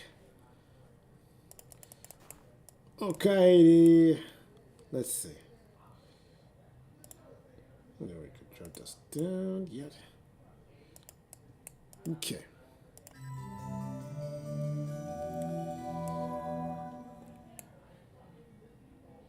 Morris Gwydion.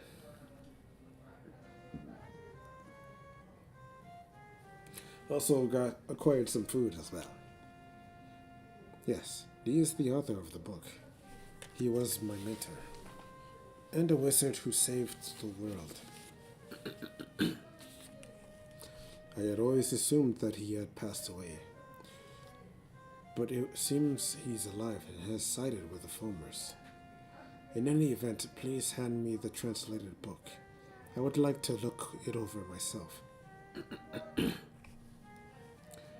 Dolak flicked through the book. Just what I suspected. My master faked his own death, probably so he could help the Foamers freely. This must be what Crystal was talking about.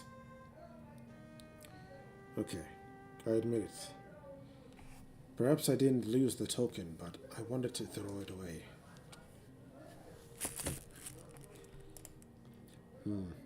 I wonder what he was so concerned about losing. Wait. The Morton's town office collects lost items and returns them to their rightful owners. You might be able to find a clue if you can find what it is that Morris lost. Okay.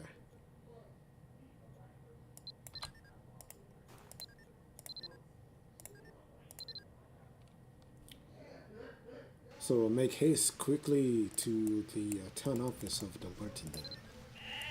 To resolve any of these matters.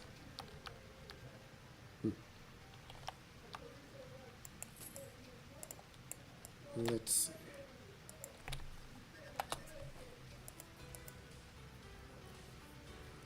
Welcome to Dumbarton. My name is Iffin, the town office worker who takes care of all of the business related to the Adventurers Association. I'm afraid I gave that particular item to Crystal. I felt that, as a priestess, she would know best what to do with it. You should speak to her at the church if you need. Okay.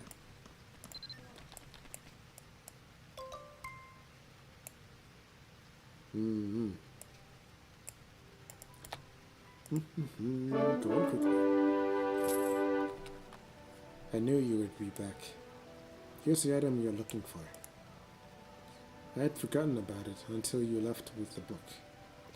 I was concerned that the person who lost it might find it at the town office. A broken torque. It looks like a memorial item. Try using it in Math Dungeon. Here's the red ring of the goddess too, just in case you need it. So now to peer into the mind of Morris Gwydion.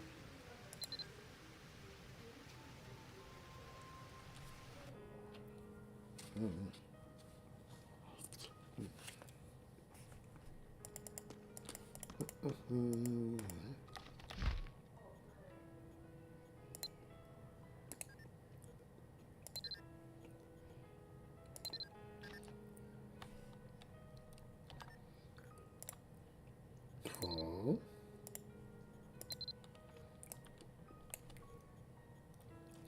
Yes, a smart droid that has learned a windmill. We have bandages. Nice, can pop a powder. Chain casting. Ooh, a Morris only skill. This is a skill of an archmage, where a single casting produces the result equivalent to that with fire charges.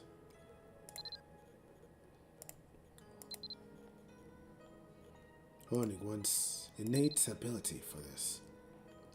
Let's see.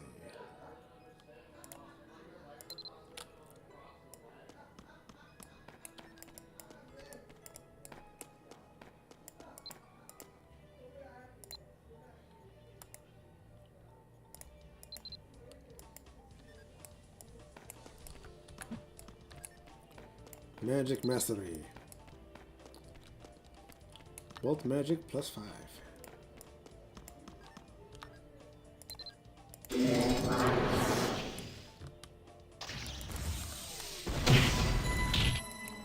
Pure Annihilation.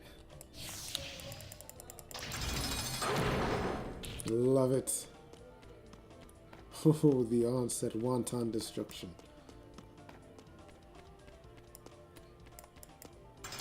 And being able to cast it with just a simple regular fire wand. No less either.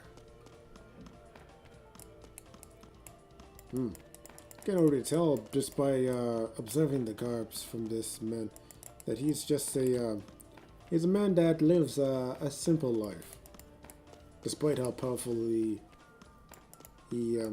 is.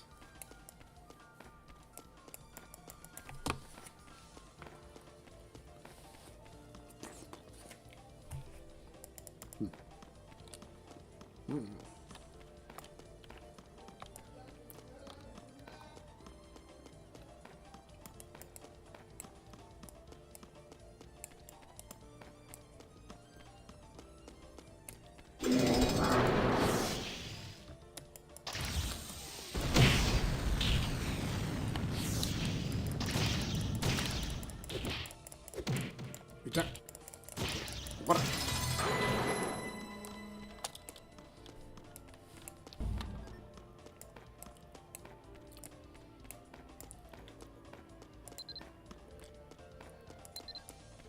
Fire Mastery with no benefits. Oof. Let's see. A token from Sheila. Half of my wife's torque given to me as a token. She has the other half. She said that this would protect me from all danger, and that as long as I hold on to this, we'll meet again someday. I swore on this token that I'll find my way back to her. That's really touching.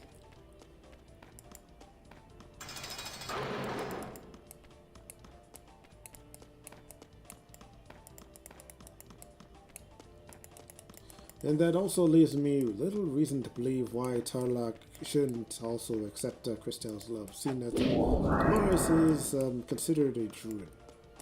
He is without a doubt a druid. This fact is pretty much proven.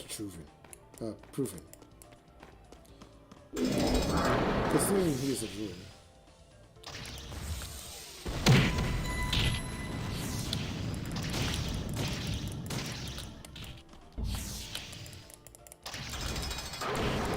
Yeah, considering he is a druid, he's also married and has a child.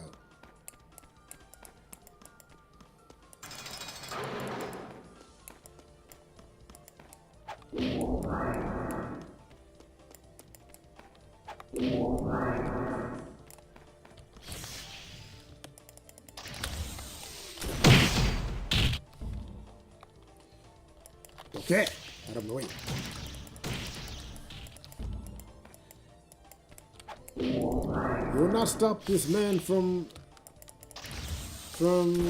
returning to his lost love, to his wife, to his child.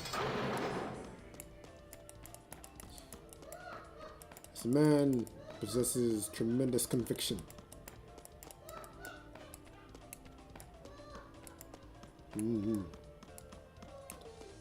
Don't mind the laughter. Don't worry about it.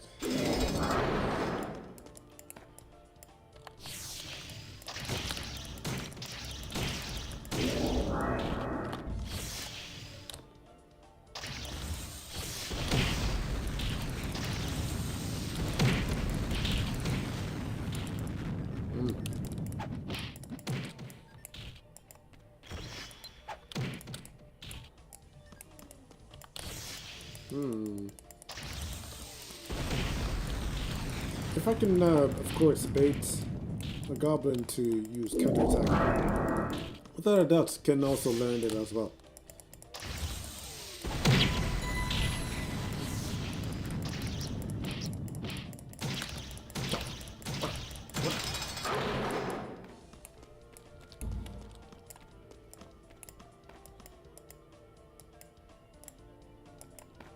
Let's see if I can't force a goblin into using it.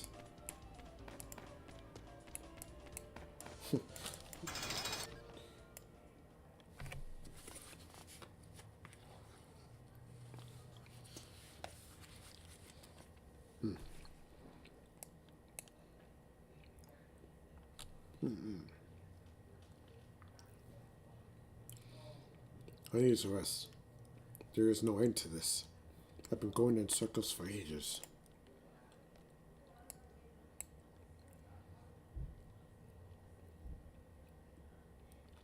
I'm so much weaker after being unconscious for those 2 long months.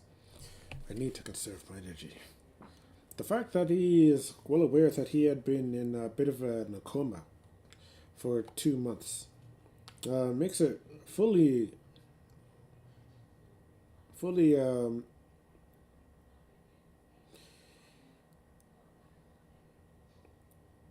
amazing that he has been currently aware of how much time had passed since falling into it.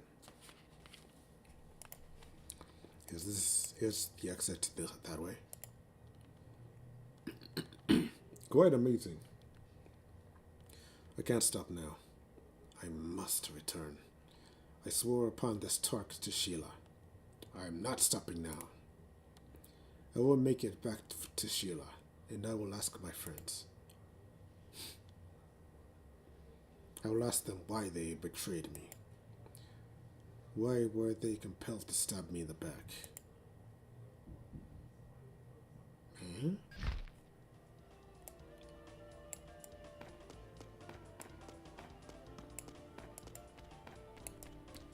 Whoa, something definitely happened just for this man to come up with that conclusion.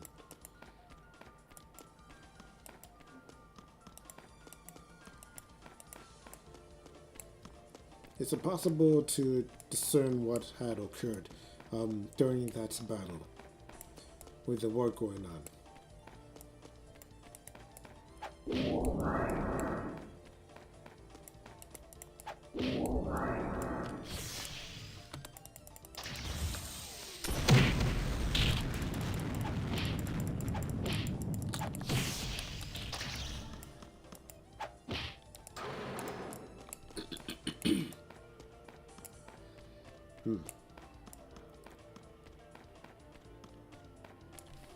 Wait up.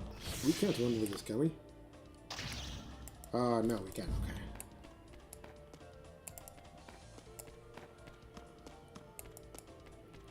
Oh my god, there's so many paths. This is a tremendous mousetrap.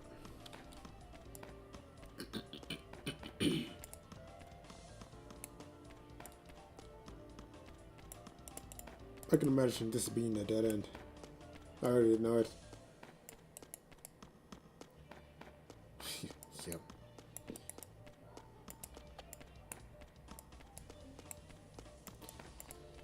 Sad thing is, I had to confirm to make sure. Otherwise, running all of this way, then having to come back would have been...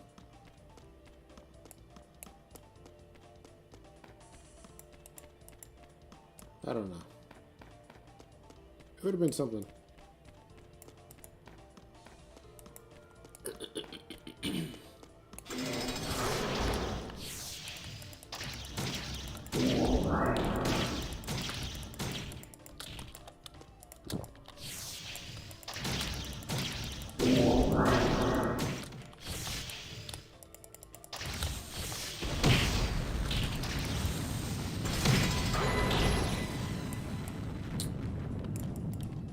Pure, unadulterated explosion! Explosion!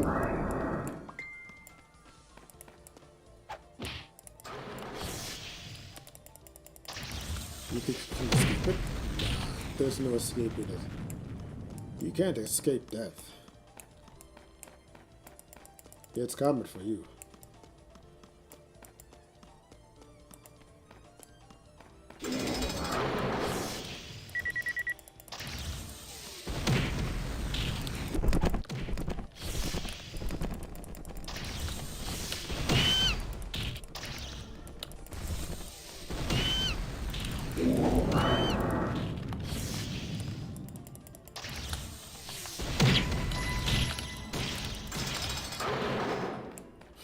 It doesn't matter how many main enemies or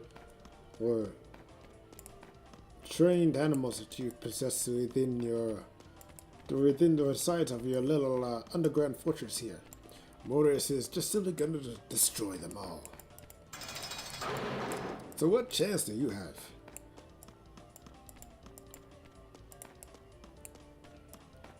You walk on an eggshells in front of an angry mage. A sage, even.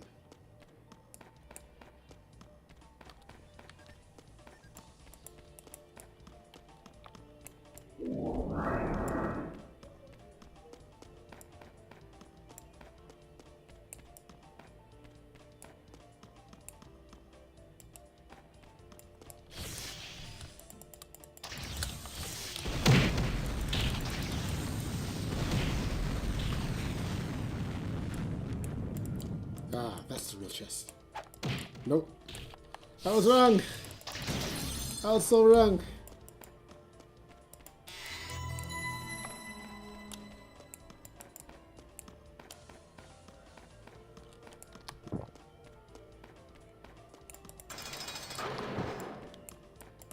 Ooh, boss.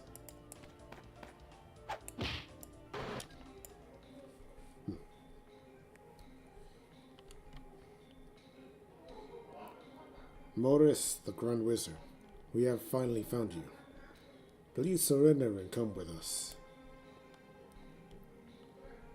You may be alive, but it is on borrowed time.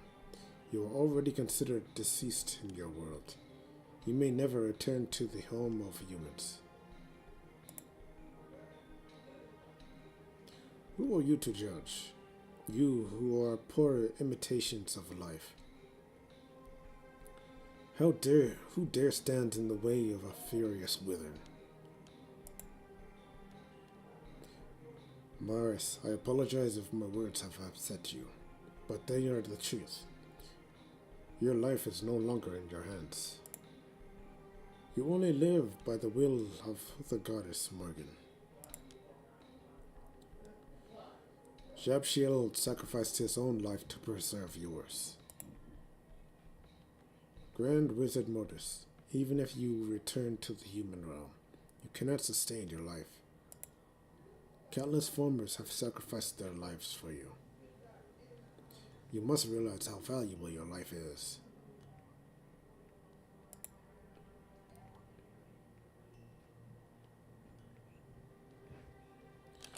Do not get in my way. I am leaving this place. I shall go back to the human world. And I will forgive no one who gets in my way. This is starting to sound more and more like Obito.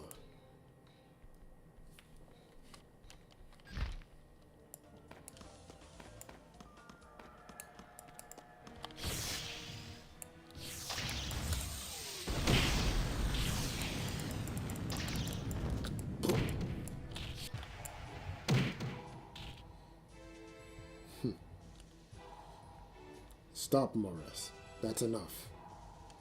There's no reason to fight this meaningless battle.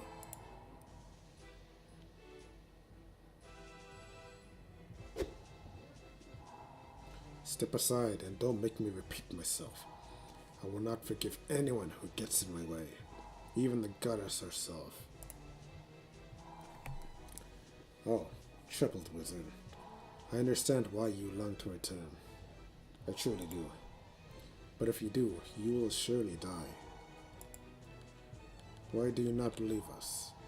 If you don't trust this, it will only cause you more pain. Why do you believe I will die if I return? Grand Wizard Morris, would you like to see for yourself? Do you think you can handle the truth I'm about to show you? Lord of Darkness, do not underestimate me. Very well then. Behold.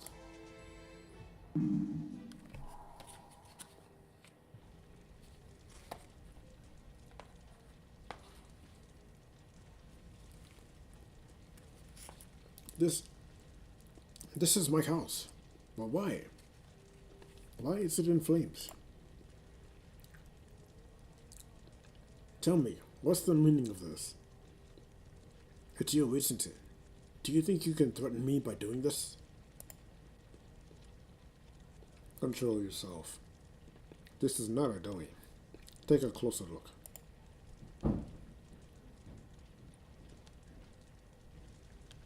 Things are getting really dark here. It can't be. Why are humans, human soldiers, why are they destroying my home?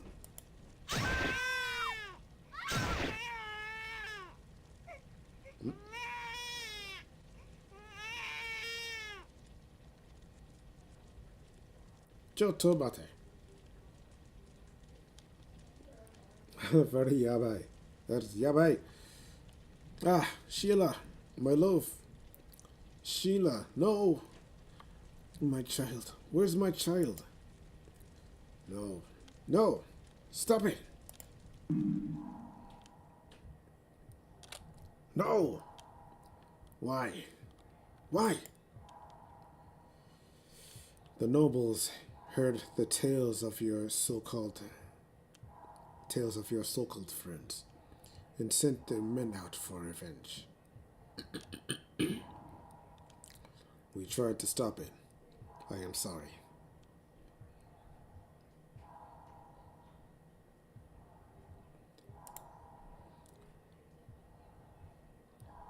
Because you learned of Jabshiel's ultimate spell, you and everyone related to you were murdered. You were fortunate enough to die as a hero, but your family was not so lucky. This all happened while you were unconscious. Sheila, my love, and my baby. I'm sorry. I am so sorry. All because of me. Morris, in the human world, you are considered a great hero. You sacrificed yourself to stop Jabshiel's spell. Did you ever stop to think what would happen if you, the reported hero, were to return to your world alive? Did you think about what would happen? The humans will kill you again for their own selfish gain. All of your friends have become heroes, and they have the power to silence one old wizard. That's the reality. As you just witnessed, that is the ugly truth about human nature. Truth means nothing to them. Only their twisted sense of justice, which they acknowledge only amongst themselves. I myself have also turned my back on this sick race called humanity. Which also indicates that he is once human as well. If you seek revenge, submit yourself to Goddess Morgan's eternal will. I shall lead you to the goddess. Let's go.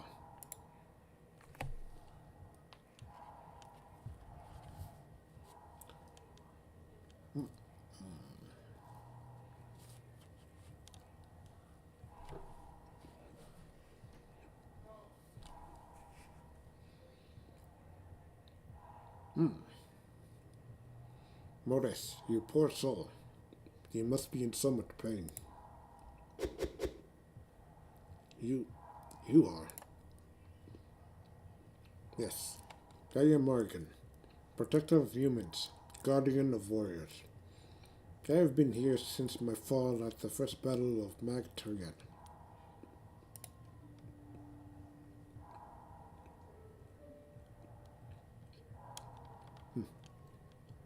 So, Goddess Morgan made her presence on the first battle, the first war of Magturian. But she was absent on the second.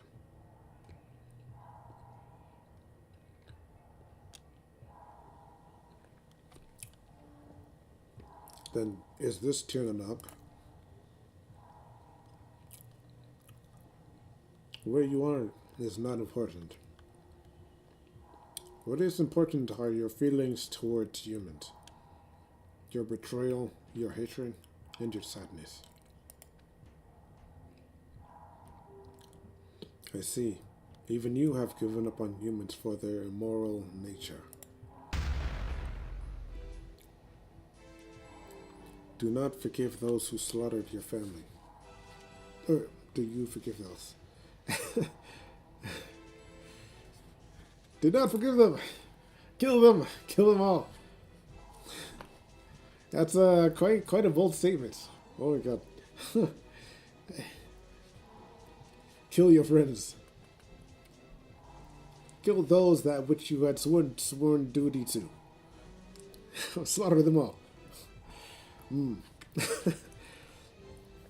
If the opportunity of vengeance comes your way, will you not seize it? No, I will have my revenge, no matter what.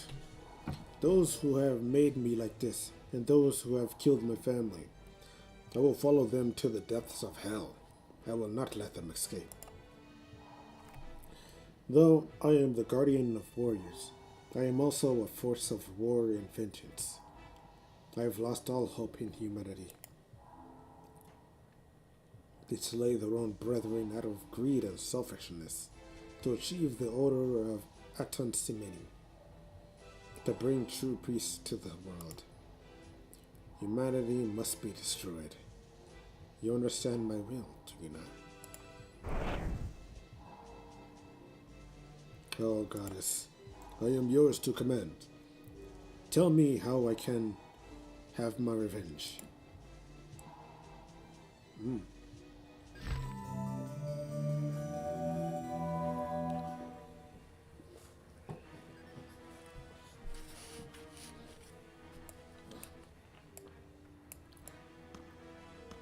It's pretty crazy.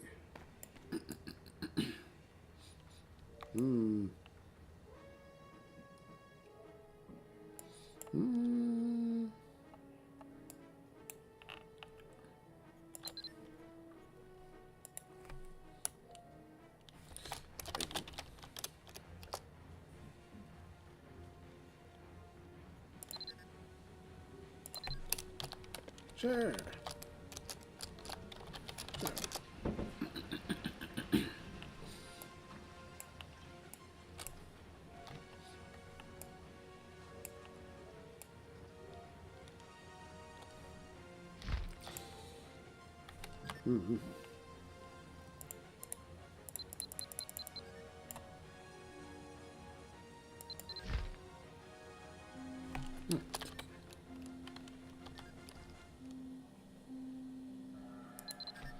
Okay.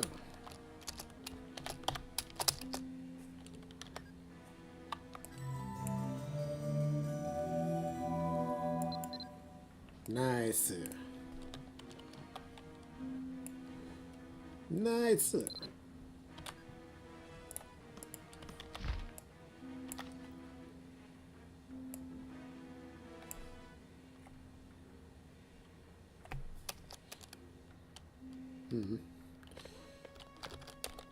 Working on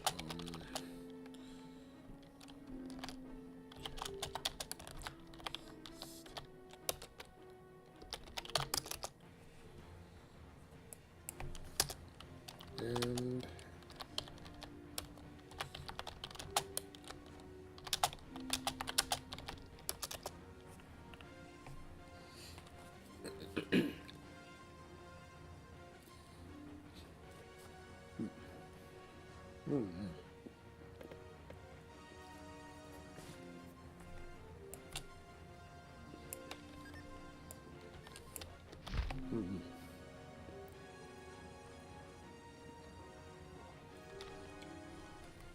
Mogu.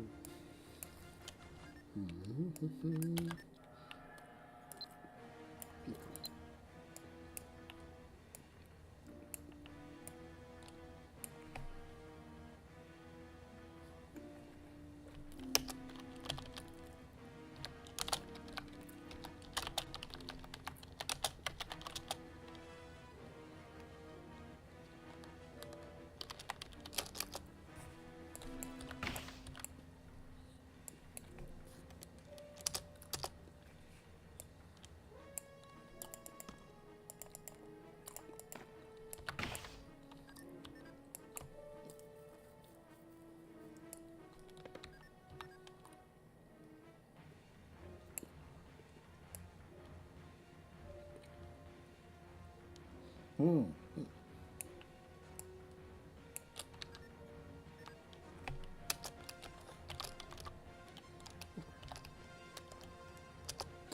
Let's see. Animate strings.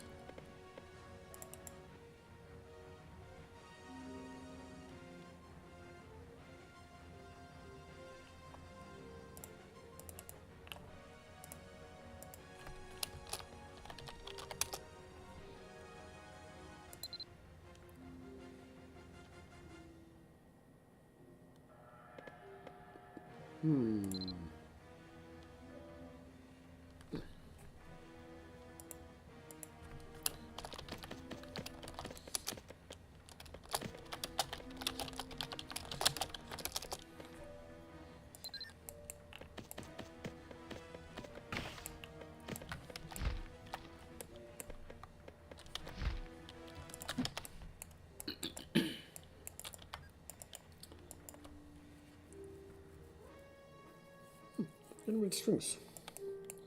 Not too bad.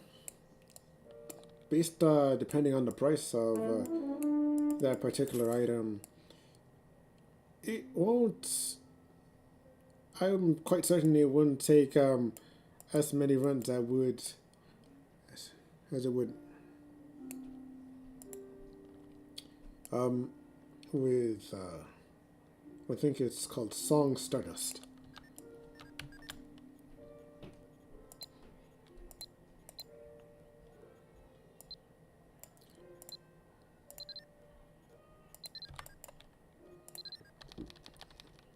Yeah, this is definitely a pretty yabai situation.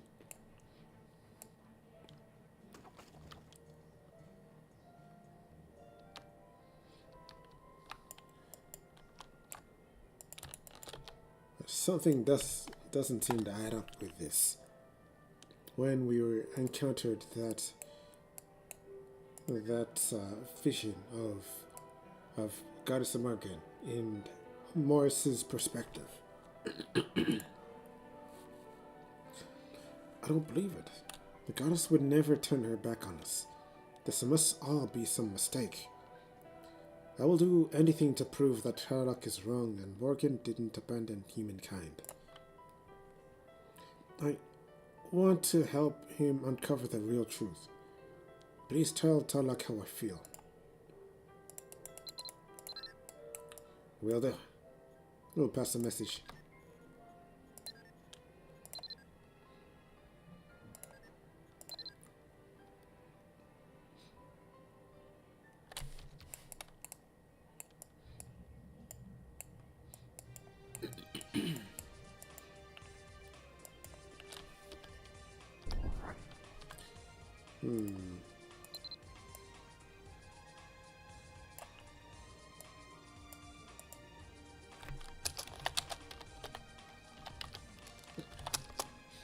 Let's see.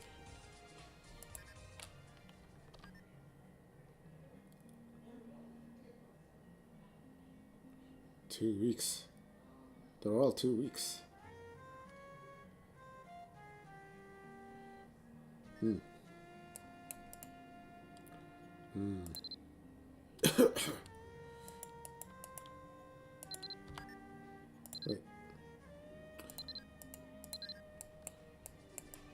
We didn't talk to Tulloch yet.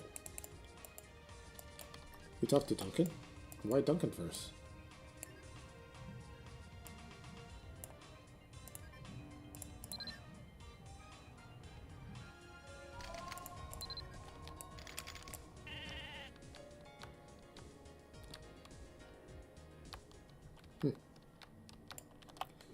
It's a bit of a strange direction, but I suppose Duncan would have some insights upon this matter. This is... It's hard to believe that such a thing could have happened to Morris. Is he still alive? And this is the first time I've heard of how much he hated humans. Please don't speak of this to anyone. It's better he be remembered as a hero than a traitor. Besides, we only have limited information to go on so far. I'd like to look into this more on my own, and I'll have to read that book Morris wrote. Can you get it from Tarlok for me?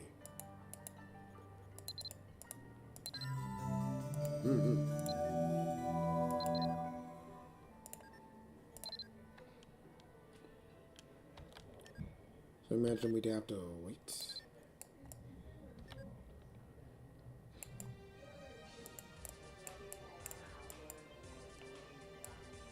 So Grandpa Duncan will be able to form some speculations. That is quite a story. Thank you for sharing my mentor's fate with me, Anna. Now then, Chief Duncan of Tir Canale wants to borrow his book. I suppose that's all right. He is a wise man. He may catch something that we have missed. Yes, please give this copy to the chief for me.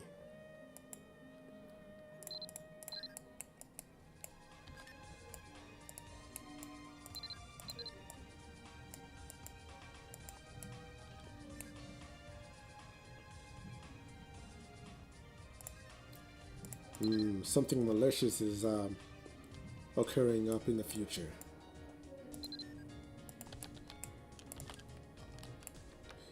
And that is, of course, something that we absolutely cannot ignore. At all. It's becoming a rather dangerous situation. So this is the Book of Revenge that Morris wrote. Let me take a look at it. Duncan skims through the book. Interesting. Is this the end? It can't be. Anna, I don't believe the book ends here. It reads like there should be more to it. Looking at the introduction, it seems like a 3-part series.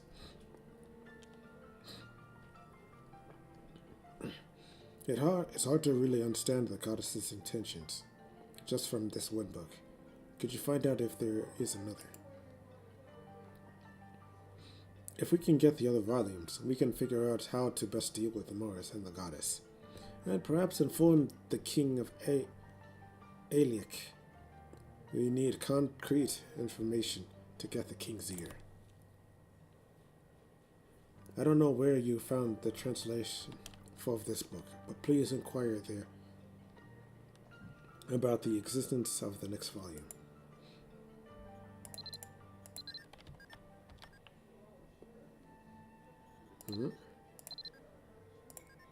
Of course.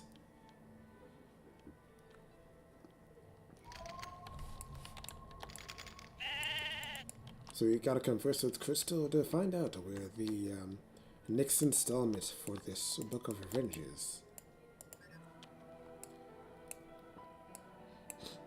Another volume to this book?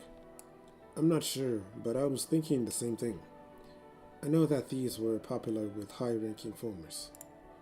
You might want to check with Aira about this. When it comes to book, no one's more knowledgeable than her.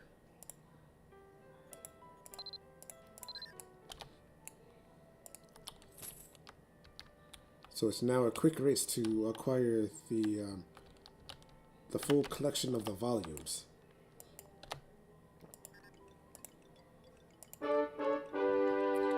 The Book of Revenge? I'm certain we don't have a book by that title. I doubt that I can order it either. Trust me, I know all the books we carry here. It's a 3-volume set. If you already got the first volume, then I can't sell it to you as a set either. I doubt they'll let me order each volume separately. Wait, it's for Morian? Why didn't you say so? I'm afraid you'll have to look elsewhere for that. I don't carry anything like that. Anna, was it? You have quite a unique taste in books. I'll tell you what, you've piqued my interest. And I know a number of explorers and scholars. I'll ask around, and if I hear anything, I'll get in touch with you. Thank you very much, sir.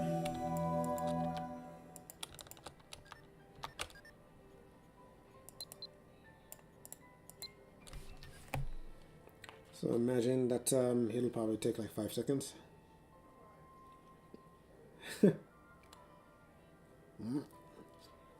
Bum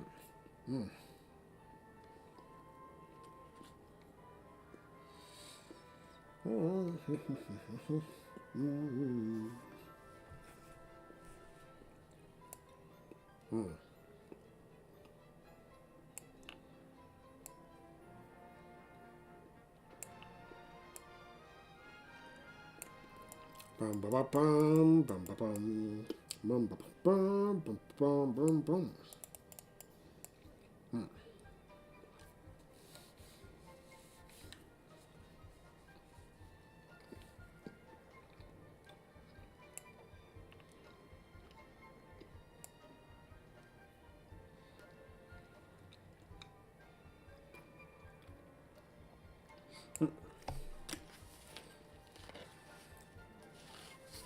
Delicious.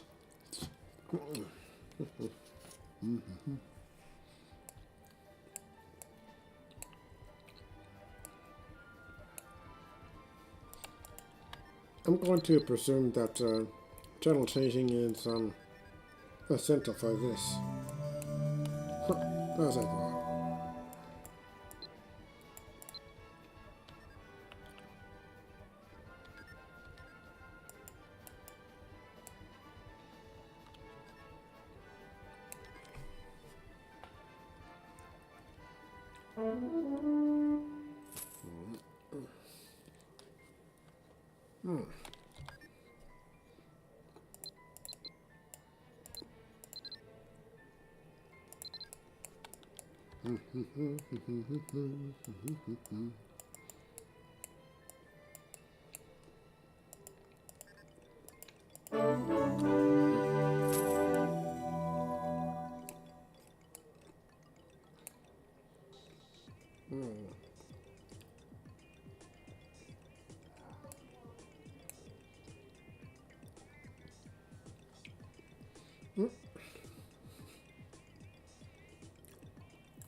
I got something for you, Anna. Do you remember the book I gave you before? Land of Eternity, Terminog. The author of that book, Leslie, had some information you might be interested in. You see, Leslie is a famous historian and an avid explorer. She sent me this note. It says that she once saw the Book of Revenge inside CR Dungeon. She said if you offer this note on the altar of CR Dungeon, you'll be transported to where you can find the book.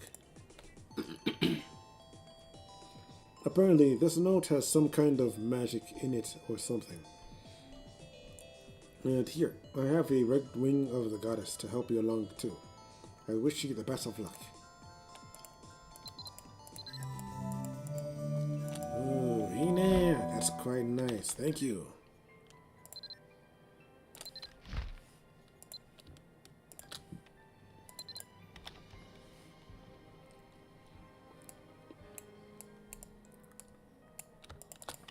Let's begin the exploration and confiscation for this book.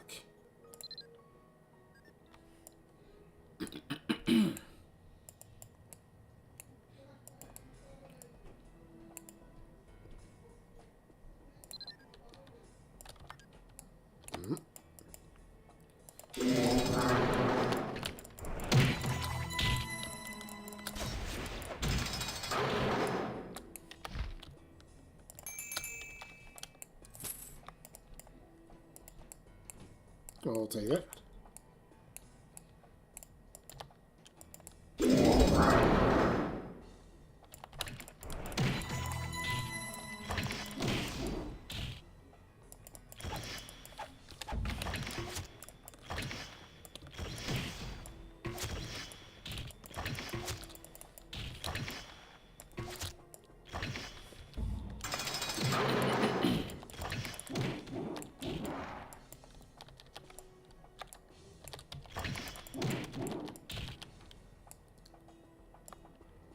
Yes.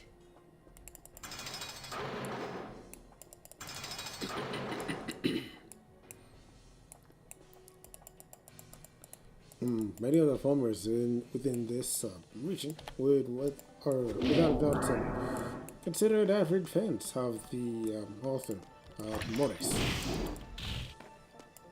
Seeing as how they're lining up from room to room.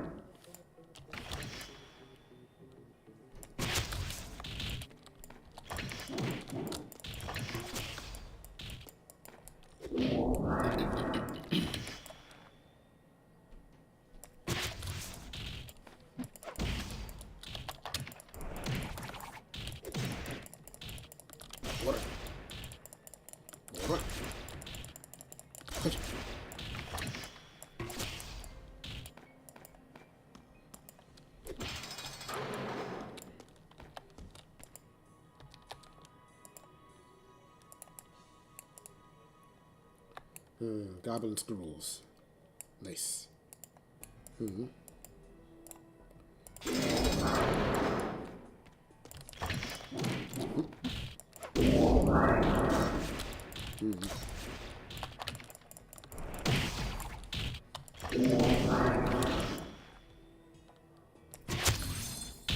Nice.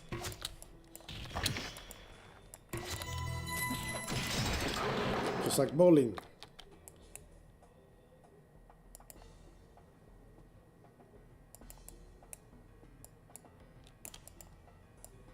I'll collect that wood.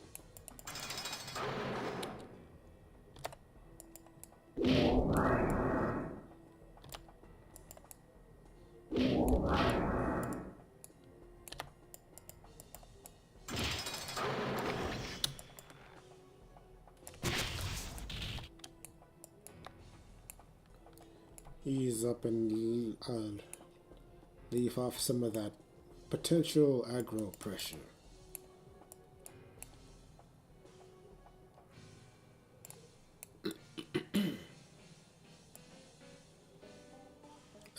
Needs a key.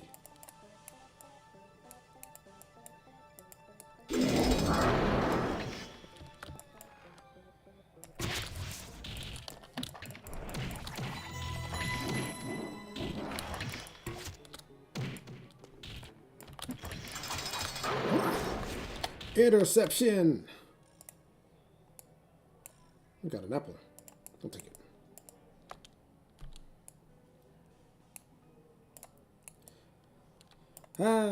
Bandits, goblins, makes no difference to Anna.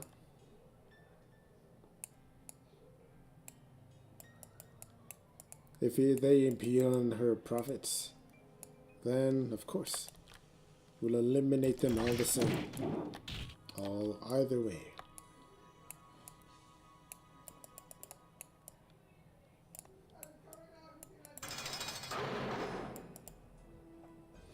Can't make a profit if the world is destroyed.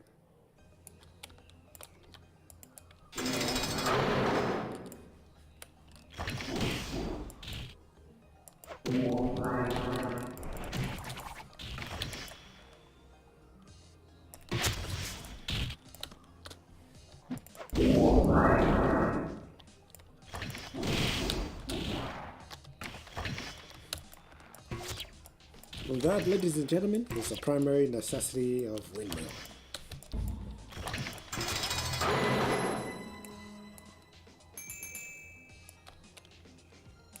Okay, which is the...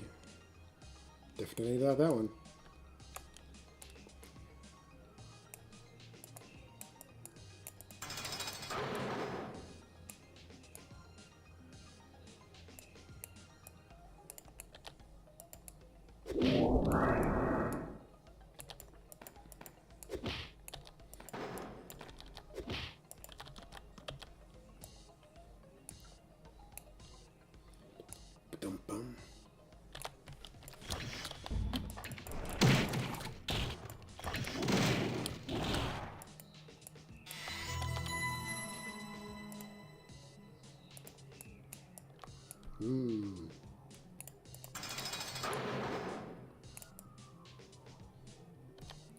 So this facility of the farmers now possesses 2 floors.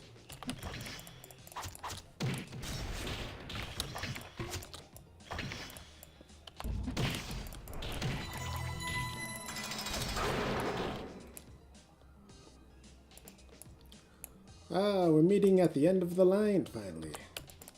Nice.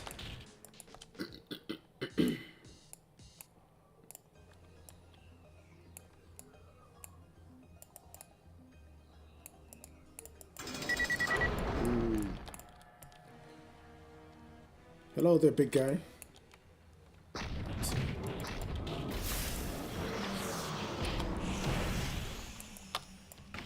Baka! Baka broom!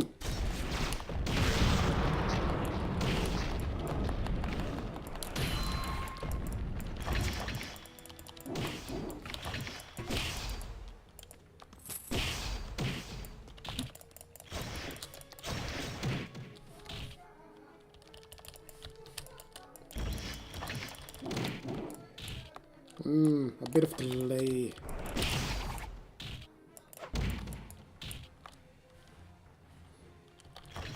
But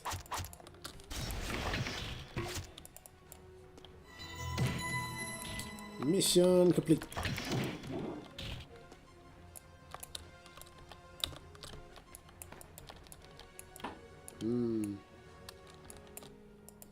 Nice.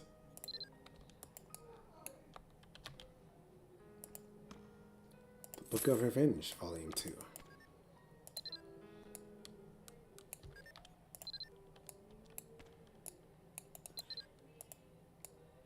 All right.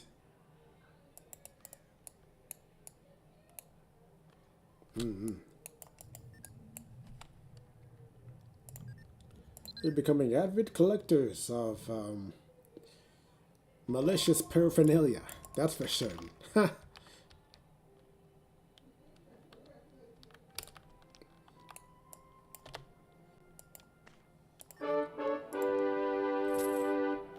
Suffice to say, for records, we'll of course keep these items in inventory for not just for now, but for future use as well.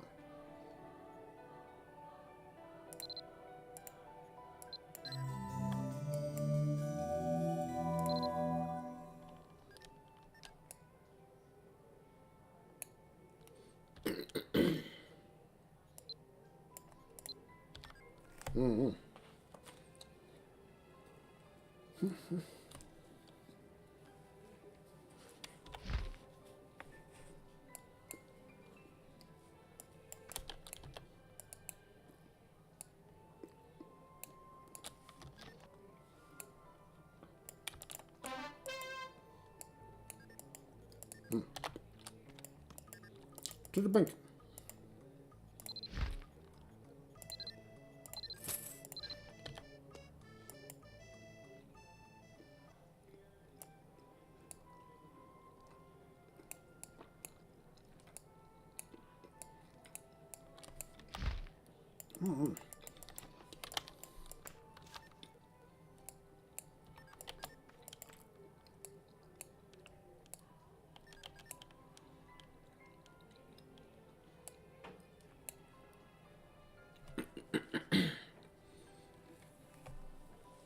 We got a lot of strength.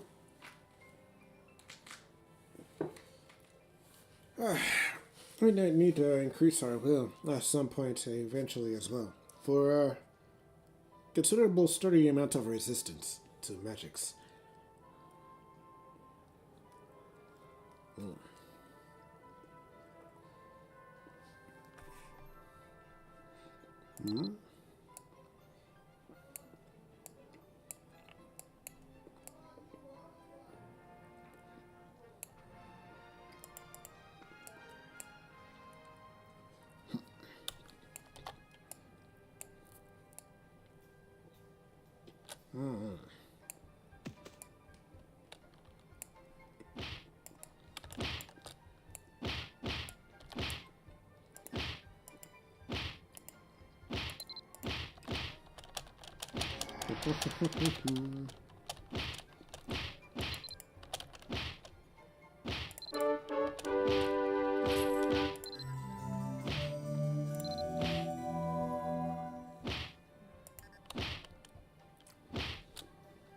In all honesty, I actually forgot about the guild activity book.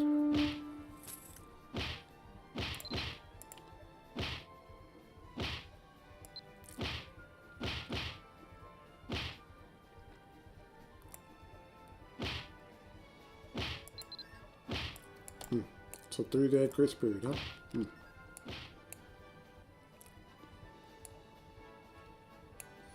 Of course.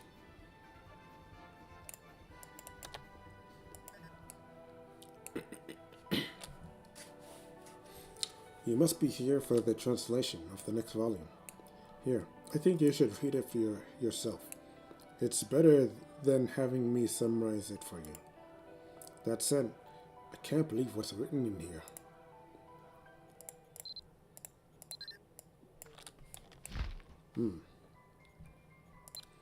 It's that bad, huh?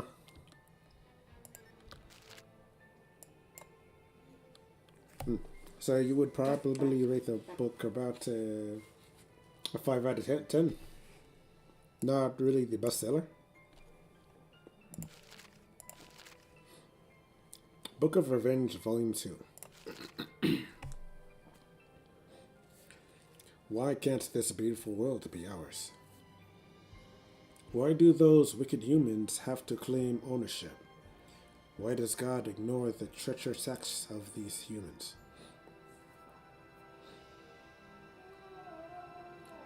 Mate. I'd rather die in a battle against humans than kneel down and ask for mercy from them. I'll be keeping my dignity intact as a proud creation of God. Those that are reading the second cry of revenge shall always follow the goddess of war. The gods hear our cries of rage and see our effort to bring order to this world, and have bestowed the blessing of the goddess of war to protect us. The humans are now the only ones entitled to blessings from God.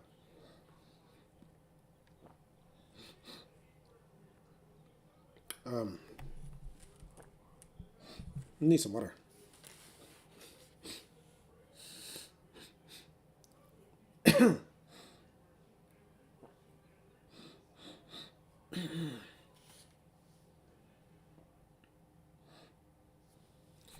Do not pin my cry for revenge as a cry from a human being. The life of Morris as a human being has ceased long ago. The life of Morris these days is but a servant of Goddess and a brother of formers, in hopes of demolishing the humankind. Do not dismiss my cry of revenge as futile. Rather, hear out the one brother who is willing to serve the goddess, crossing the boundaries of race. The second cry of revenge. Humans emerged victorious in the Battle of Moitura, but they are in fact ignoring the truth. The truth is that the victory was a glorified name for betrayal and contempt. Their complete ignorance towards others have reached to the point where they believed it was the truth, that they are the true messengers of God in humans' eyes. Even God's greatest creation, nature, is beneath them. Even so, nature always works as a supporting cast, always blending in harmony with the surroundings, much like us formers. Nature believes coexisting with humans, even as they are continuously destroyed in the hands of humans, is a role bestowed upon them by gods. This unfortunately only serves to continue the rampage by these humans. We farmers are here to bring the glory back to nature, and our best way to do so is to open its eyes to the truth. The truth about the sins the humans have committed against the nature with no remorse whatsoever. It is our job to awaken the nature and deliver it from the human's abuse. We now know that with the eye-opening scroll, everything from a deer to a strand of grass is starting to see the abuse they've taken, and all despising the humans, and are despising the humans as a result. Nature is now aware of the sinister plot of the humans. Instead of being one of nature, humans split from the nature and committed all of these despicable acts in the name of serving God. Even so, the humans are completely oblivious to this and continues to extract things from nature, foolishly believing in their own intelligence. One day, nature will no longer be so tolerant and will bring wrath to the humans. The day will come. Nature isn't the only one turning its back on humans. Even the gods that have provided the humans with divine protection have gradually turned their backs on them. Even Goddess Morgan, who's responsible for lending her power to the humans and thus blocked the invitation from us foamers, have started to understand our values and beliefs and has helped us in recent times. The goddess has turned herself into a statue to protect the path to the humans, but now she has broken the seal and has let us foamers walk the path of the humans.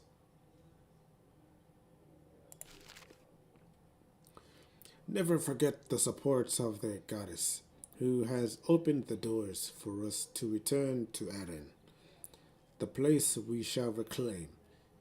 Think about the fact that a staunch advocate of the humans have turned her back on them. That is quite powerful.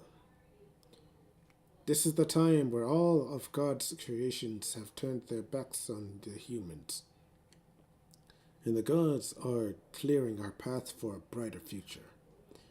It is now time for the farmers to clear out the humans, every single one of them, once and for all. These humans won the war they should not have won, and have wielded terror on everything else that stood in their ecomaniacal path. They will be brought to swift justice. So in conclusion to this, remember the fact that Goddess Morgan is now on our side. Under her guidance, we will successfully destroy the humans that may stand in our path, and reach the Holy Land of Tirnanog first, opening the gates for us. Do not live the life engulfed in the thoughtless, selfish desires, but rather live the peaceful, harmonious life. That's the life we will be striving for as we fight these humans. Goddess Morgan is now with us. This fight is not strictly for revenge, but for a quest to bring light and order back to this world. Once the order is back in store, we will all prosper and live healthy lives. To those that are serious about eliminating the humans from this world, read the next volume.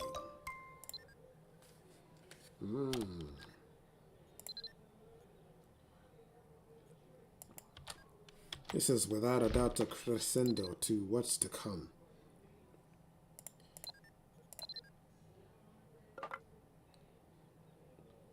It seems that they're even willing to turn nature against the Tuatha De Dananns. This is pretty yabai. Pretty yabai.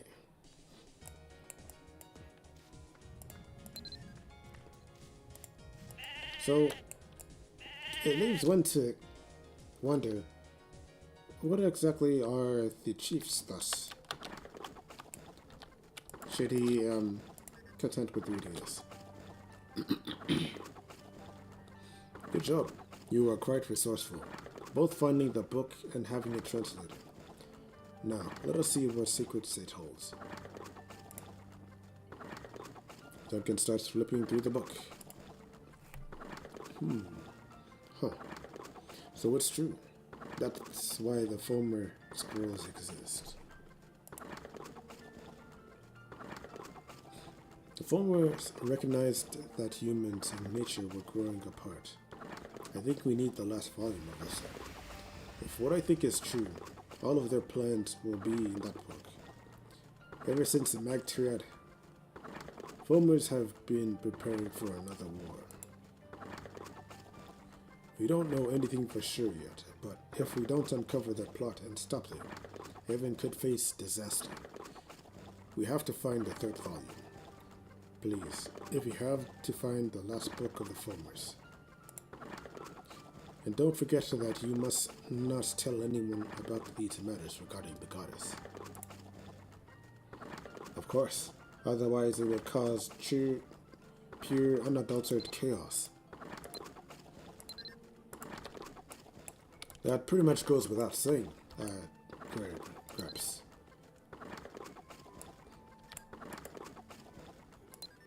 Let's see.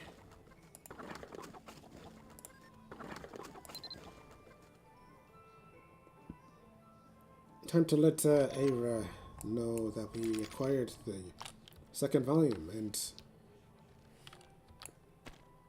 need information for the third.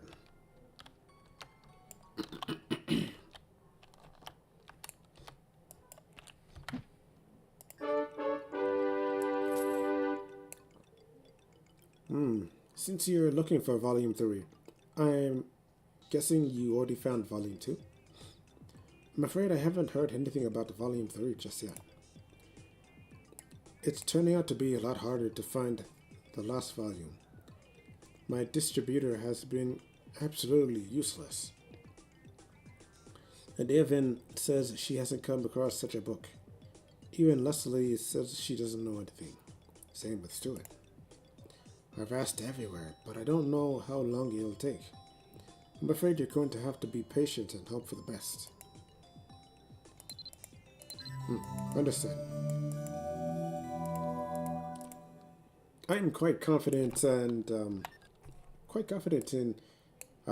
in Erinn's mutual intelligence capabilities.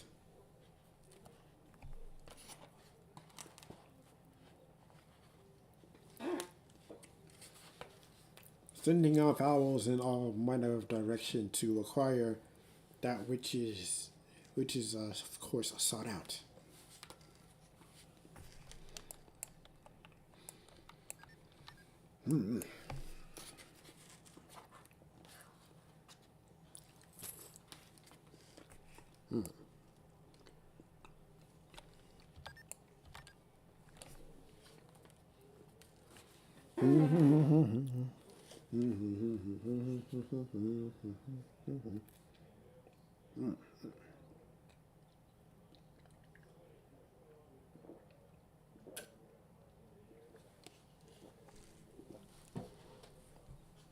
I imagine this is yet another channel-changing necessity.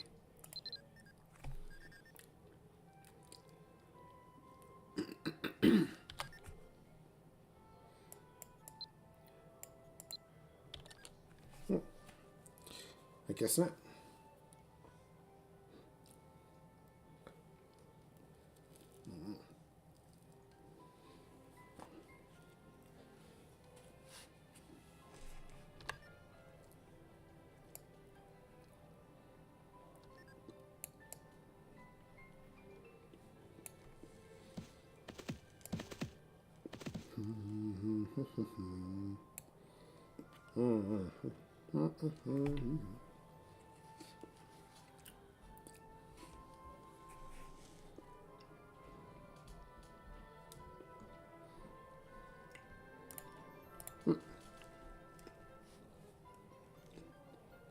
Checking our progress at the moment.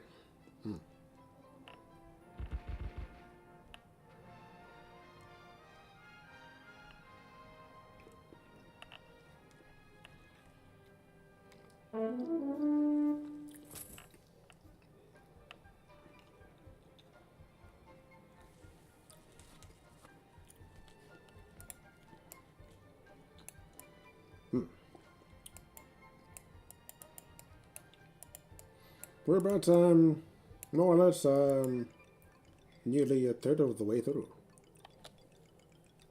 Well, not a third. 2/3.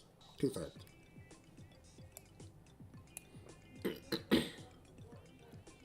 Ah, I've been waiting. I have good news. I found out where you can find Volume 3 of that former book you've been looking for. Last night, the magic instructor at the school in Tyrconnell has it. You know her, don't you? She came by looking for a particular book recently, and while we were chatting, I snuck in a question about your own search. She says she has the third volume of Book of Revenge, an original copy in the former language, no less. You should hurry up and see her. Good luck.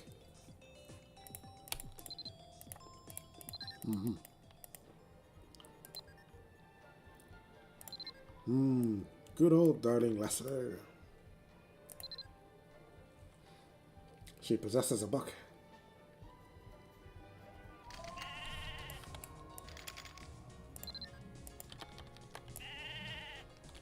Okay.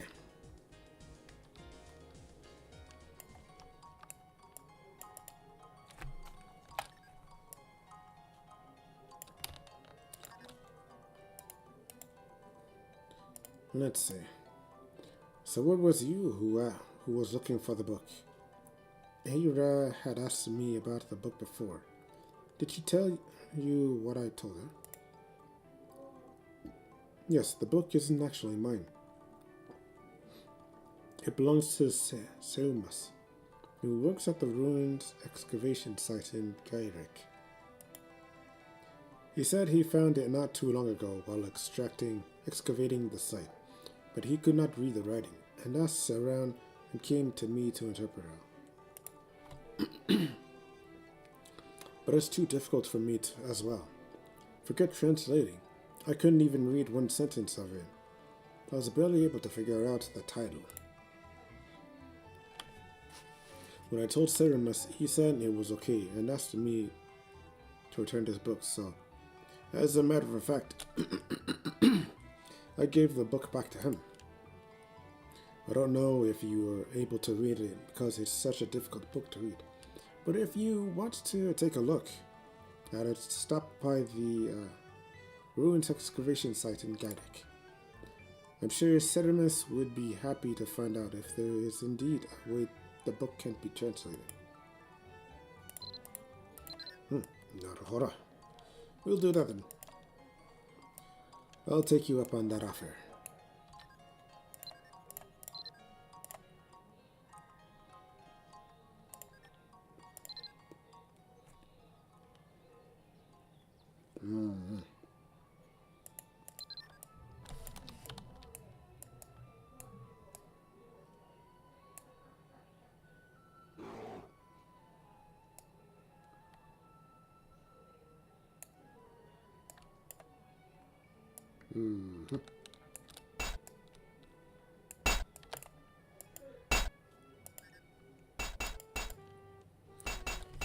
He gasps for breath as he speaks.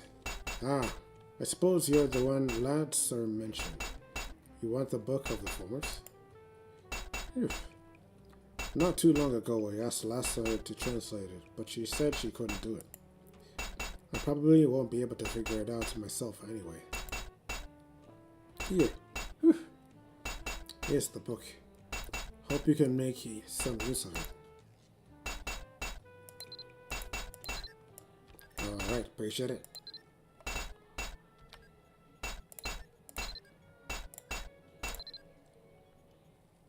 We get it translated by Christelle.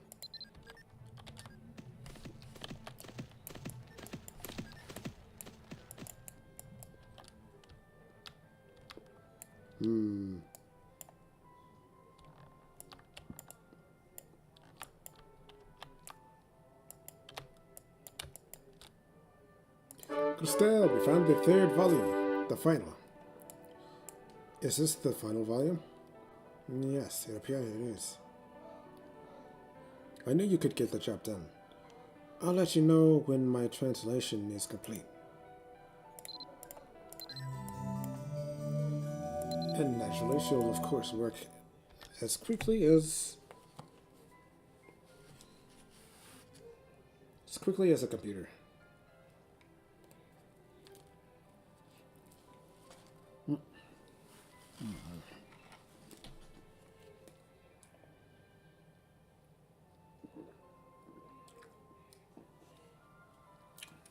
I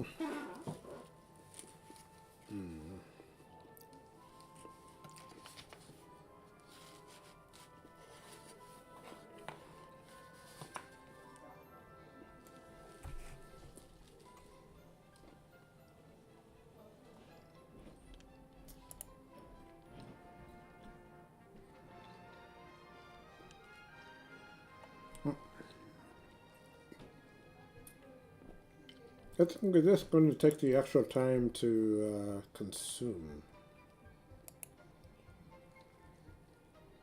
material.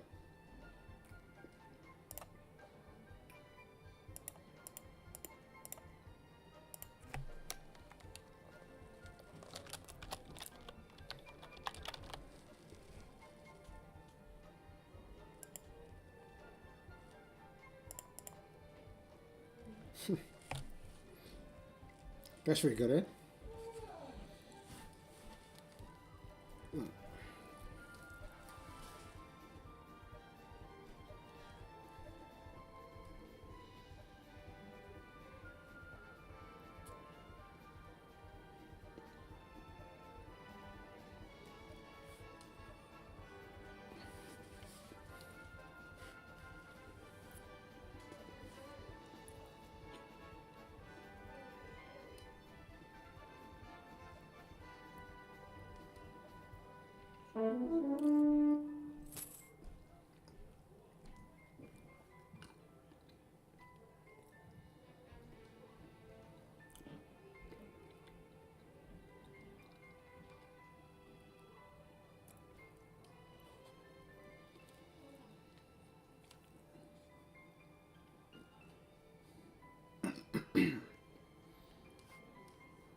Hot dog.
Hot dog, baked beans, and corn on the cob. Sorry to say, but it takes some time for me to eat, being that my teeth are, of course, rather sensitive.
Mmm, sweet. Very sweet. Very good. Delicious.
Okay.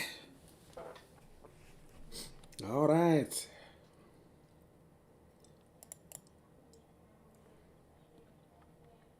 Ready to proceed.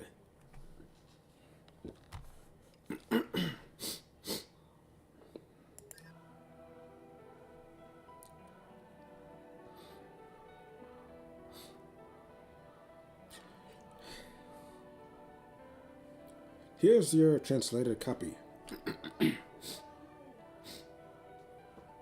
You should now have the complete Book of Revenge. I must warn you, this last volume contains some disturbing passages. Thank you.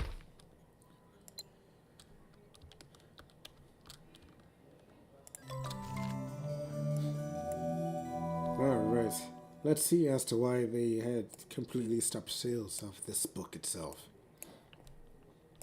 First and only copy. The Book of Revenge, Volume 3. Now the time for the world of humans to burn and disappear. The gods and nature have all turned their backs on the humans. To them, the future shall not exist. Destruction is a prelude to creation. The first step in creating nirvana will be that of eliminating all mankind. Let us all shout his name, Glasgahiblian. Glasgahiblian.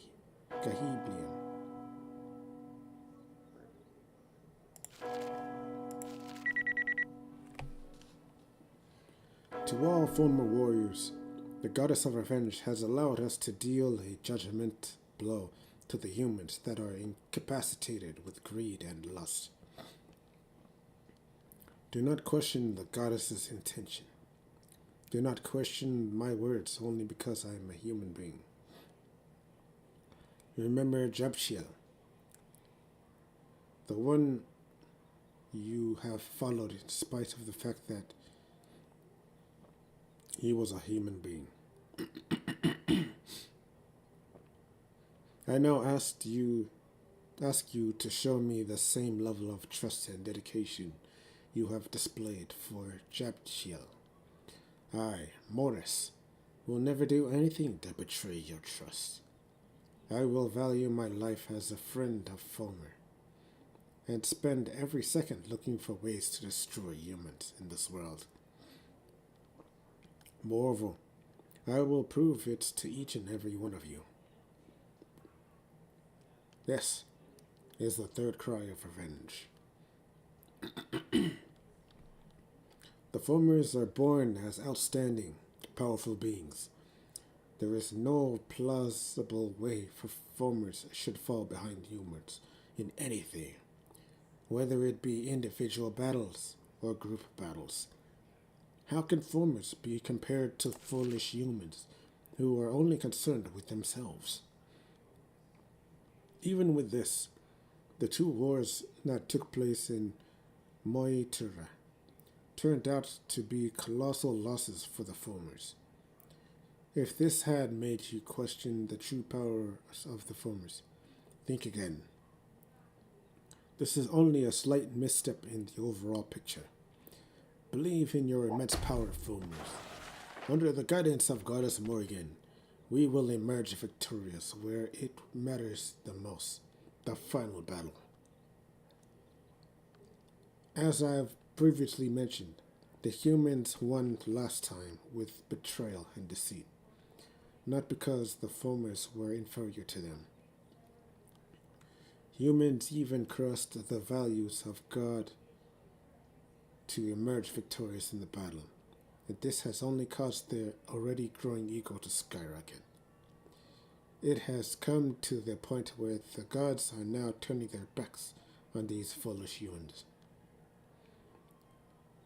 Unfortunately, we do not currently have enough power to exact the ultimate revenge on these humans, yet.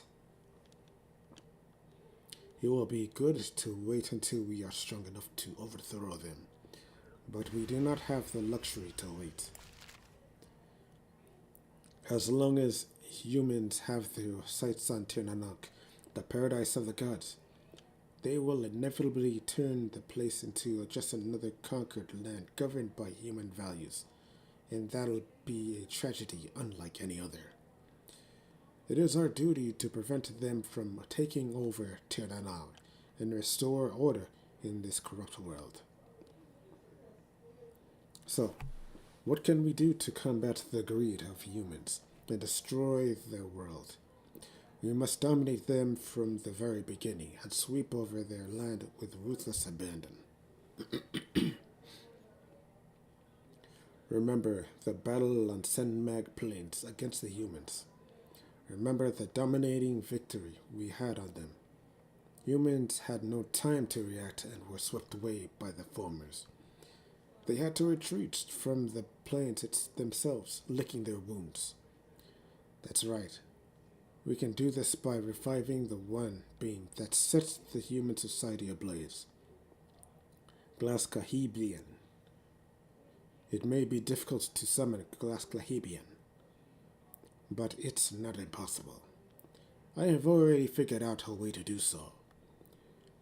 It is true the remnants of Glaskahebian is few and far between, but it's not impossible. Given the guidance of the goddess and our strong desire for revenge. Also, remember that the goddess has opened the doors to Erinn. We can obtain everything we need in Erinn to summon Glaskahebian. Once more, prepare yourselves for the journey to summon Glaskahebian right now. By conclusion, Our enemies are now at the point where their egos have reached such heights that they are forgetting to who they really are or what to do. The goddess of war, who has continuously guided the humans, have blessed us with revenge. And the nature of Erinn, so eager to lend a helping hand to the humans, have now realized how despicable they really are, and have ceased cooperating with them. We may be weakened after the two devastating losses in the war, but we also have found a way to restore order by demolishing Erinn. Everything we need is now ready, be it the support from the gods or the lackadaisical state of the humans. It is the perfect time for us to set the human society ablaze. Remember, the glory of Tir Nanog shall be in our own hands. Everyone who has decided to restore order in this world of chaos with help from Glasglehiblian shall remember my 3 cries of revenge. Always. Yabah! This is pretty much the pinnacle peak of trouble. Duncan? Duncan? Grandpa Duncan, you have to see this.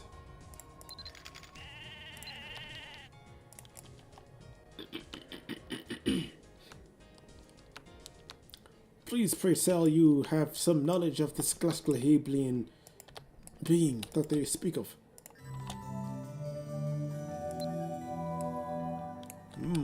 You have the final volume. I'd like to have a look, if you have it on you. Duncan receives the book and carefully starts reading. This can't be. If even a fraction of this is true, Erinn is in terrible danger. Glasglehiblian. Glasglehiblian is a legendary giant that once plagued this world. It's impossible to describe the terror this monster inspires. Once Glasglehiblian was commanded by an evil god to rampage all across Erinn. It was unstoppable and decimated our ancestral race, the Partholonians. Partholons.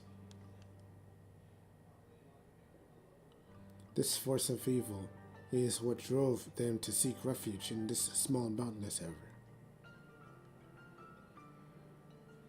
area. Interesting. I'm sorry. I'm just so taken aback. If we could learn more about what they faced back then. Wait, I have a book that should... Placido, it's gone. I must have lent it to someone, but who? Wait, he lived in Bangor, and what was his name? That's right, Bryce. Bryce is the person who borrowed it from me. Please go get the book back from Bryce. He'll know which one.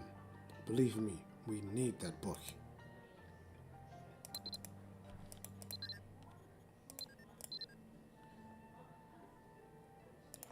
Okay, make the transition to Moriel then.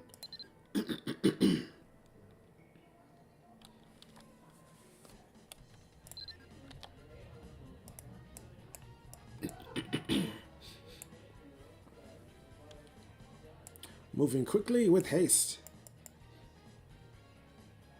We cannot spare any minute, let alone a second. Let alone any second, let alone a minute. Ha!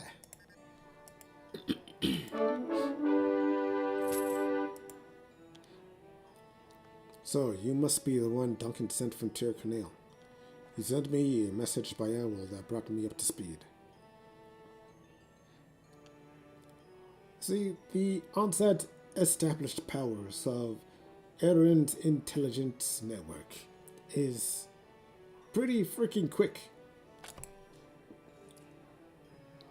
I've always had an interest in old stories, and the chief has so many interesting tomes. I'm done with this one. so feel free to take it. By the way, I learned something very interesting from this book. Resurrecting that monster supposedly requires this mineral called adamantium. Adamantium is a mystical metal that's resistant to magic. It's a type of metal that is only found in the mines of Bangor. The problem is, adamantium is no longer being produced in the mines of Bangor, and apparently it's been like that for a long time. Makes you wonder, doesn't it? Either this region has run out of adamantium deposits, or someone else is mining them all.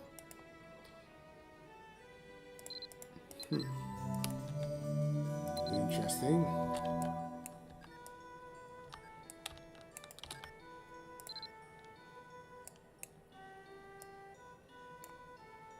Yeah, Talak will definitely want to know all about this plan. All of this information will, of course, bring Tarlok up to speed.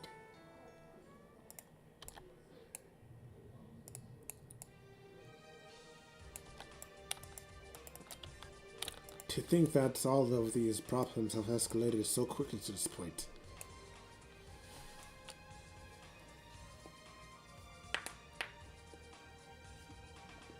And it seems like it's taken us to tell them to look up the inherent warnings that are happening all around them. Otherwise, they would have gone into a tremendous disaster without any knowledge or forewarning beforehand.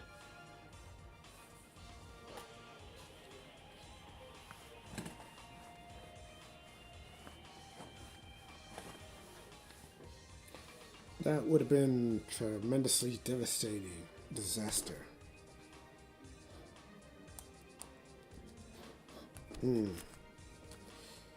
Let's see.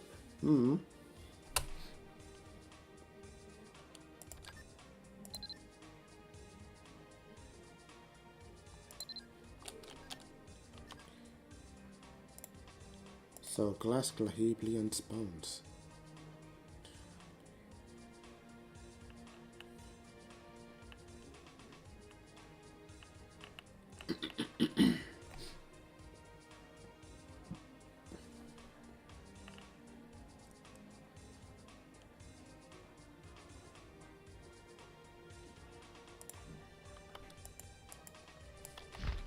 Bum bum bum bum ba-dum ba-da-dum.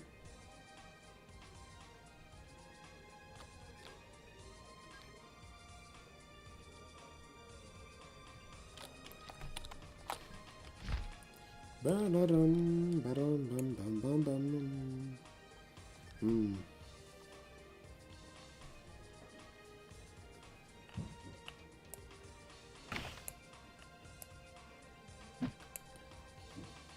Let's see.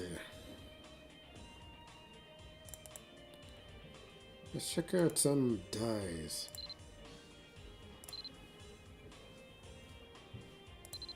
That may implement that desired color that we're looking for. Oh? Oh. Okay. That would be two.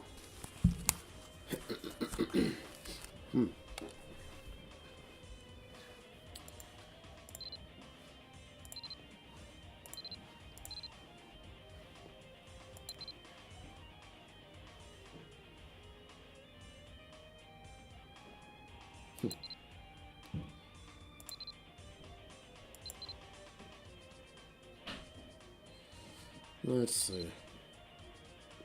So ideally, we're looking to apply a combination of red and yellow upon this suit.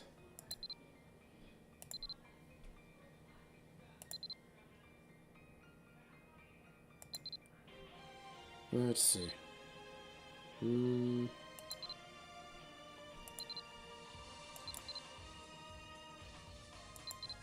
for forwarding purposes, more so, and offset red and yellow would be more than sufficient.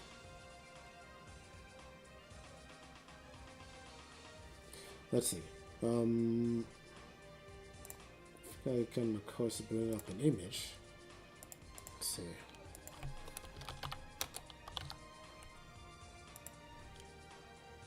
Mm-hmm.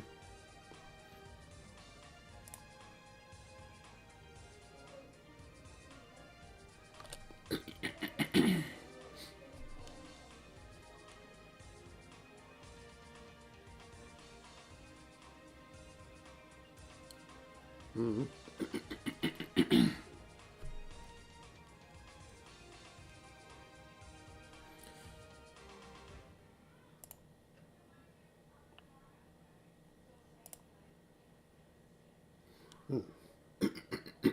Excuse me.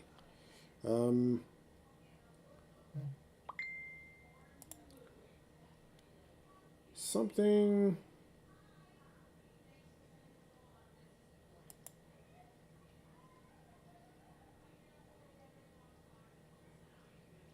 Something like in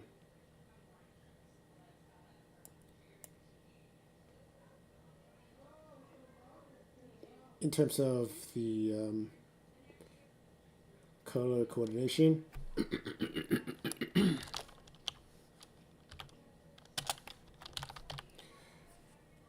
We're ideally looking to fit in this particular image. Let's see.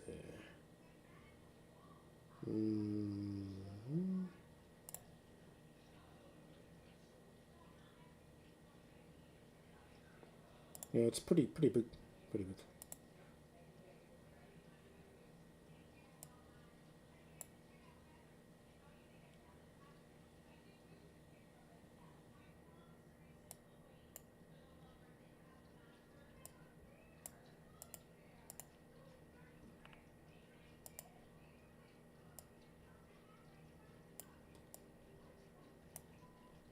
Something with that kind of shaded red and yellow.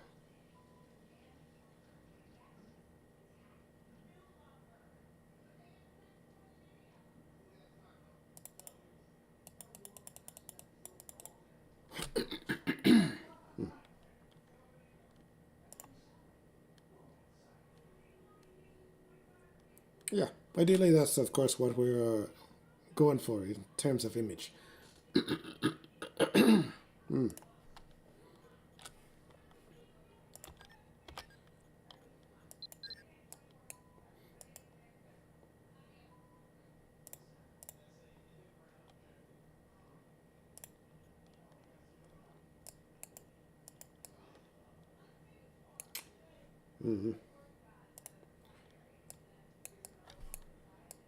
God's Tarlock, you take for excuse me.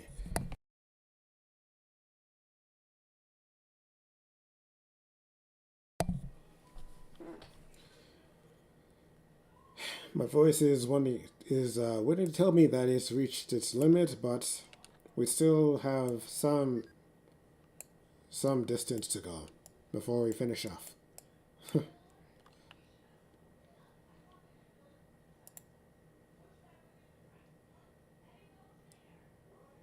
So unfortunately, we must continue commenting further.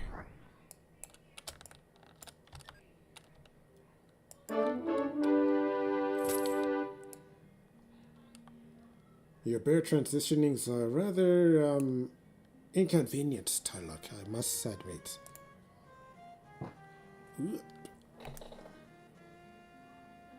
That's a chair. I swear it's the chair. Okay, guys? It's a chair! Shut up. What is that? Oh, God. That's it. In order to revive Glass Glahibian, his bones must be extracted, excavated, and reassembled. Any missing bones must be replaced with adamantium. But adamantium is difficult to shape. It must be melted at very high temperatures first. And there's a special ingredient that must be applied to the bone. It won't be enough to simply destroy the bones before it's completed. Once the adamantium hardens, you can't destroy it. I have no doubt the farmers have already gathered all the bones and prepared their magical regions too. It's only a matter of time before the farmers invade Erinn. How do I know all this? I learned it in the land of farmers, Tirnanog. Tirnanog is a reflection of Erinn, or perhaps it's the other way around. At any rate, the worlds are quite similar. Perhaps it would be better for you to see it firsthand. Can you do me a favor? These glasses carry the memories of my time there. I can't say for certain if the memories are intact, but if you wish to see what I saw through these glasses, you'll need them. Please find me some magic powder of preservation. The powder will prevent the glasses from breaking further. This will also sustain the memories contained within them. If you get me the powder, I'll preserve the glasses.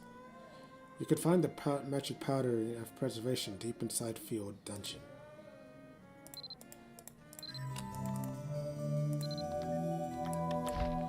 Alright, we'll get those glasses fixed up with that powder right away.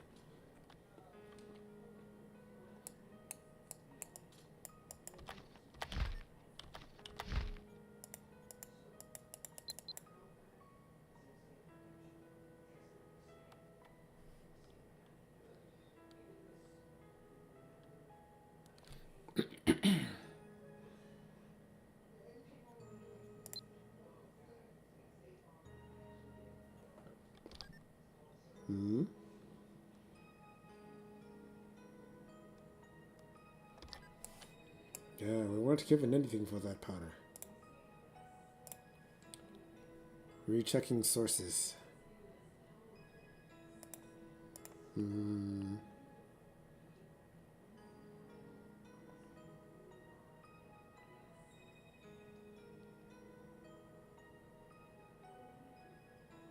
Any item in Fjord, huh? Okay.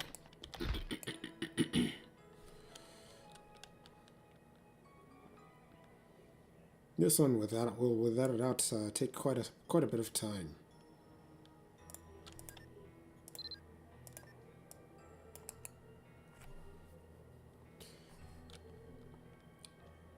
I'll drop a bandage.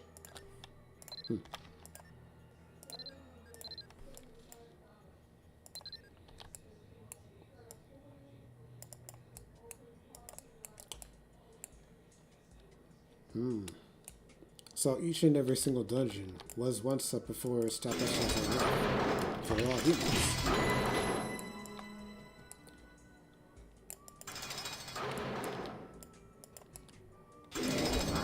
That would more than likely mark them as a pretty much canonical fact in this regard.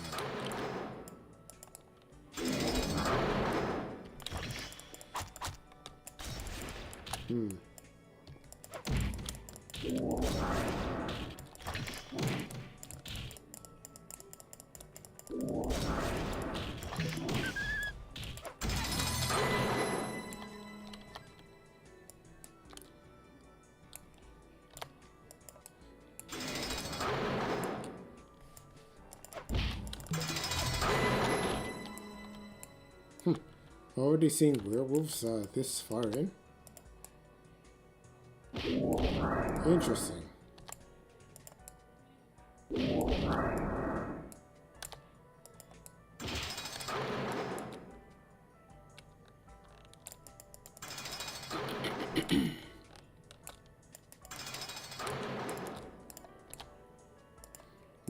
Very interesting.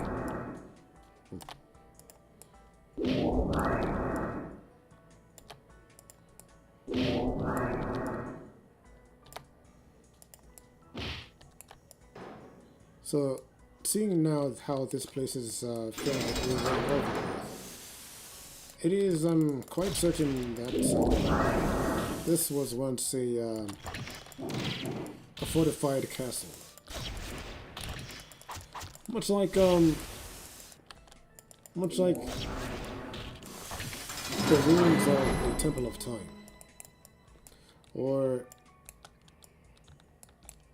well, yeah, to put that into a bit of a comparison. Ruins to the Temple of Time in the Twilight.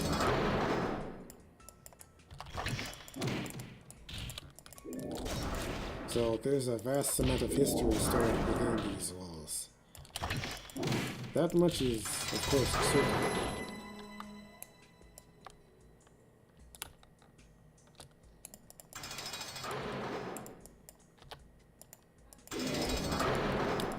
One can, of course, speculate a tremendous amount of things from it.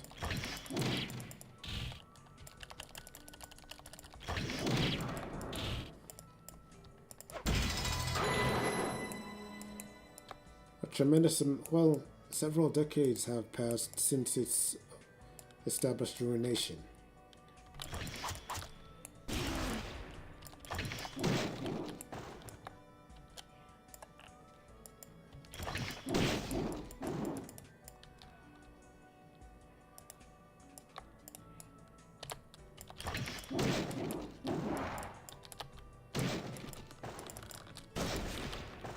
Shine!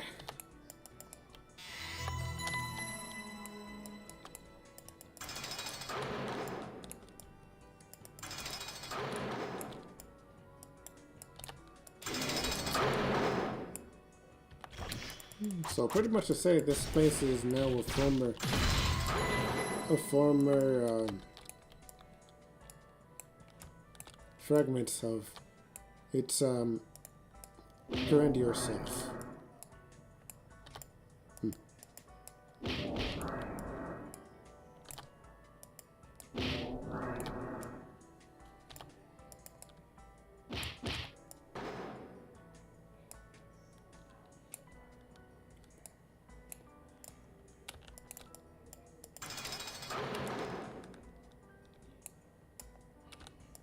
Dead end.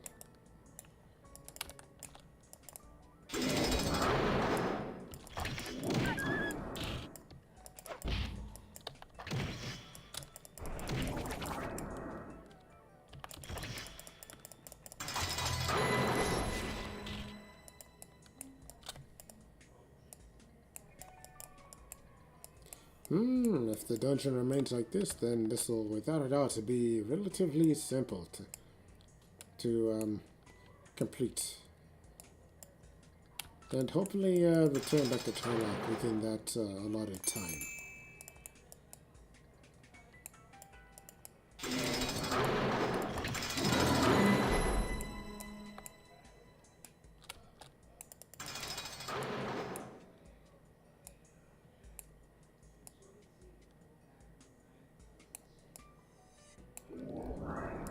Nice.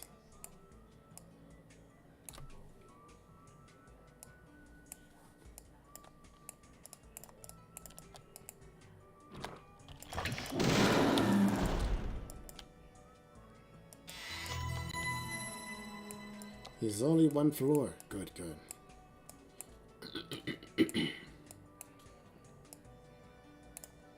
We will then conduct the business with Turlock before we enter. Enter the next place.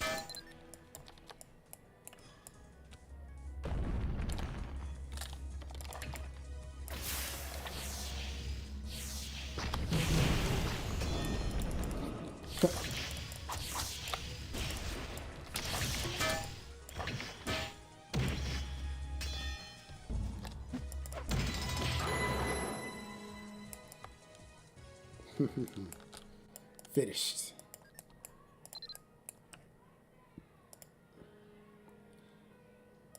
Nice, nice. First try. That's what I like to see.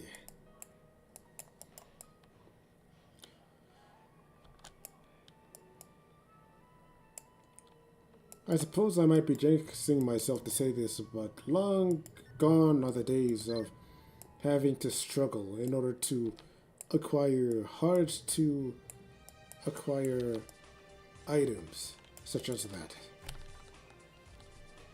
And watch the bad luck commits from then on. Oh, you found it. I will put this powder on the glasses right now. This is a memory that contains the preserved memory I had of that time. I will now cast a magic spell on the item with the magic powder of preservation. And this is the Red Wing Goddess, which will take you to the Rabbi Dungeon. Go to Rabbi Dungeon and put these glasses on the altar. Then you will know about my anger towards the goddess and the evil spirits.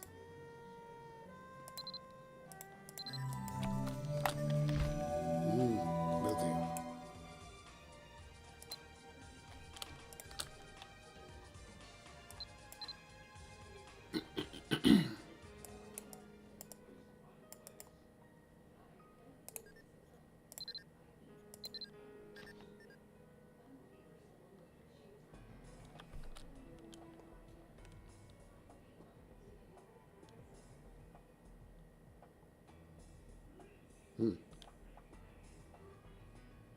A foreboding dungeon. This is Tirnanog.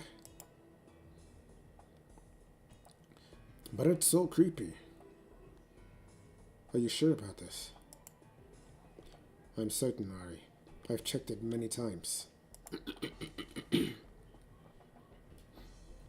I thought you said this was some kind of paradise where all your wishes come true.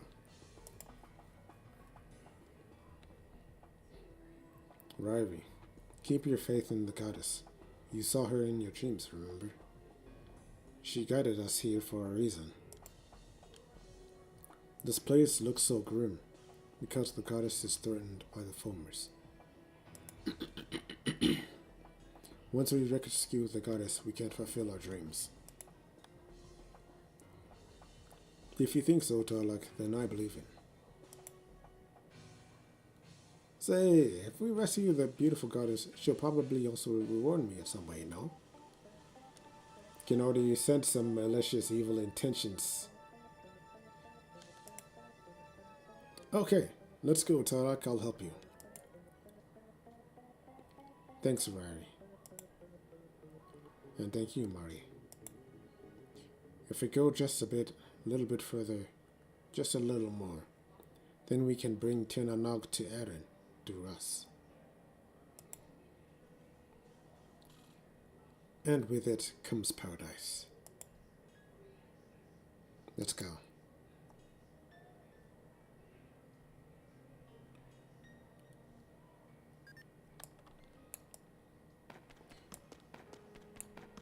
This looks pretty much like a viable band of mercenaries.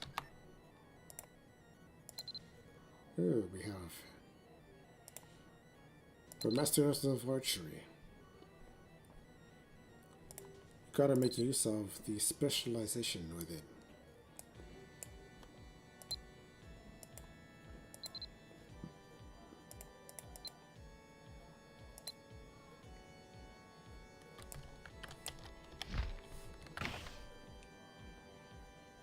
Bow Mastery. Do 2 additional damage. Nice.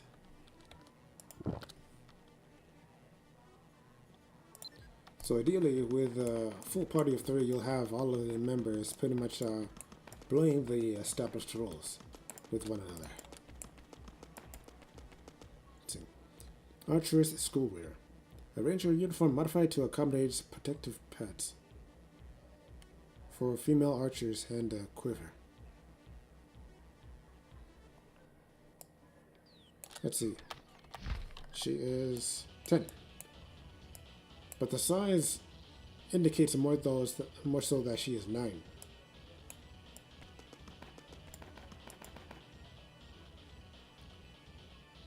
Average HP. XP. Level 43. Yeah, without a doubt, these guys were totally not ready to what was up ahead. Defenses, okay. Specializes the most in dex.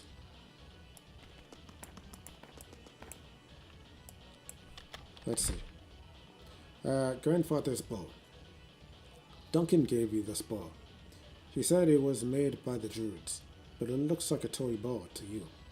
But feeding the arrow and pulling the bowstring convinces you that it truly is magical. It shocks you because the firepower is so much greater than the effort put into drawing the bowstring.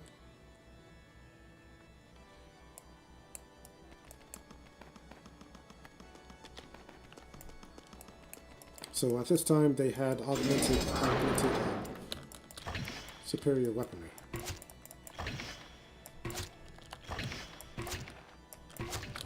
Ah.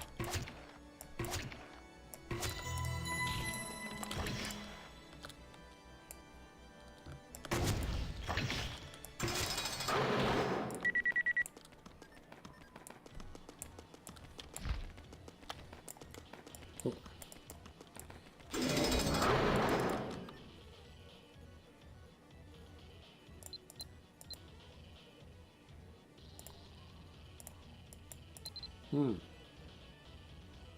No windmill. Can already tell that they were nowhere near ready towards facing the encounter.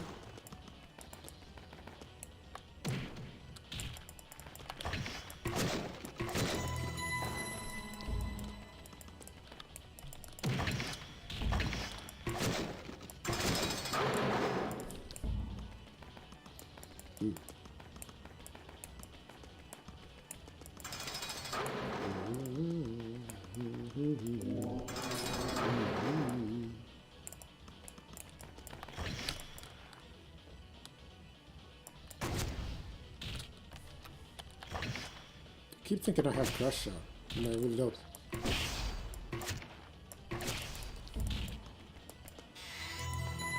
Nice.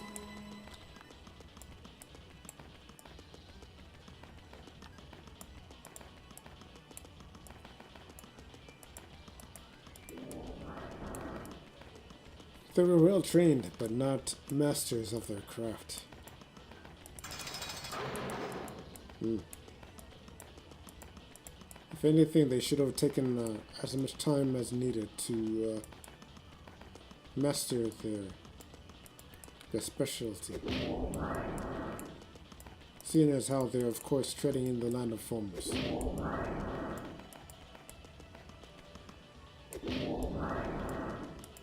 Enchanted gear can only take you so far.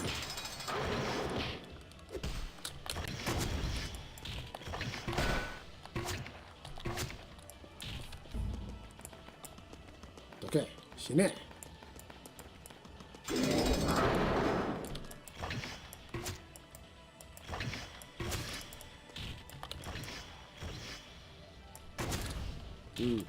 Stamina's limited.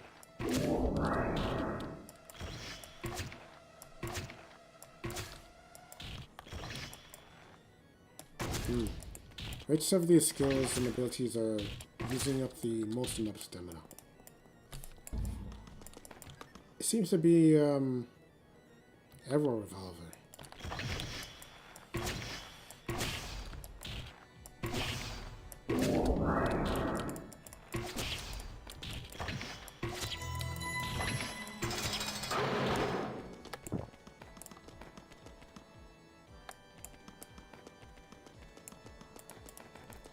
Yeah, tremendous mistakes were made on this party's part.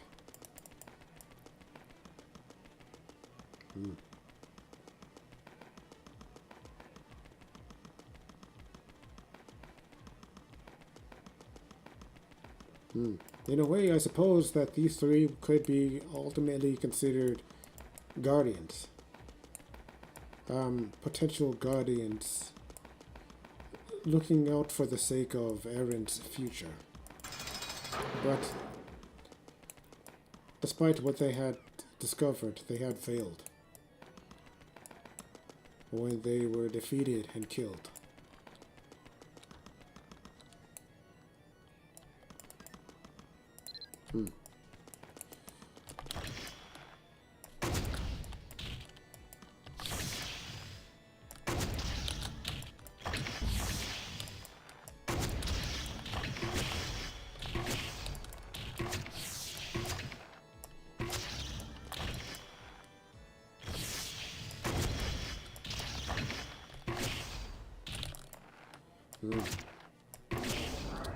The sacrifice will be, of course, ingrained and remembered. I will acknowledge their efforts. I've been waiting for you, intruders. Those who challenge the goddess must be destroyed. We will not allow you to disgrace our land. Now come.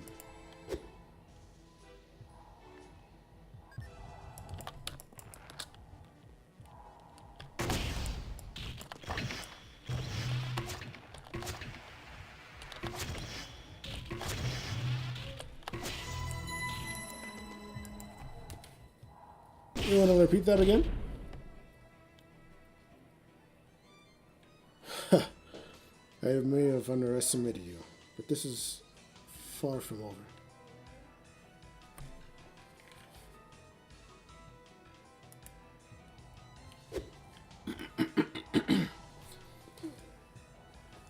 I see everything. I see your futures unfolding right before my eyes. I see someone who must sacrifice everything. I see someone whose wish is more than they can bear.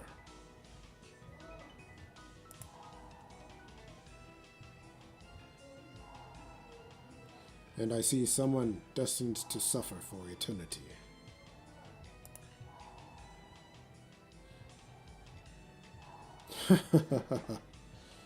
You fools. The curse of the goddess shall haunt you forever.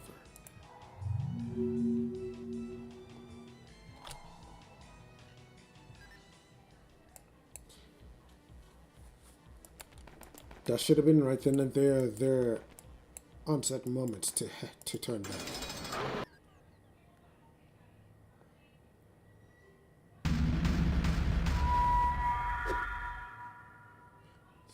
This does not look good.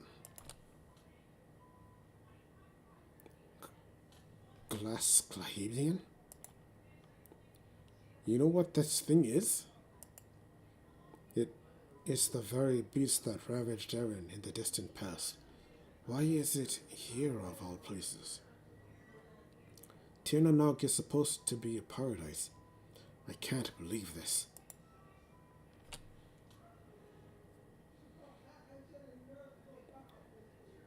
Now, even then, in this instance, I am without a doubt 100% certain that Tarlok is fully knowledgeable of Glass Clahabian and its capabilities. I found a chest. Should we have a look?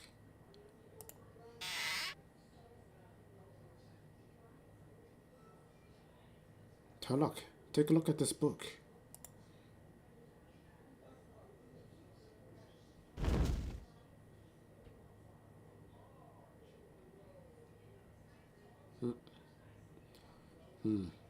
This is no good.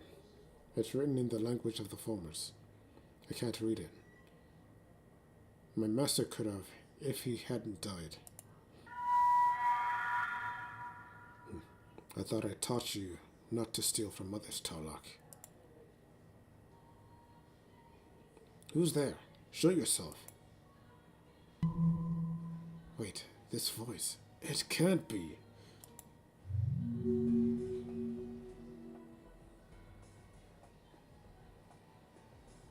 Master? Master Morris? I can't believe it. You're lost. Still alive? You're still alive. Hey, Tarlok, you're friends with this old man? Is he the master that Tarlok always talked about? Master, is this not Tir na Nog? Why is a monster like this being created here?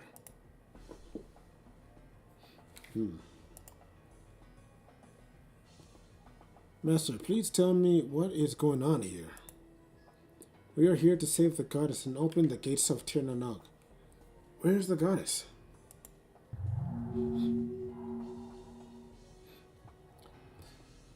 I must tell you that there are things in this world that young people like you will never understand. I fear you have seen too many things you should not have never seen. Please forgive me. Master, please answer me. Master! Seize them, and try not to hurt them.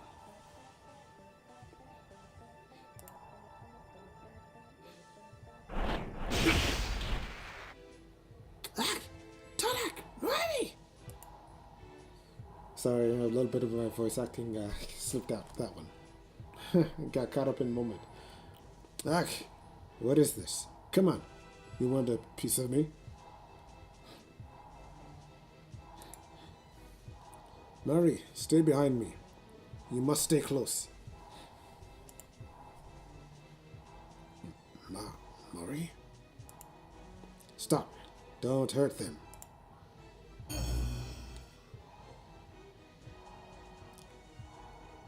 Morgan. That's the goddess? She's beautiful.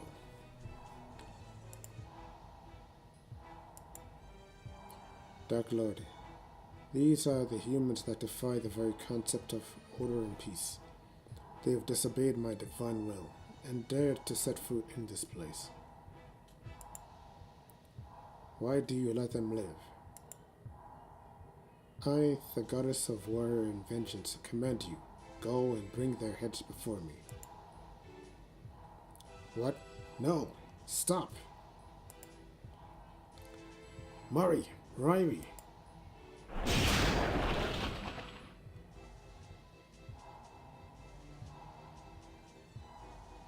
That's a terrible fate.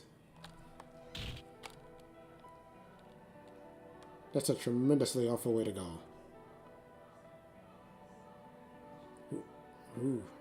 Who are you? Where am I? Is this the land of Homers? Don't worry, you're safe. This is where you and I first met, Rabbi Dungeon. Where's Myri? And Ryri? Where are the others? Others? You were alone when I found you. You were lying there, unconscious. No, that's a lie. I couldn't have escaped alone. I must find my friends. They are very important to me. Where are they? I don't know what to say. You don't believe me. I need to go. I have to find them.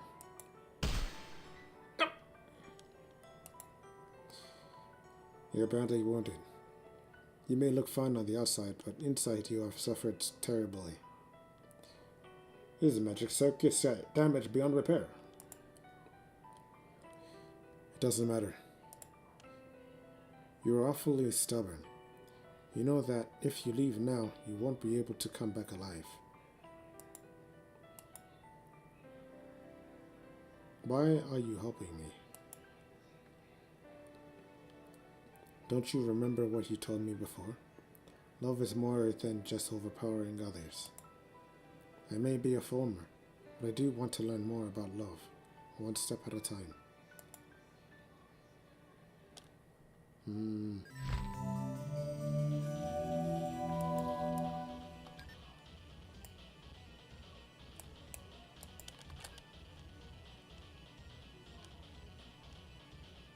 That's quite a dangerous appeal.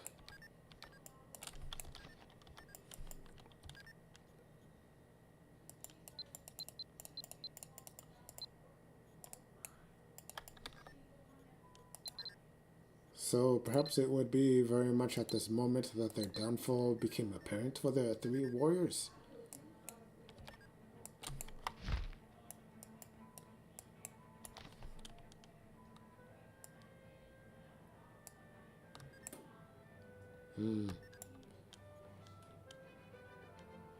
Quite a dangerous predicament that they wound themselves up in.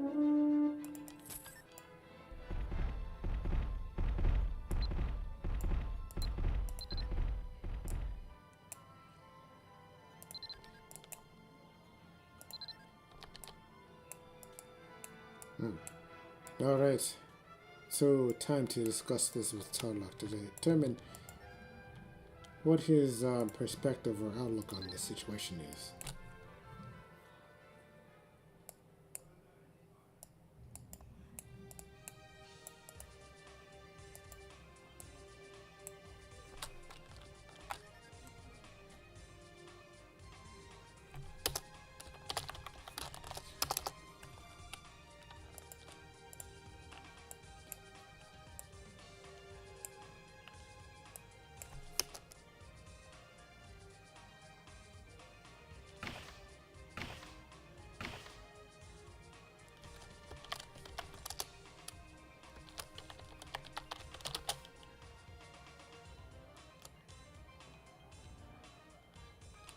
Mm.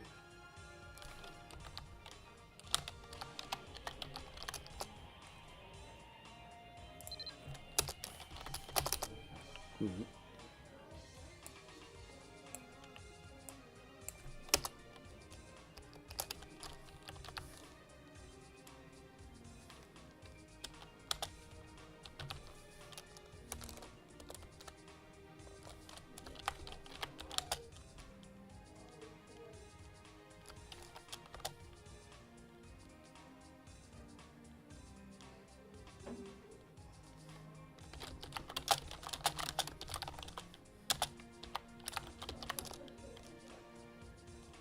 Mm.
Ba-dum, bum, ba-dum.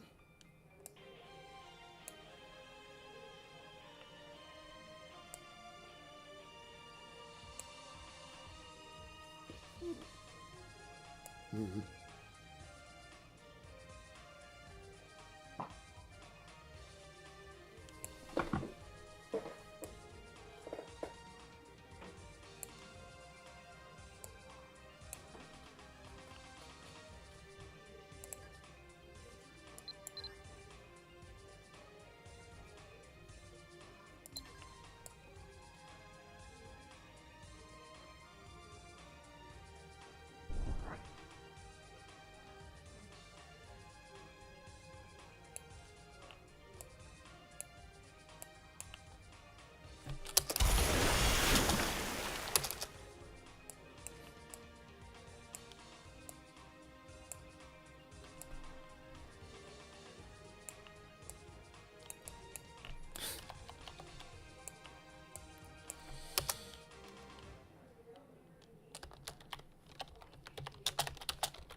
Okay.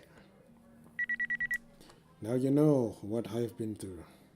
There was no sign of Mari and Ryrie. The master barely managed to get me out. We made another attempt to find them, but it was no good. Since that day, I can no longer use any advanced magic. And I have to say, I stay in bare form during the day. Isn't that a strange turn of events?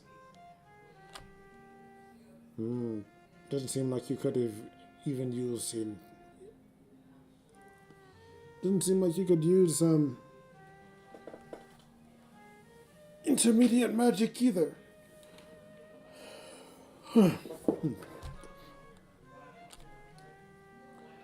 I couldn't imagine seeing you being able to use meteor way back when, in those days. Though I still possess all my old arcane knowledge, my life as a wizard ended that day, vanished along with my dear friends. That's why I can never forgive the goddess. I was so consumed by hatred that even Crystal's devotion couldn't soothe me. It occurred to me to leave one day. I've been nothing but a burden on Crystal. She betrayed her own people to learn about love. I can only give her more pain. So now you know why I live like this. I will remove the mask of hypocrisy from the goddess, and I will make my master pay for his betrayal. Oh, this is dark.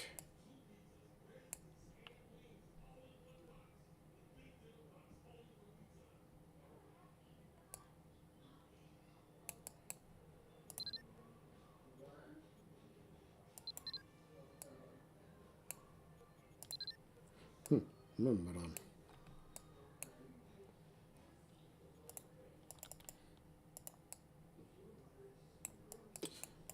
Tarlok's falling down. You're not going down the same path as your master as well, are you, Tarlok?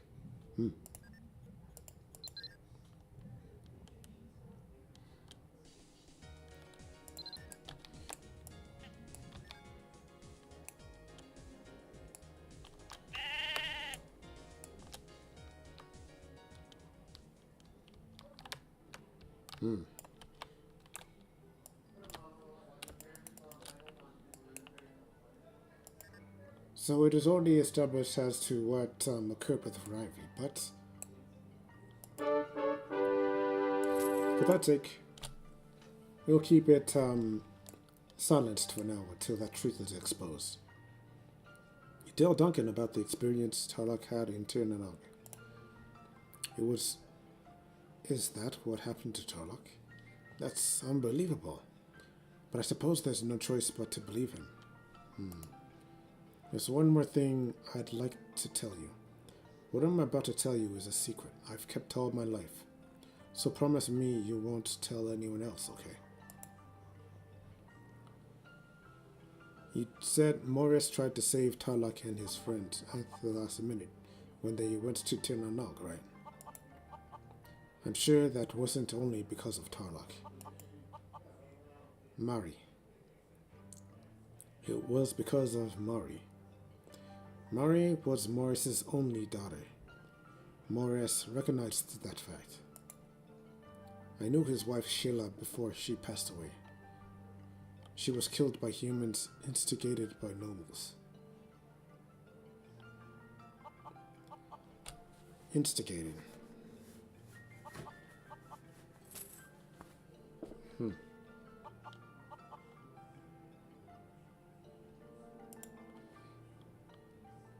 In other words, provoked, right?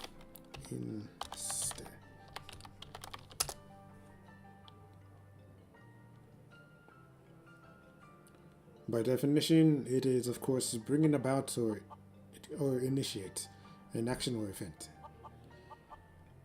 Or to incite someone to do something, especially something bad. Nobles.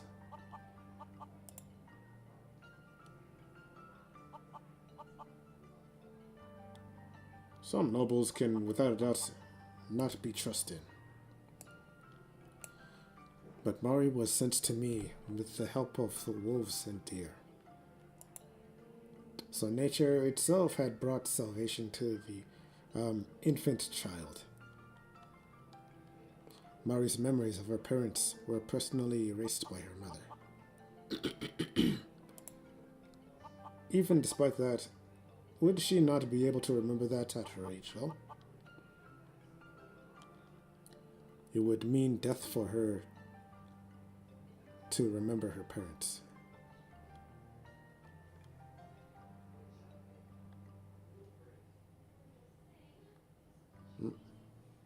How so?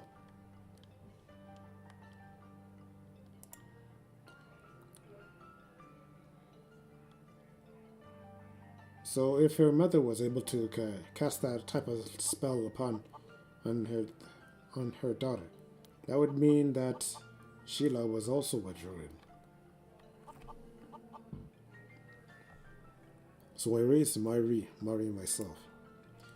Yes, I think I've told you enough about this story. Everything else fits into the story except the goddess. You don't actually agree with Tarlok about the goddess, do you? Ask the other people. Don't tell them what you think, but listen to see if the goddess is someone who would betray mankind. I'll remind you one more time. Please keep what I told you about Mari a secret.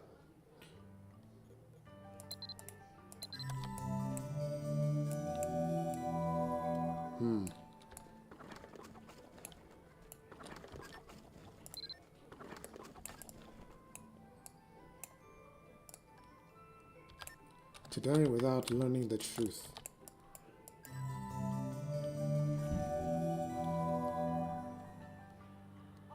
Welcome, Anna. I'm glad you came. First, let me give you this. I found it while I was cleaning the house. Yes, this is the reason I called you. Do you remember how I told you I raised Mari? When Mari first came to me, she was delivered by a pair of white and brown deer, wrapped tightly in a blanket. Inside the blanket there was a letter from Sheila, asking me to watch over Mari, and the items I just gave you. This is what the letter said. When Mari becomes an adult, give her this memento so she can find her memory, and tell her to go to Meth Dungeon.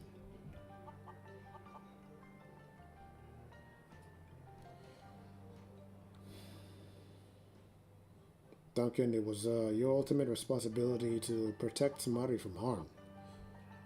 Despite this, you allowed her to continue on with the pursuit in rescuing the goddess itself. I can understand your intentions, old man, but still. Sheila said even when she dies, she'll attach her memory to this item.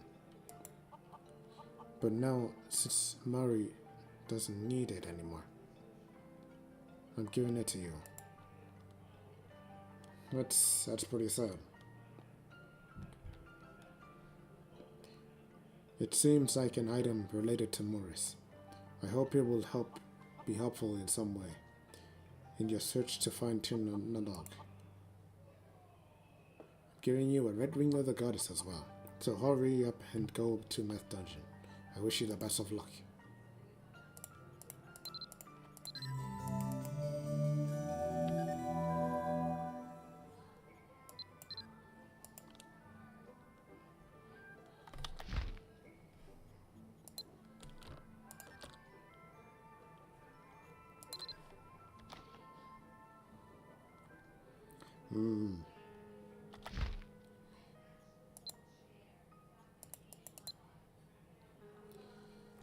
Broken torque. Given by Duncan. This torque has also been broken off in the middle. It looks like the torque was bent too often. This is the other half of the torque you got from the Dumbarton office last time. On the surface, the words, "We shall see each other again," have been intricately engraved. Duncan said to form a party of up to 2 and place this on the altar in the Meth Dungeon. Fortunately, we don't need to.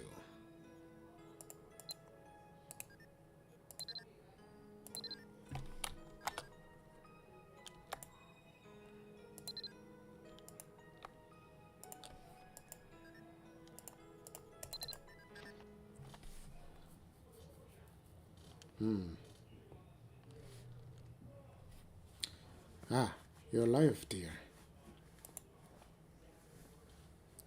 You look so different. I can only imagine all that you've been through.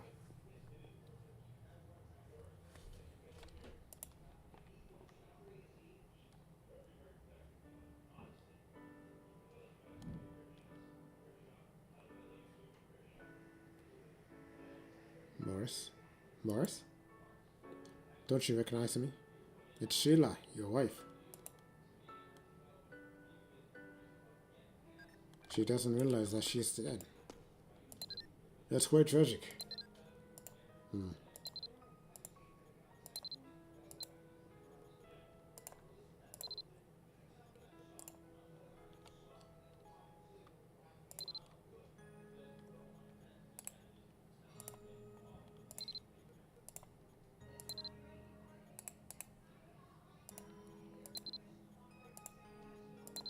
Not that I'll need any healing whatsoever, but...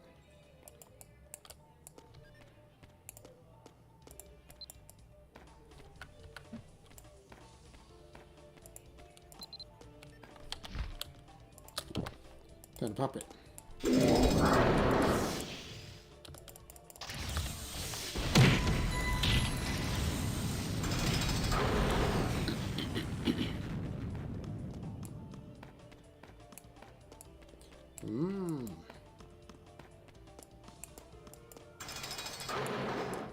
Additional damage upon enemies. Boom, ba-da-dum, bum, bum, bum, ba-da-dum.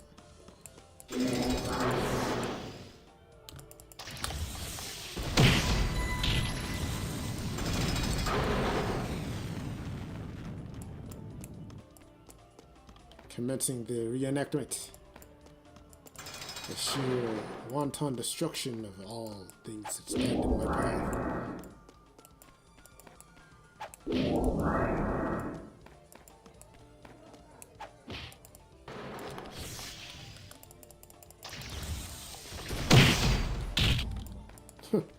Denied.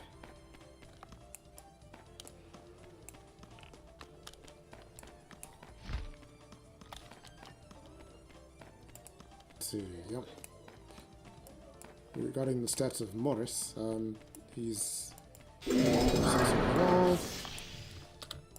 I imagine at this point they just had their first child.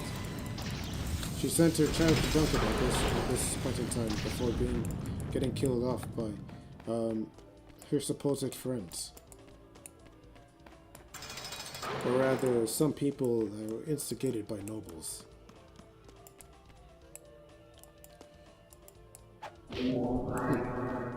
So the Dark Knight lied a fair bit, stating that it was soldiers when it was really some dirty bandits. They went for money.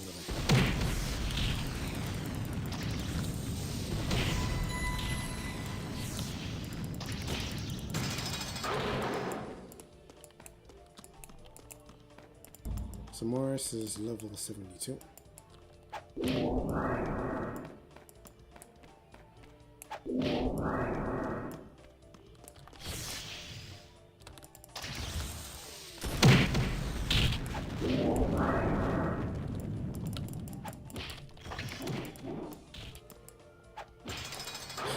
Mind your business, Oscar. Mind your business. Yeah.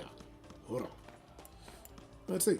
Yeah, he's a specialist with intelligence. Magic attack of 97. Secondary with will. I need to rest. There is no end to this. I've been going in circles for ages.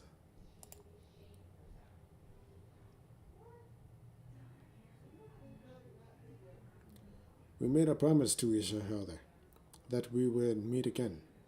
That's why I came. Mari is safe. I missed you so much. I wanted to hear your voice. But can you not see me? Please look at me. I'm so much weaker after being unconscious for those 2 long months. I need to conserve my energy. Is the exit that way? I can't stop now. I must return.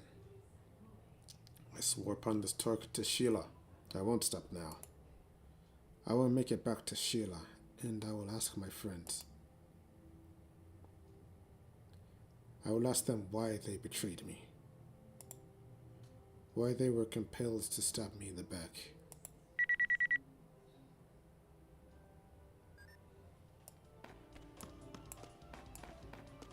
Strange. I would have considered and thought that you would have some words to exchange for that.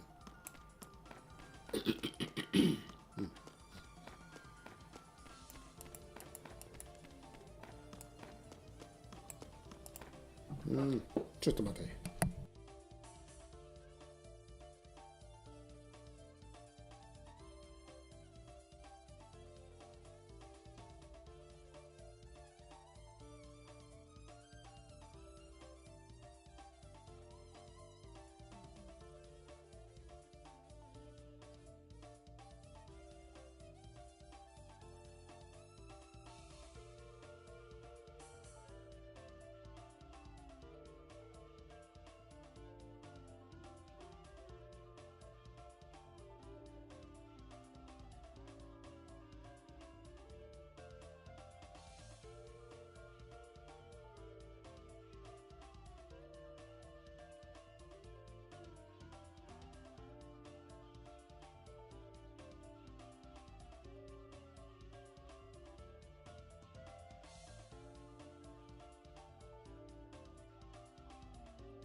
Okay, I'm back. We should now commence.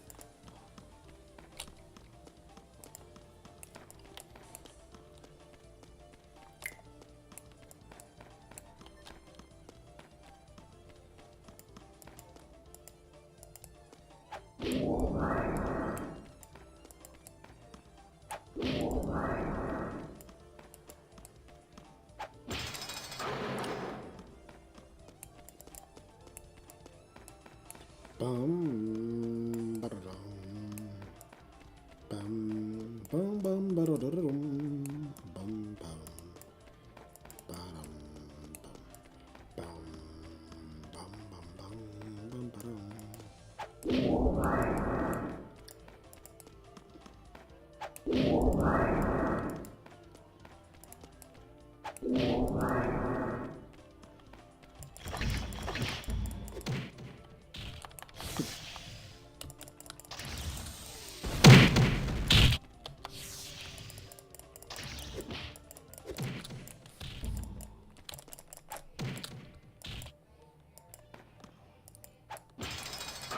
One would figure if you're injured to that degree, then you would be completely clean and able to retaliate.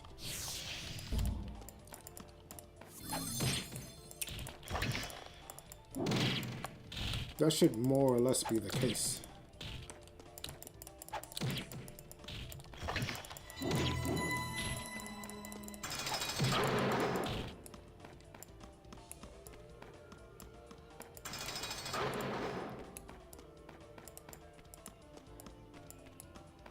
Bum, bum, bum, bum.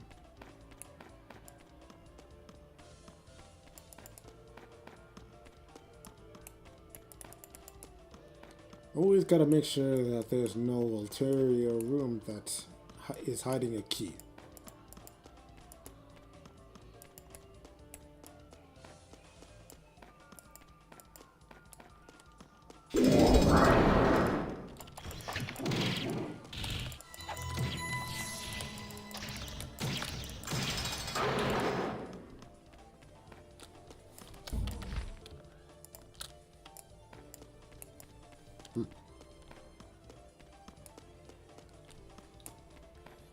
The potion defects.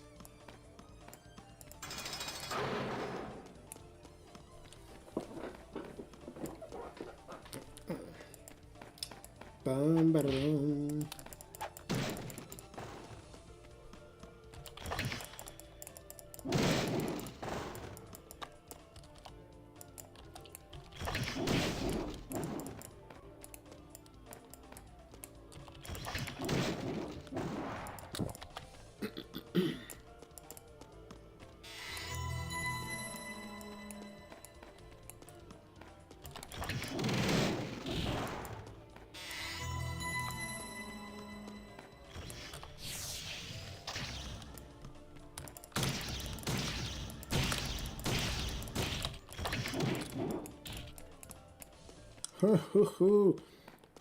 You got whiplash kicked. After that little brain shock.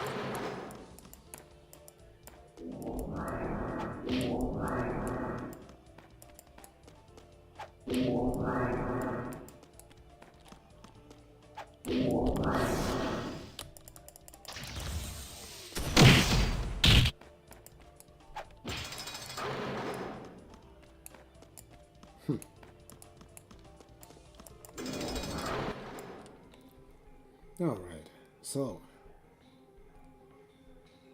what is the perspective that which the spirit of Sheila sees? I wonder. Morris, the Grand Wizard, we have finally found you. Please surrender and come with us. You may be alive, but it is on borrowed time. You are already considered deceased in your world. You may never return to the world of humans. Who are you to judge? You who are poor imitations of life.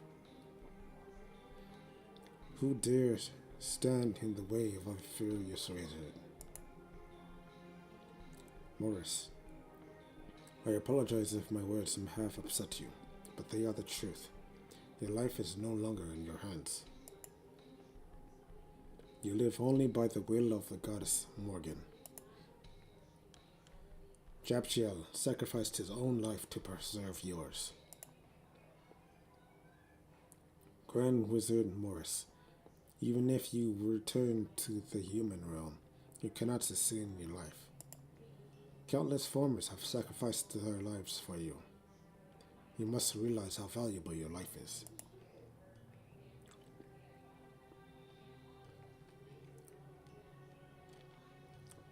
Do not get in my way. I am leaving this place. I shall go back to the human world. And I will forgive no one who gets in my way.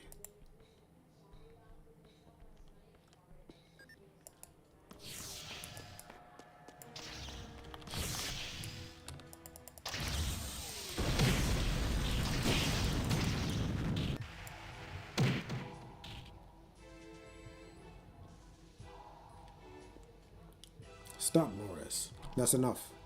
There's no reason to fight this meaningless battle.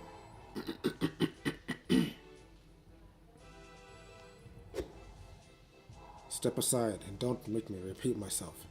I will not forgive anyone who gets in my way, even the goddess herself. Oh, troubled wizard, I understand why you long to return. But if you do, you will surely die. Why do you not believe us? If you don't trust us, it will only cause you more pain. Why do you believe I will die if I return? Grand Wizard Mortis, would you like to see for yourself? Do you think you can handle the truth that I'm about to show you? Lord of Darkness, do not underestimate me. Very well then, behold.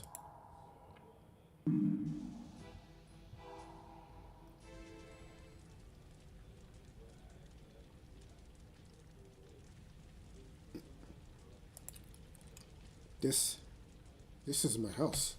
But why? Why is it in flames? Tell me, what's the meaning of this? It's you, isn't it? Do you think you can threaten me by doing this? Control yourself. This is not our doing. Take a closer look.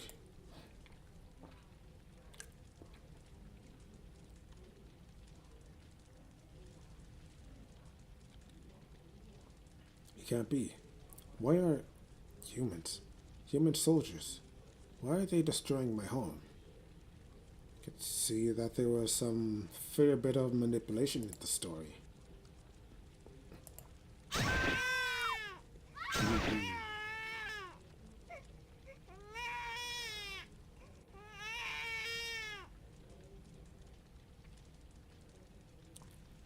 Ah, Sheila, my love. Sheila, no. My child. Where is my child?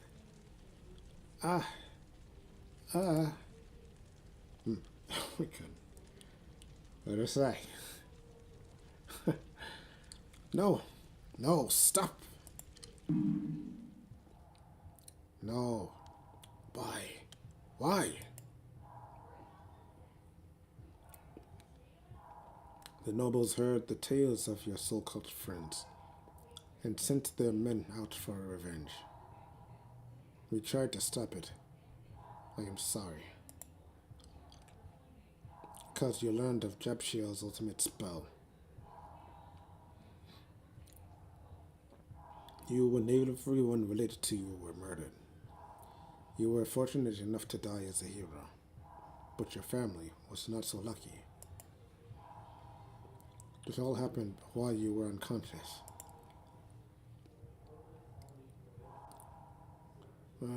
Sheila, my love, and my baby. I'm sorry. I'm so sorry. It's all because of me. Morris. Morris. In the human world, you are considered a great hero. You sacrificed yourself to stop Jabshield's spell.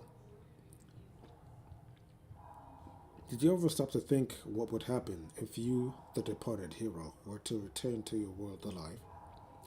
Did you think about what would happen? The humans will kill you again for their own selfish gain. All of your friends have become heroes, and they have the power to silence one old wizard. That's a reality. As you just witnessed, this is the ugly truth about human nature. Truth means nothing to them. Only their twisted sense of justice, which they acknowledge only amongst themselves. I myself have also turned my back on this sick race called humanity. If you seek revenge, submit yourself to Goddess Morgan's eternal will. I shall lead you to the goddess. Let's go.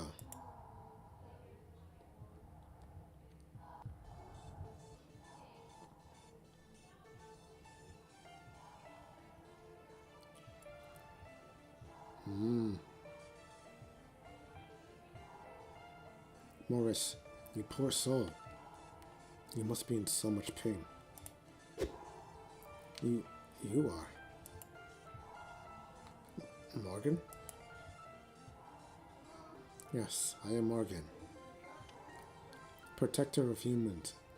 Guardian of warriors. I have been here since my fall at the first battle of Magturiad.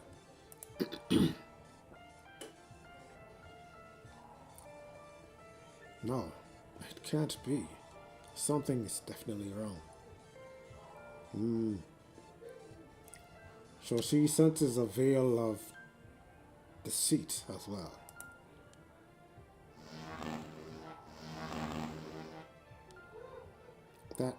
That's Sion. How did he survive? How could the evil god of the foamers?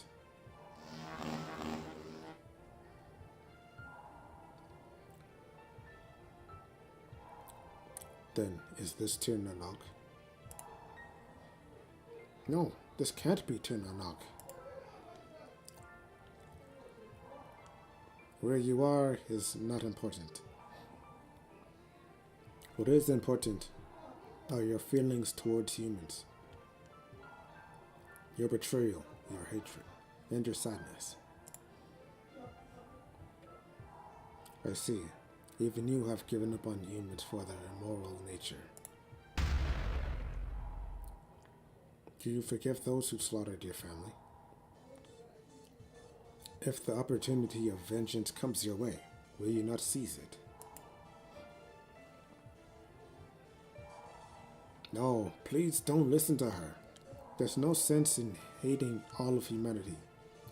Please, she's just trying to use you. No.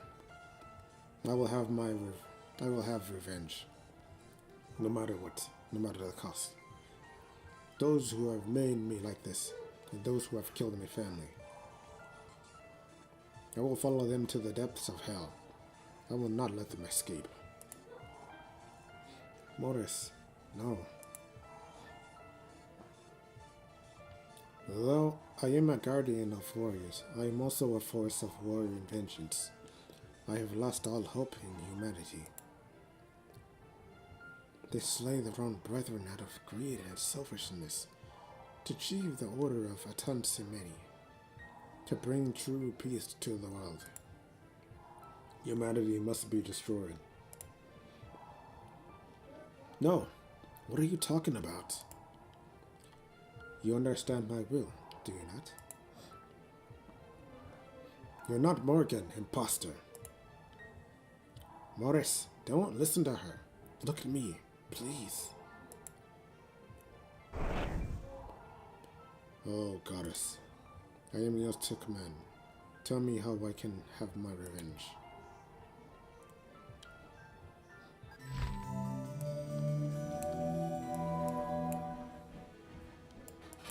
Naruhodo.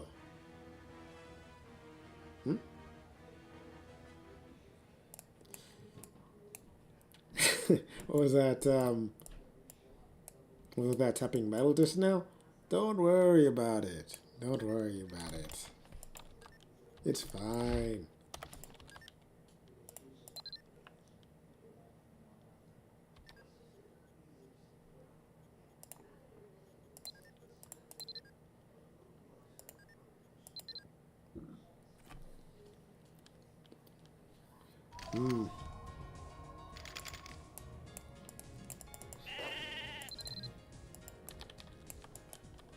So this perspective now unveiled to us a prominently more revealed truth that was which was hidden before us before.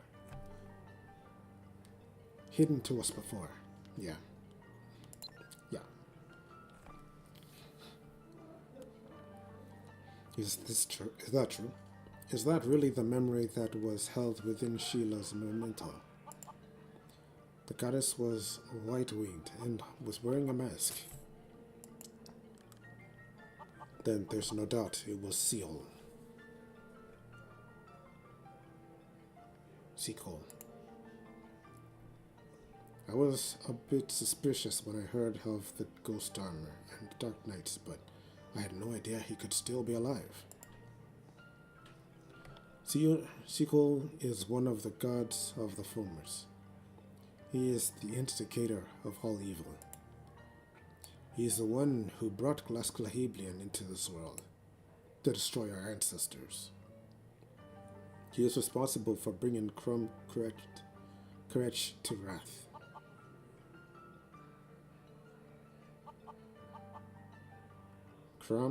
Courage.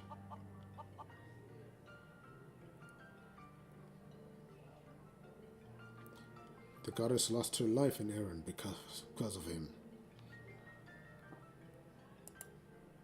That's right. That explains it all. This is what I think.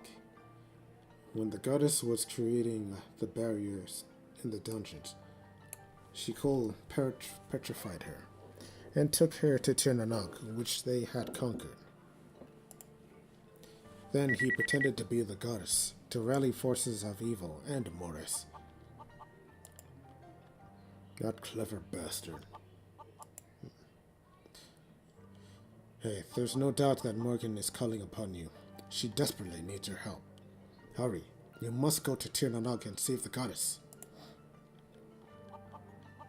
If you have anything else to ask, let me know.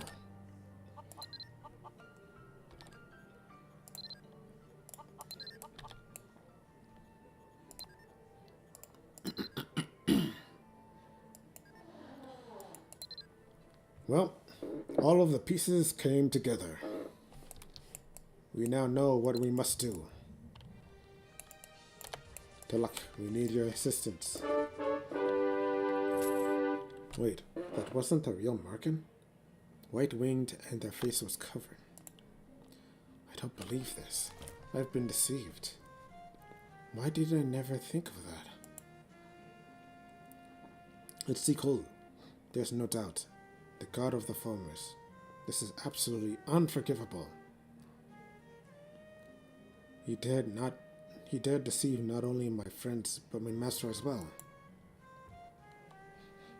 Even the goddess couldn't escape from his power. Thank you for letting me know, Anafe. I'm ashamed that I doubted the grace of the goddess, even with my power as a druid. Crystal was right. Morgan really is in danger. Anna, please go to Tirnanog. I'm ashamed to have to ask you, but it's up to you now. You must rescue the goddess.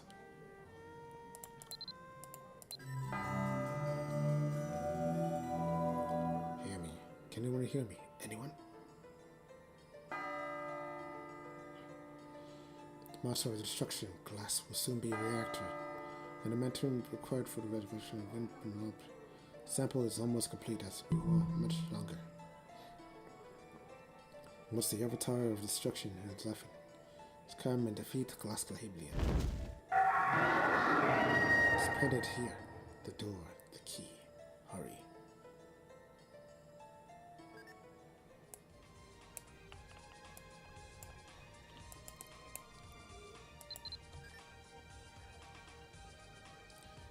A tone that definitely sends chills down your spine, that's for certain.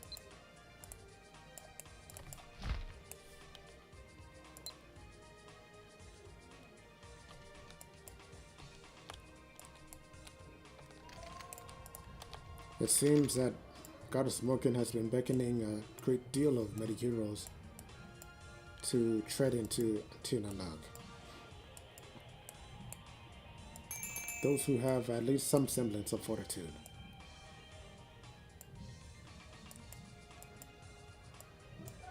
But it's quite fortunate that now had fortunately found us.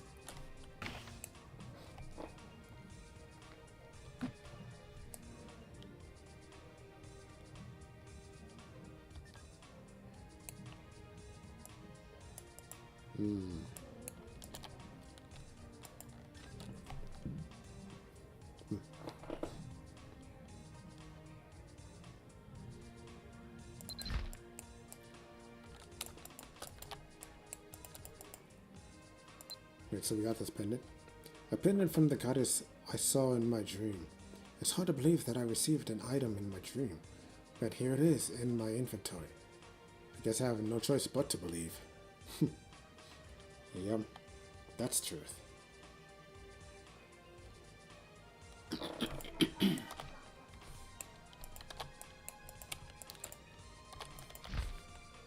Let's see, how's our gear?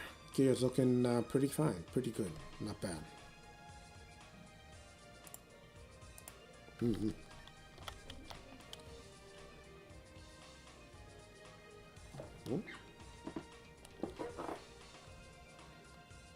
Ba-da-bum, ba-da-dum. Conduct another channel change, just in case.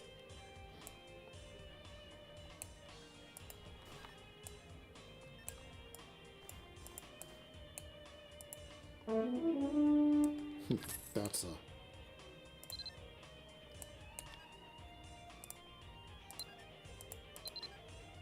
I suppose Duncan will, of course, brief us on the way to get there.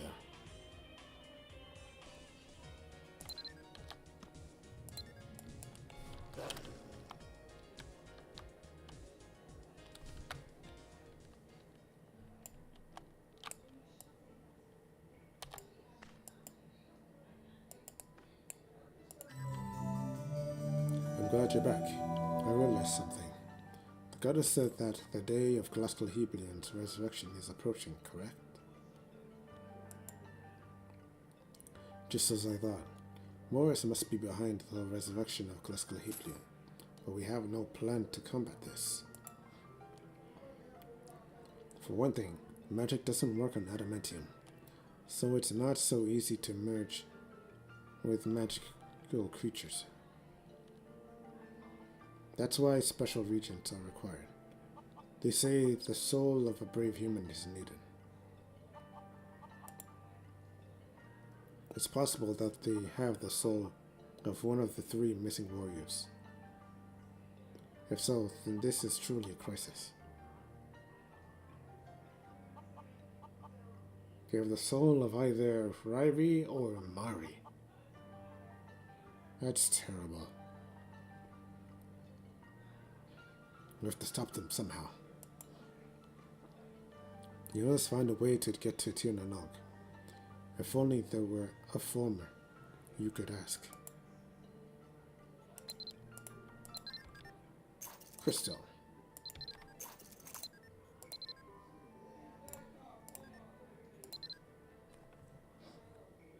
Mm-hmm.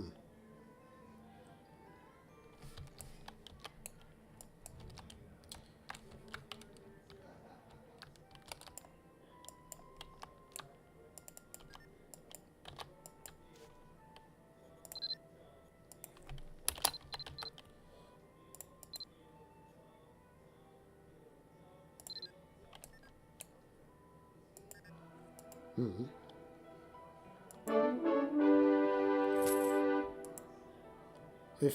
If Tirnanog is, if it really is the land of the Formers, like Tarok said, I already betrayed the Formers. I suppose it doesn't hurt to tell you. The land of the Formers is a dangerous place.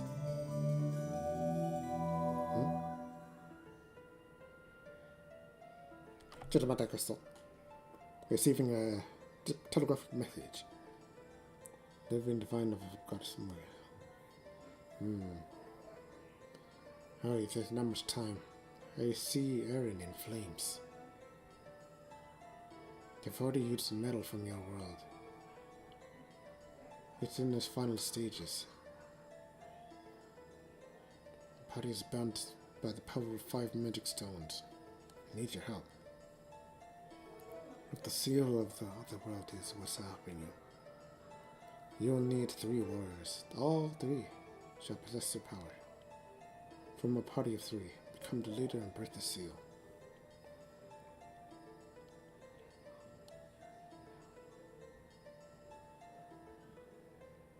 Stop the resurrection of Glasgow-Hablian. Please hurry.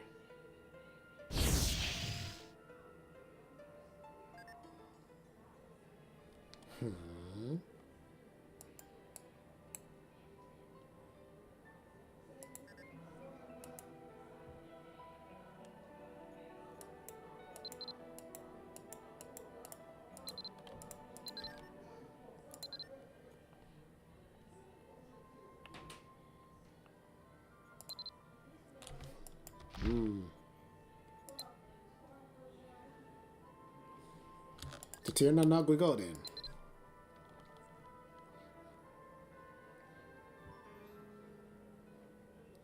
She happened to slip this pass right into my pocket, conveniently. How nice.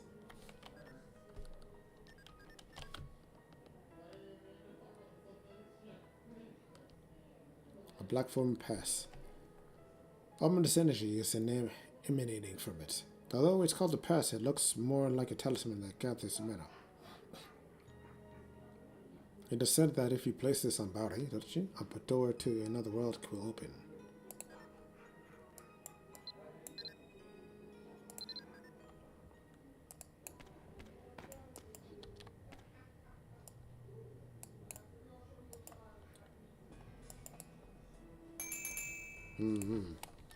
Okay. Let's see.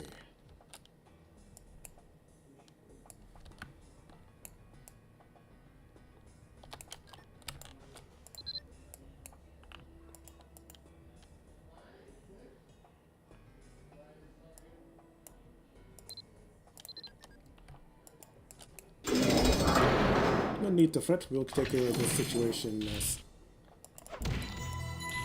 as expedite as possible.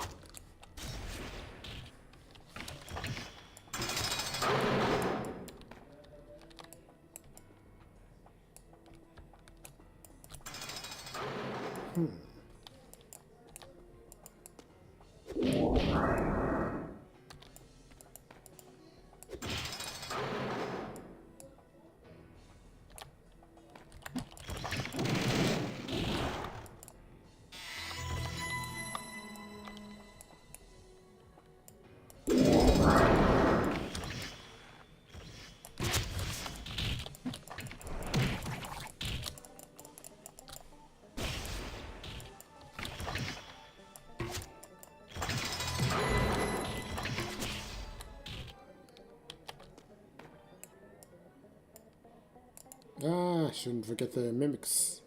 The mimic scrolls. That would be terrible otherwise.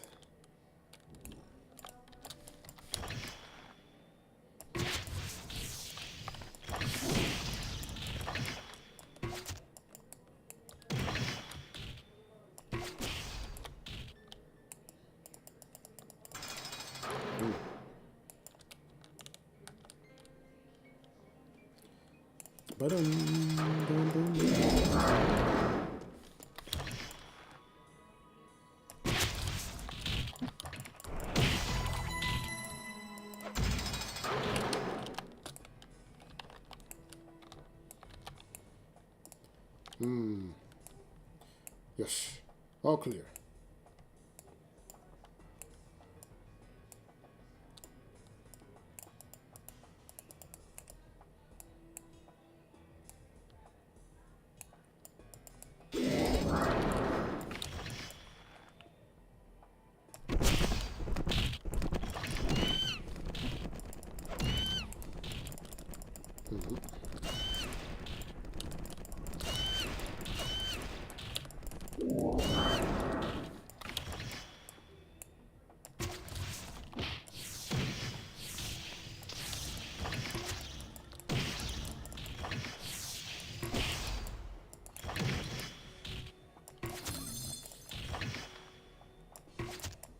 Barely know any bowl styles.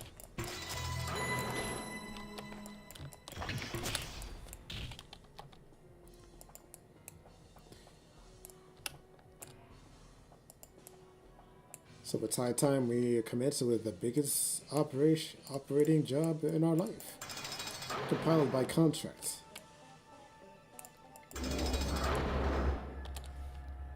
Assassinating a prominent master.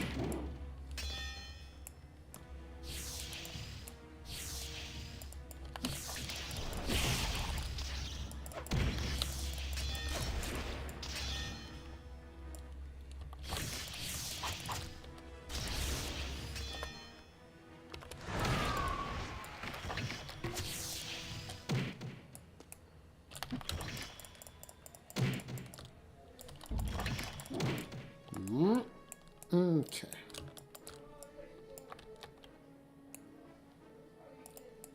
We'll acquire this page.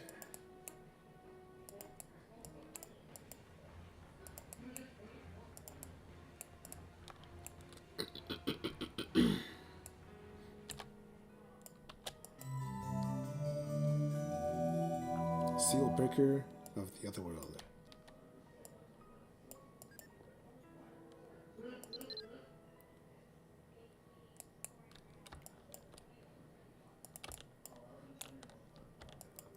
Ooh, the space between both worlds. The perpetual void.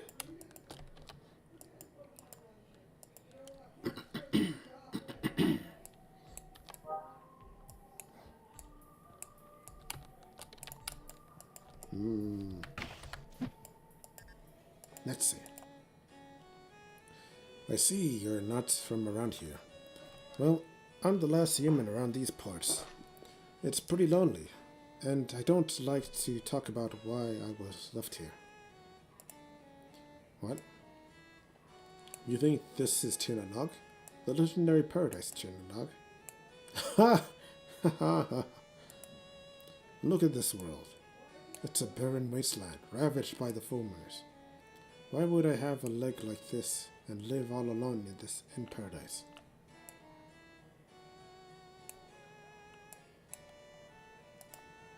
This is just another world that the foamers have claimed. But since you're here, take a look around. Who knows, you might find what you're looking for after all. I see that you're not from around here. I'm Dougal, the last remaining human here. I was pretty lonely. It's been a while since I've seen anyone. Why am I left alone here alone? It's complicated, but I didn't stay behind because I wanted to. What? This is Tirnanog? You mean the legendary paradise Tirnanog? I didn't expect to hear such a foolish statement from you. Look, if this truly is Tirnanog, the world where sickness and death don't exist, why would I have a leg like this? Also, the town has been turned into a wasteland after being invaded by the foamers. You probably heard a false rumor somewhere. I'm sorry, but this isn't the place you think it is. This is just another world that has become a land of the foamers. But since you're here, take a look around as much as you want. Who knows, you might find this place similar to a place you're familiar with. Haha. You've come. I was waiting for you, because you're not from around here. I thought that losing the freedom of your body might end up getting you to big trouble. True. Nobody but your party can help you in here, even if your life ends and you pass away. When you can't move, you return to your world. I do think you have to endure that fact, only because you are a human of another world. I called you because a good plan has come up. Do you know about the added soul phenomenon? It is the phenomenon where the spirit doesn't go away from one's body. I thought maybe if you were to use this trick, you could let your spirit stay here. Yes, if your spirit does not go away from your fallen body, it stays near it. There wouldn't be such a thing as having to resurrect back from the world you were in, even if you were to lose the freedom of your body. But dealing with spirits is also a dangerous thing. Wow, for a guy who has been left alone, he sure does talk a whole lot. You have a lot to say, good sir. With the slightest provocation, you can turn into one of those zombies behind the grave. So I'll have to see if my thoughts are correct. If you knock down spiritless zombies, I will measure the added soul phenomenon that happens around the zombie. Let's see if you can resurrect in this place. What do you think? Would you like to give it a try? Not like we have a choice to begin with.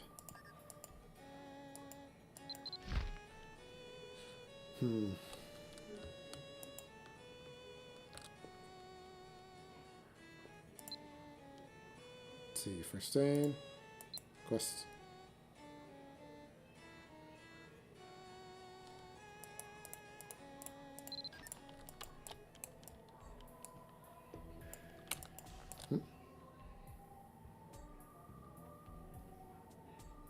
Was not expecting someone of that caliber to be here. Alright.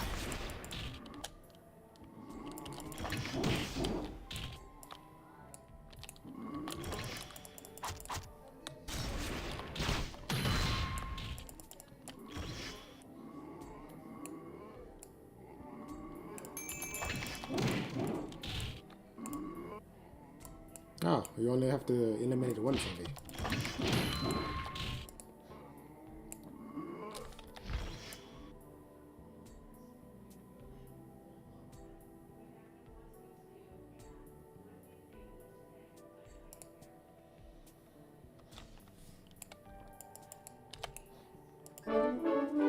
Just as I thought, we can tether your soul to your body, in a healthier way than those creatures, of course. I just need to transfer some of my power to you. Don't be afraid. You can trust me. There. You should be able to revive yourself now.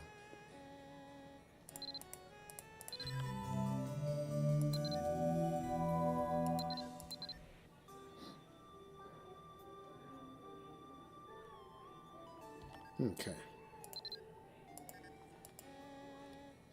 There's something you should know about this place. Life doesn't work the same way here, you see. Nobody but your friends can help you here. If you fall in battle, you will be sent back to your world.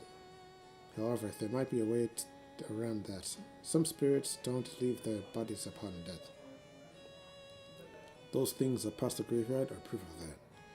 If you can defeat one, I might be able to learn what keeps them shackled, and from there, find a way to keep you in this world if you fall. Shall we give it a try? You need all the help you can get if you want to explore this forsaken world. Yep. So be it. We'll do that.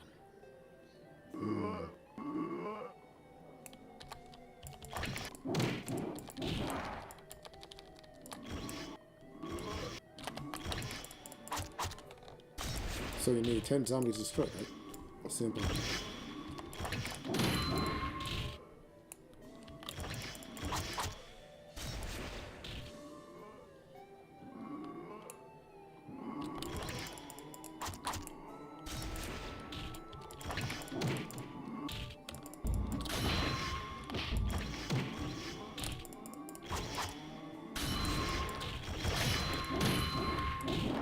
There we go.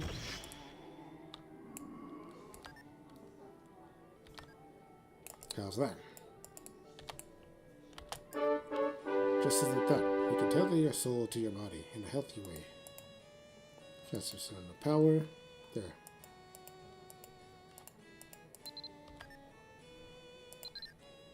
And we of course receive these potions,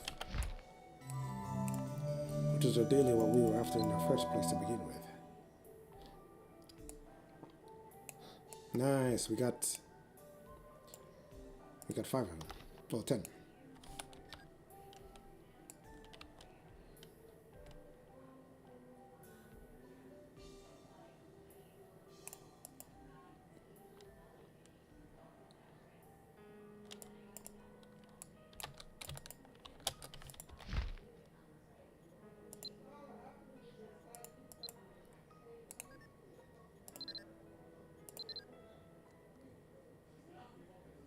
Alright, commencing with the operation of acquisition of the potent power generator housing the power that seals the goddess's power.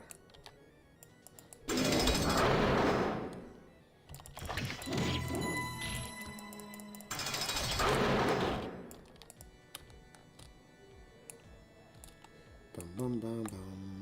Ba-da-da-dum, ba-dum, ba-dum, bum, bum. Ba-da-dum, ba-da-dum, ba-dum. Bum, ba-da-dum, ba-dum.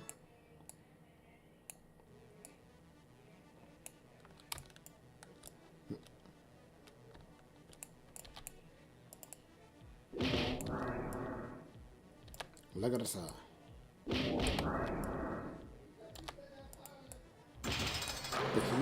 this spatial room is of course green.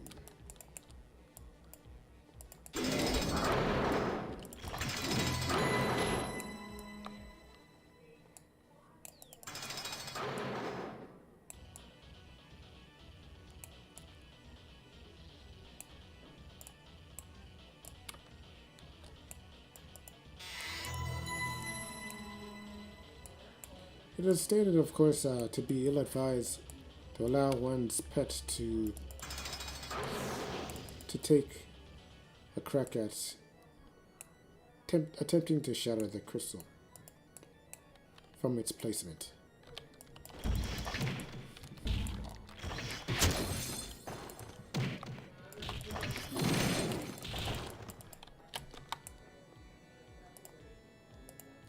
I'll take those, thank you. Thank you very much. And we will proceed.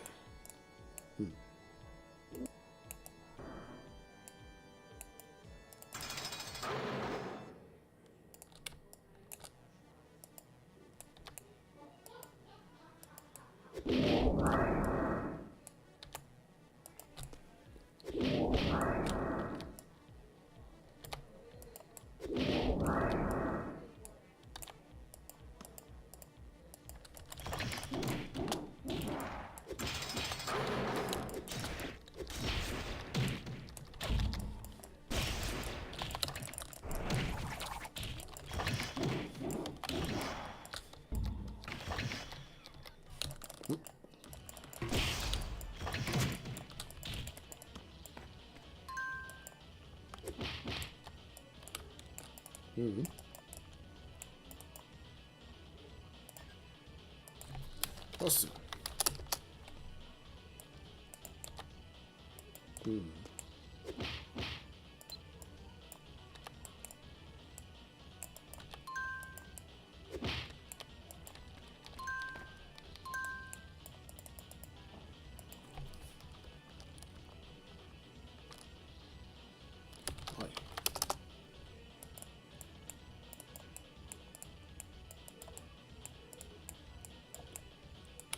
Let's see.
Kill you before you get out of the circle. Rah!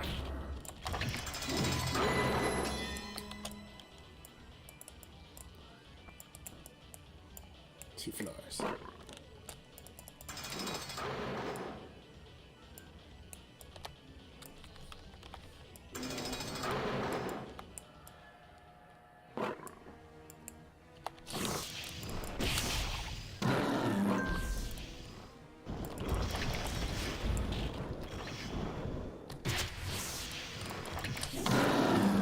Hold the power of my windmill. Ora! Ora!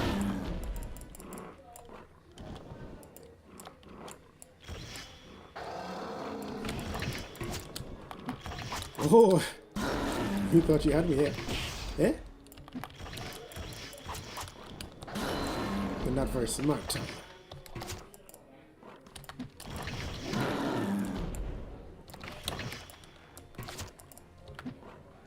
My windmill is stronger than your own vitality. Okay, shine. Ora!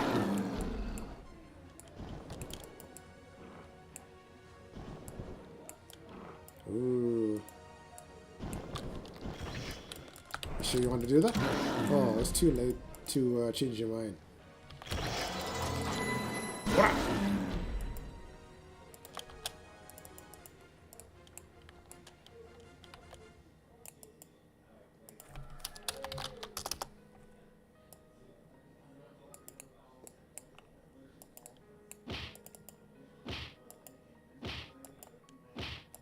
Ora!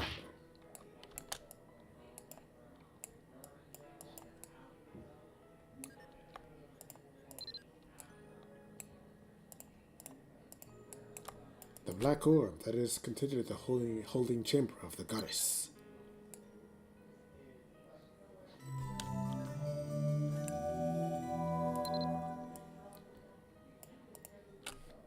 And completing weekly tasks at the same time? Yeah.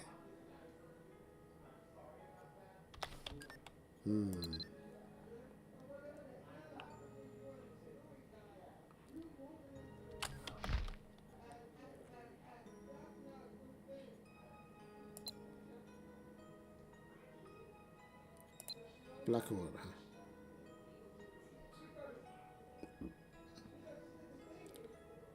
Black orb, doggo? I don't see it. So not in this bag. All bag is open.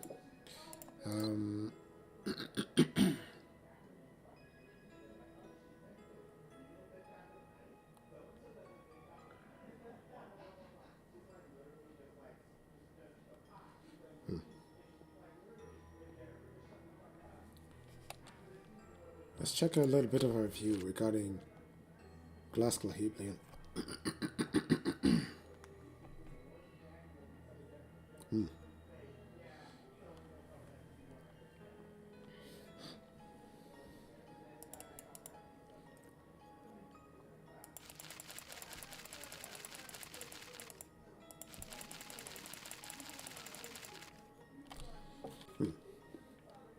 The embodiment of destruction, glass Claheblian.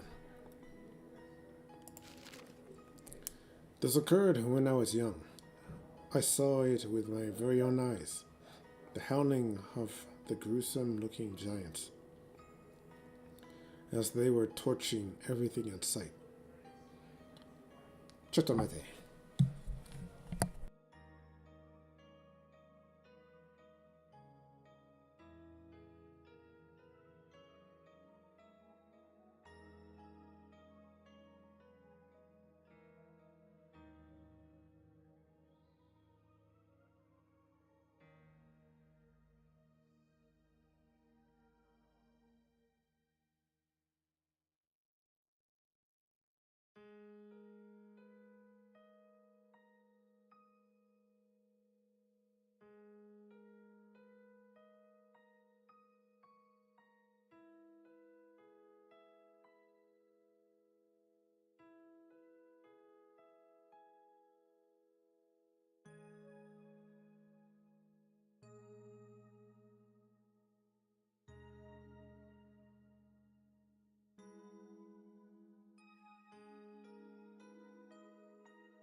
Okay, I am back.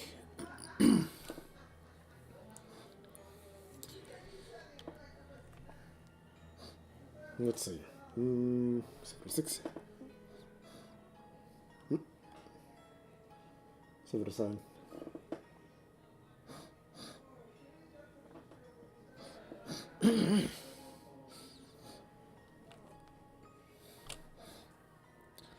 Numerous people were injured or killed, and those who barely survived begged for mercy or ran for their lives. However, there was no one foolish enough to challenge the freakishly powerful monster. A long time ago. A long time has passed since then.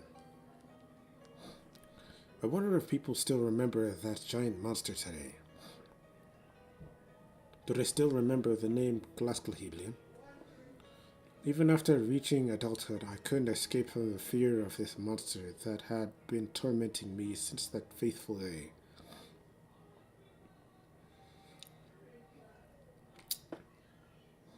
I came to grips with it only after a long time has passed, and decided that I must prevent a monster like that from ever coming to Erinn again, and destroy everything we worked so hard for. Since then, I began traveling all across the world to discover the identity of Glasgow. I went and spoke to people who claimed to have seen Glasgow up close, read through ancient writings, and even sought the wisdom of druids. After a month, more than a decade, I am finally writing down the fruits of my research in this book. I hope that through this book we will once again remember the giant who set the human world on fire and brought about upon chaos and destruction, so that this will never happen again. Also, I hope people will pay close attention to the signs that could predict the giant's arrival. I got something in my throat, guys. One moment.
I'm back. Okay. As you can probably more likely tell, I hope that through this book we will once again remember the giant who set the world. Yeah. And I hope people will pay close attention to science. Yep. The first mention of Glasgow in the ancient writings came before the Trade Wars. During the war between Partholons and Formers, held at Senmeg Plains, there is a story that reveals that several giants, some larger than a house, appeared and proceeded to destroy and burn everything on sight. That sounds a lot like Glasgowians. Through the sacrifice of tens of thousands of men, we were able to defeat some of them. But the toxin and the darkness that spewed out of them as they were defeated turned Sandbag into an uninhabitable place.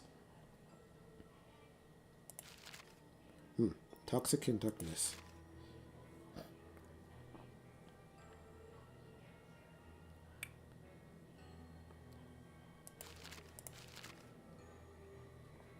What is more, in the place where Glasclahablian fell, hundreds of farmers appeared and wiped out all the battle-weary remaining Partholons.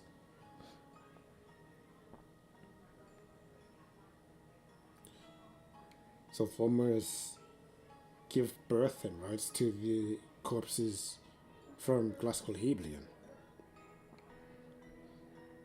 There is another famous story about Cian that involved around Glasclahablian. Cian was the father of the King of Light,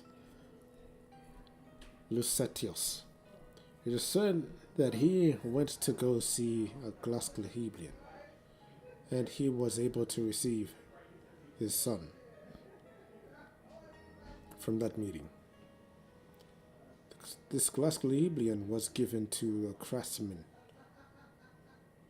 named Gabhai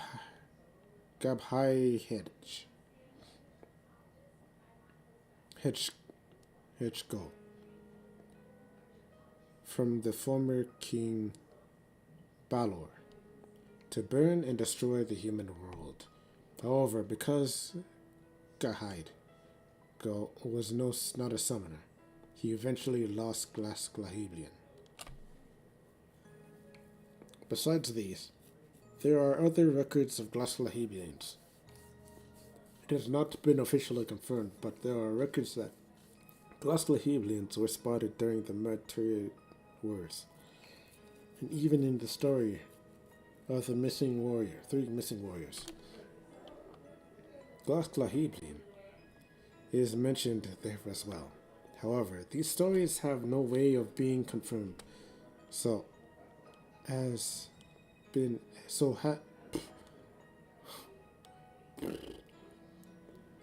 feel like I've been going on for too long. So it has been excluded in this book. The life of Glasclahablian. Generally, Glasclahablian is a creature shrouded in mystery. It is known to eat gold, and one has to wonder how much gold is required for it to manage its enormous size. There are also different opinions and descriptions regarding Glasclahablian's ability to reason and think. However, none of the testimonies seem credible due to the fact that all of the accounts are quite old. There have been rare discoveries of large dense bones that seem to be from another world. Scholars presume that it belongs to Glasclahablian.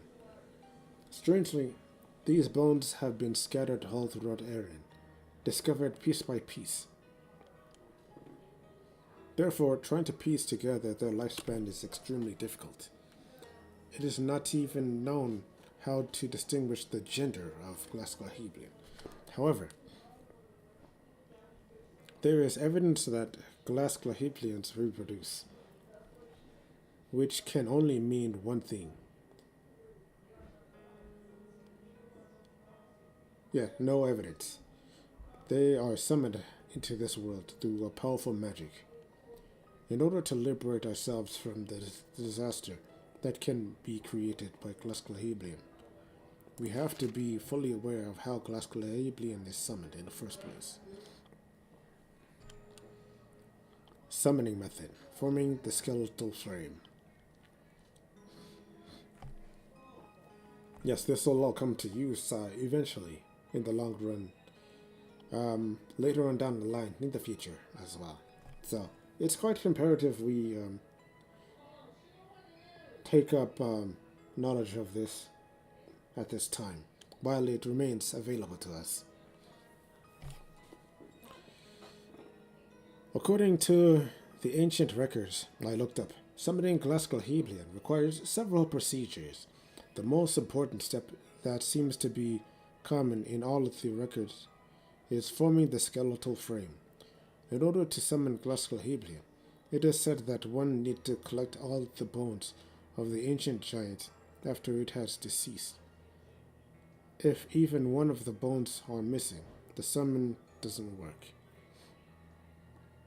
In the case where bones were missing, it is said that they can be created artificially using metals.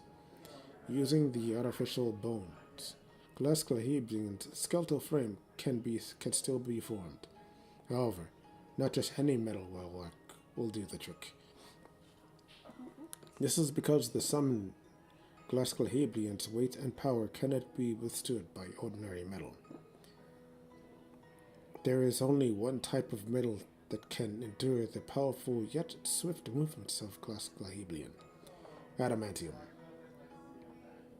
the strongest metal known in Erinn. Adamantium is a dark blue colored metal and it is extremely durable. It is also very rare, so much so that there is probably not enough in all of Erinn to make a whole skeletal frame of one glass Clahebian. Because of its rarity and durability, adamantium is a highly desirable metal. But its true worth is the fact that it nullifies all magic. In other words, swords made of adamantium can break through any magical defense, as well as shields made of adamantium can block any magical attack. Even when adamantium is used partially, mixed with other regular steel, these effects are still shown. However, this attribute of adamantium actually serves as an obstacle when summoning glass Clahebian. Because adamantium nullifies magic, the magic to summon glass Clahebian doesn't work as well. In order to overcome this, a sample that contains the knowledge of ancient magic is needed. Once you put the sample on the magical frame,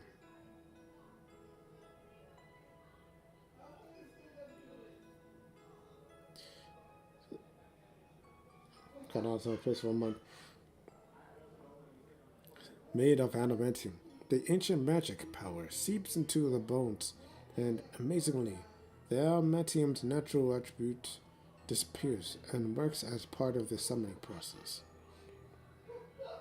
This shows you what kind of creature glass Clahebian is. The sample's exact formula is unknown, but considering the fact that summoning glass Clahebian can mean the destruction of the entire world, it's probably better that it is unknown.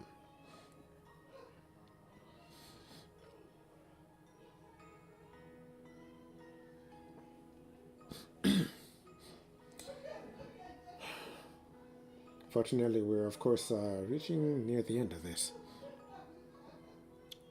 Completing the summons.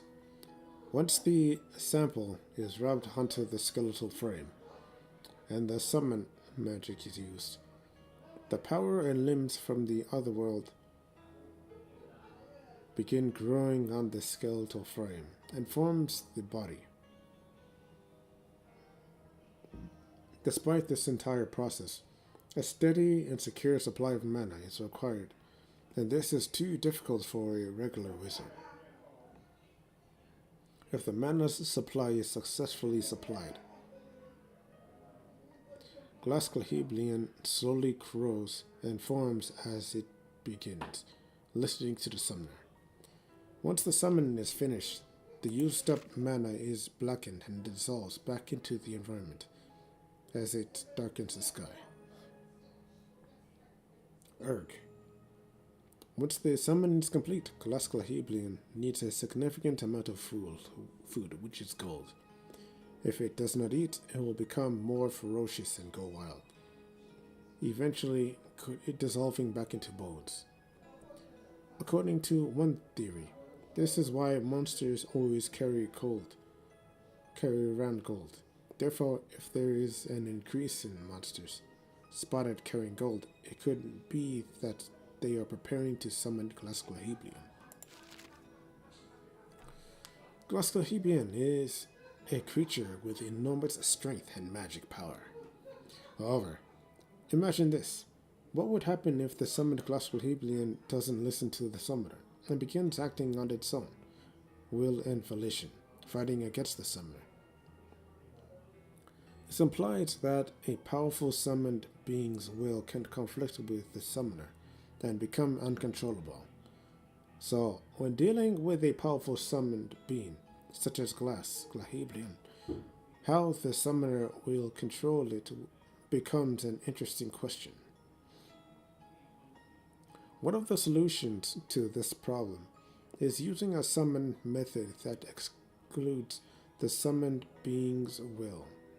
When this happens, even the smallest of instincts of the summoned being is determined by the summoner. Therefore, the summoner can completely control the summoned being. This method, of course, requires a high level of magic skill, but anyone who is fairly familiar with summoning can do it with some preparations and caution. Added soul phenomena. One interesting thing happens during this type of summon. The summoned being's will that has been separated from the being appears in the form of a spirit, which is known as the added soul. The separated will has nowhere to go and either attaches onto a nearby creature or it becomes its own entity. Sometimes it becomes an unidentifiable creature, such like a wisp. It can even become a bird or a fowl-legged creature. And there have also been reports that they have taken the form of a human. Could it be referring to Dougal in this case? The added soul has a completely different exterior from the summoned being, and shows no reaction towards the summoned being. However, subconsciously, it roams around near the summoned being to become unified with the being as they are drawn to one another. Sometimes this can cause a side effect to your summon, and cause an entirely different outcome than what you had intended.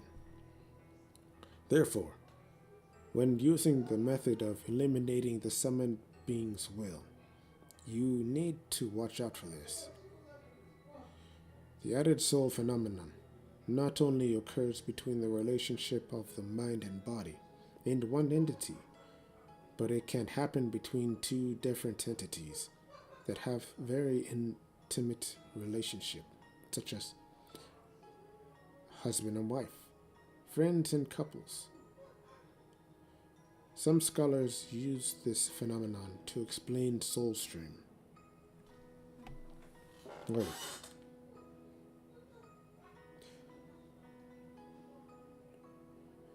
Can happen between two different entities, intimate relationship.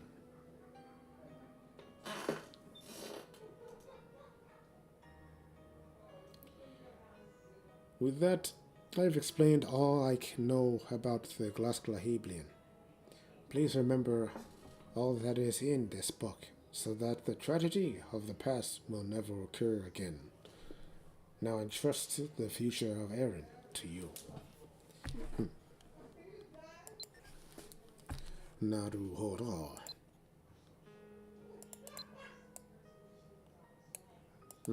So I imagine we have to be outside to receive the orb. Or perhaps acquire it from Dougal.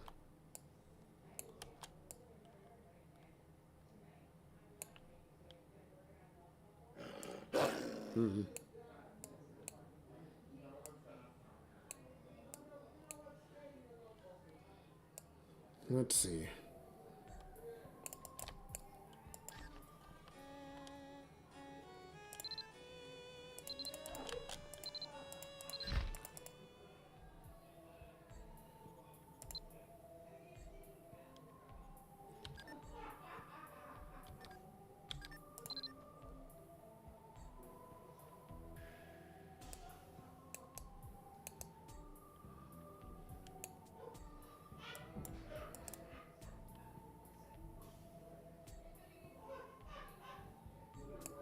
Did I not pick it up?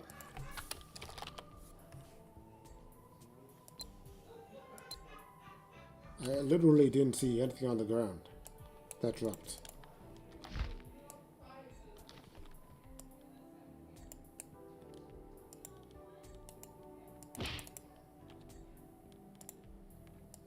Very well, we'll just simply run it again.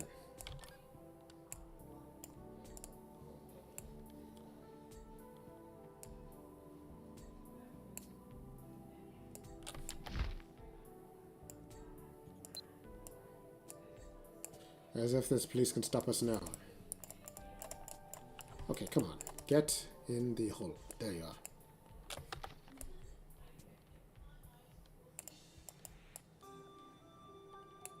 Yamero. Okay.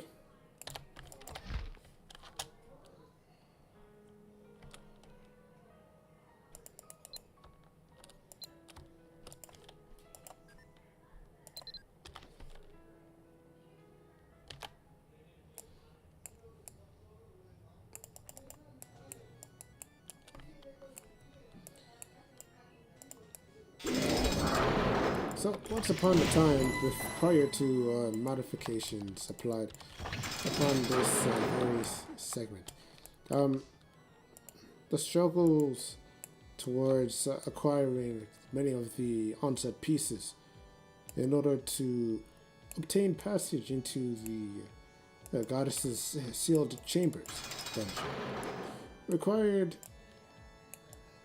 all of the established gem colors, one for each piece. Green, blue, red, and silver. Once upon a time.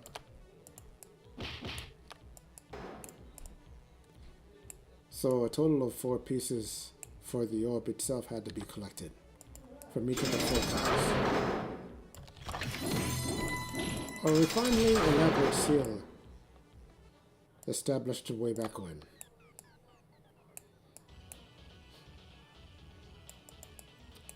Today, fortunately, that is not the case. One just has to simply remember to pick up the orb as it doesn't appear in your inventory automatically, like some items.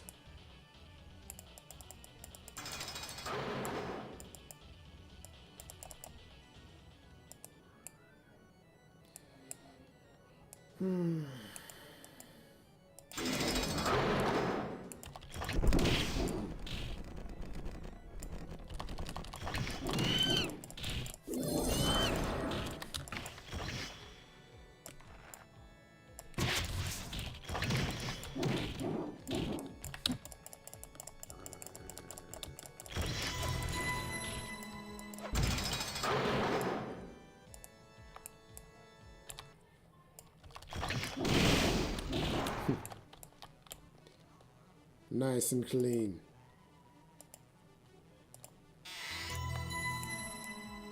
Okay. Yo.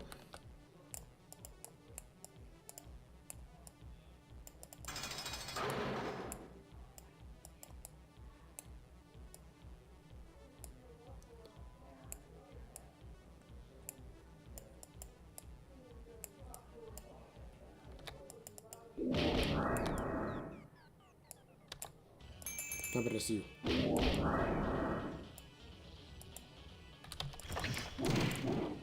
There will often always be the orb that is closest to the monsters when they ended up spawning from an orb.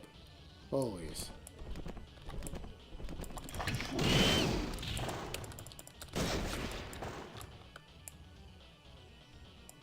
Because essentially the circumstances wants you to get entangled into a messy conflict with them. Can already tell by that fact alone.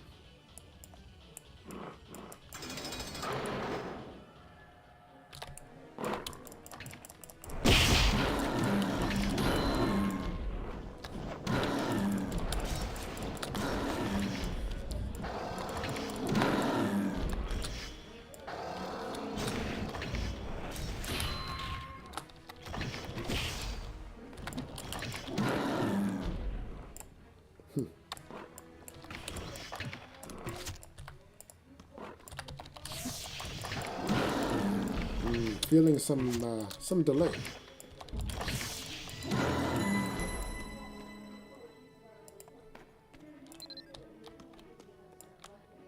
Alright, we got Thunder, page 5.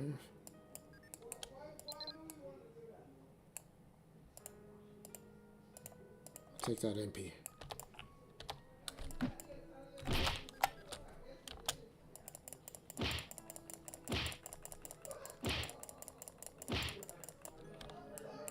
Give me a shit.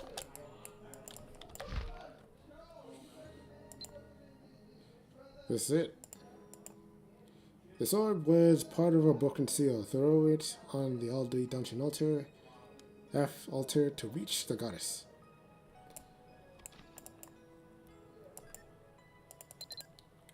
Got it. Mission complete. With this, we'll be breaking the goddess's seal.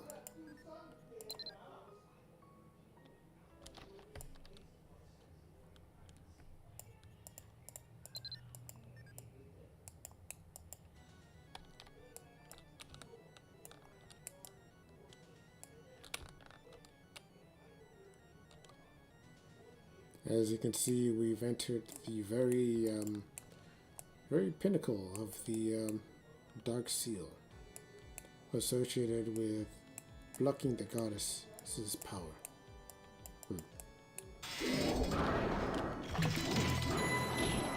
Seeing as how the hue is tremendously dark and sinister.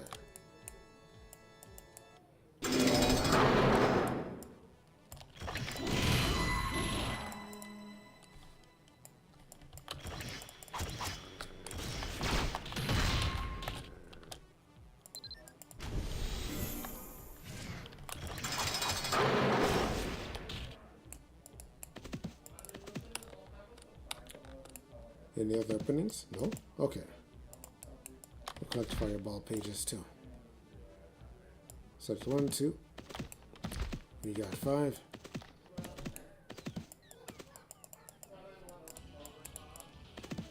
Three keys, huh?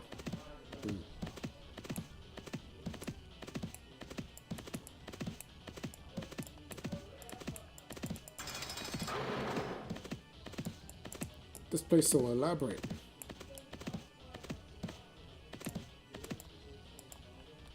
Taking it upon ourselves to observe many of the intricate and detailed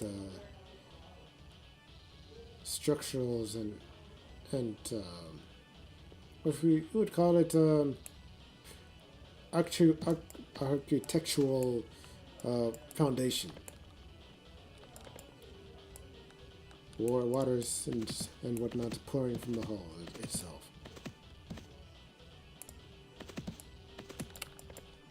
Without a doubt, one can determine and describe this as a primary headquarters for the Formers themselves.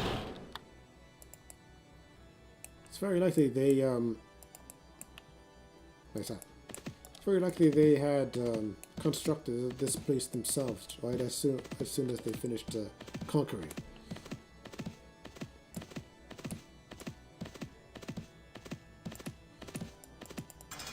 And by conquering, I would go under the assumption that there were some beings that once made this place their home before the Formers arrived.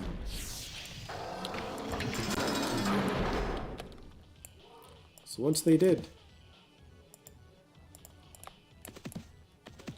they turned this place into pretty much described as a barren wasteland.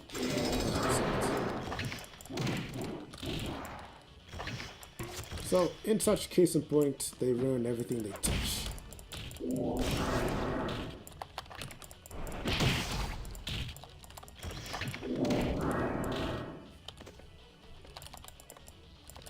At this point, the very motivation that Formers seem to be driven by is the fact that they had lost battles not once, but twice. And are attempting to make plans to make a third attempt from the looks of it.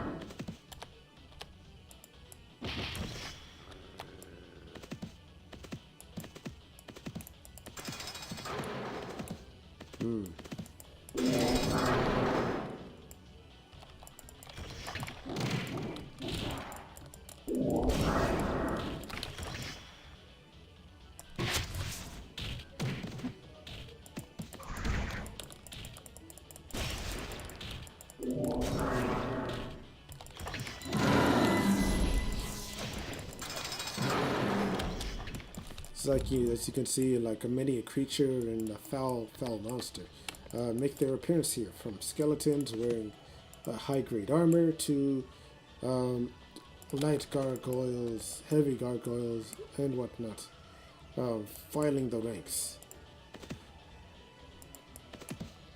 looking to slaughter and slay each and every single innocent Tuatha De Danann that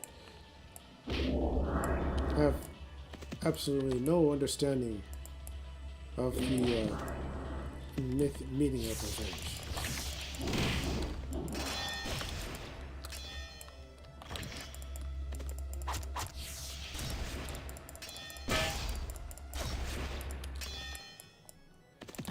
To put it simply, the Tuatha De Dananns do not have the means of fighting back anymore.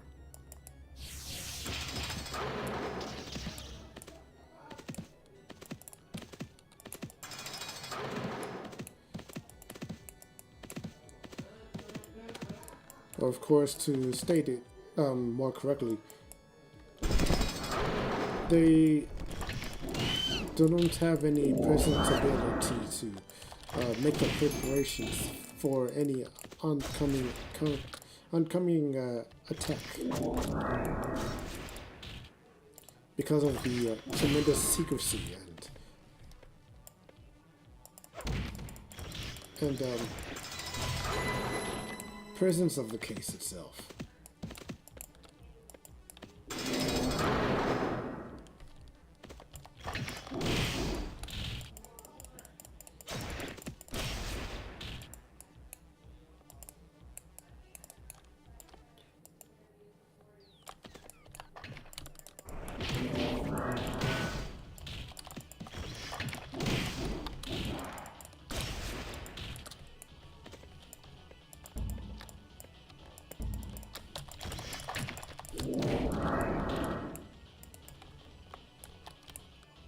Ooh, gotta click those before they disappear.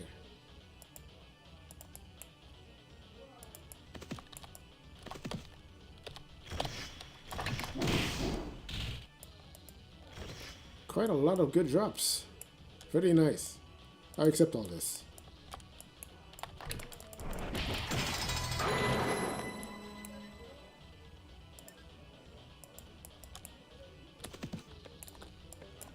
Spoils of war.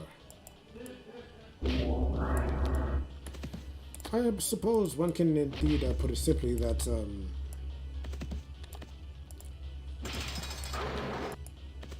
we are pretty much to be established as primarily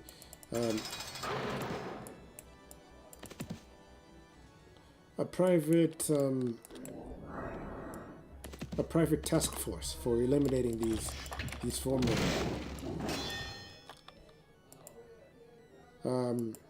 usurpers.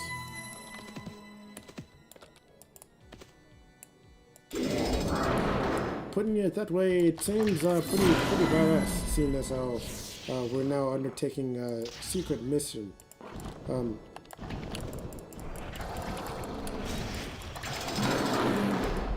Because of the gravity of this situation.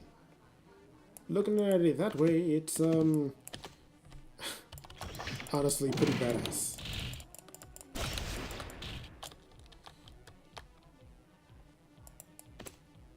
Not that I've seen Expendables in quite some time. Yes, I've watched that movie before, but I would imagine that it is pretty much exactly in that same regard. The Expendables.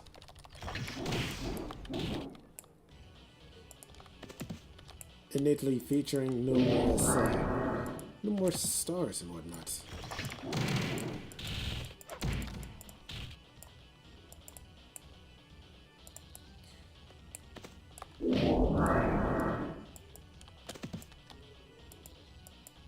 to worry about these guys. I'll just go.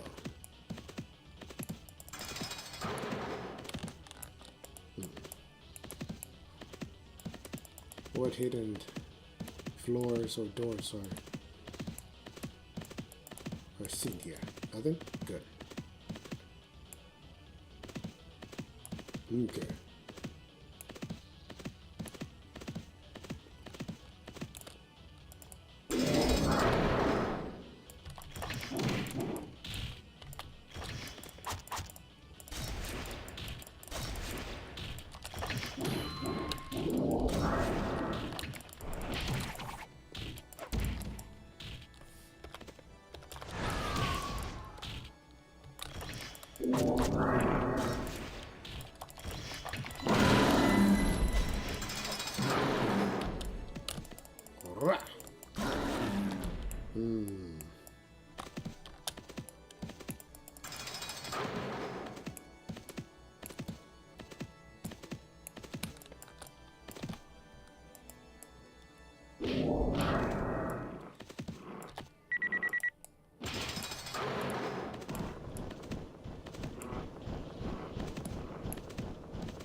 It's not a good idea to follow someone that can kill you in one shot.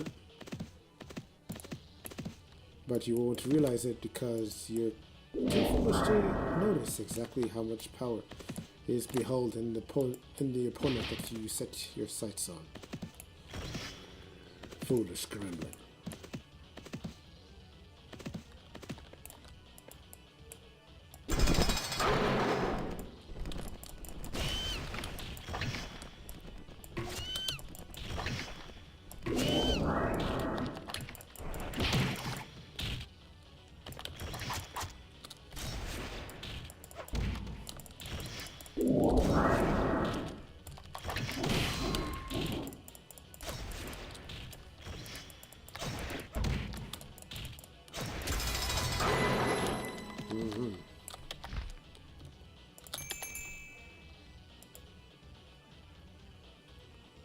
Fireball page 6, I believe I need.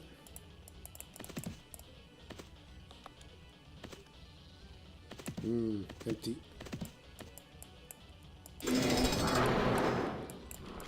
I believe there's a total of 5 floors for this place.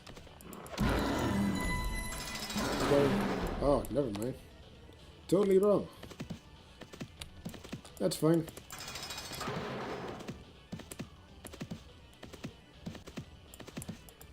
Though I was confirming to believe that, considering that it is of course considered the seal of the goddess, and one would take every measure possible to seal her in the lowest part of a dungeon. What? Retaliate against me, huh?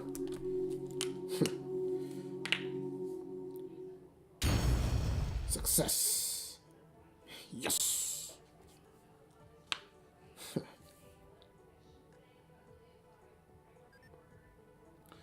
Thank you. Your courage and sheer will have brought me freedom after all these years. I would like nothing more than to repay you for your hard work, but there is no time for that now. The Avatar of Destruction, the legendary giant, the resurrection of Glascalheblian approaches. Glascalheblian is a monster of utter destruction, and it has no will or conscience of its own.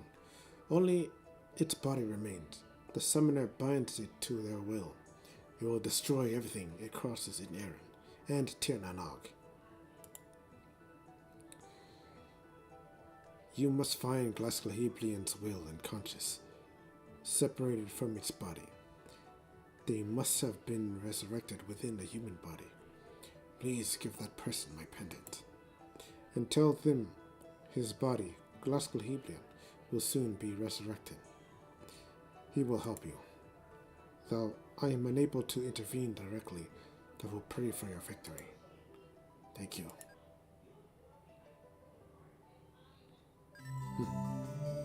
The goddess's mission granted towards us.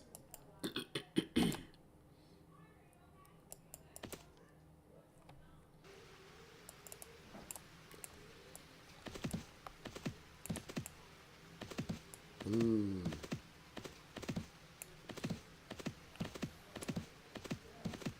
Treading through.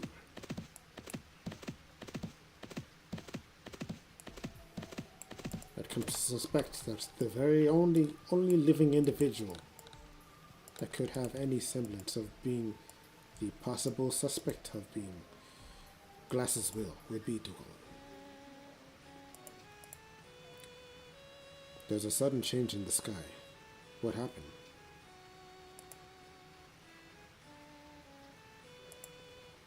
You finally rescued the goddess. Congratulations.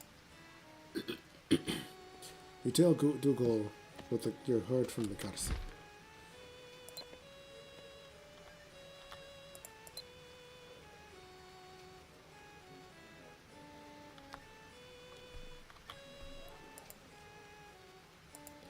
The goddess told you that?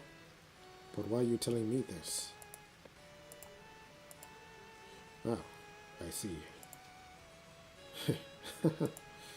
This explains quite a few things. I didn't realize that the added soul effect that I had told you in order to make you stay here could have the same effect on me. But you already seem to have guessed it. No, you must already know about it, since that is essentially why you came here. To tell me this, right? Right. I'm also a soul from another world, just like yourself. I'm probably known to your people as Glasgow-Hebian. I came here to reclaim my body. That was summoned by the people of this world against my will.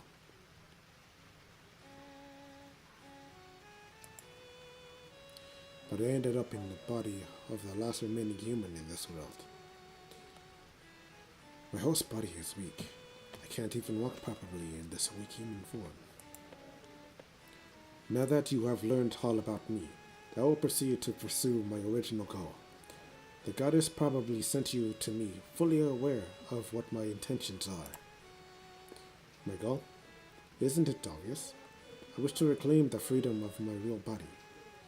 I need to free my body into the world I originally belonged to, by breaking away from these shackles. The goddess pendant is a key into another world. If you want, I can inscribe the pattern into the pendant so it will move you to my body, which is calling me.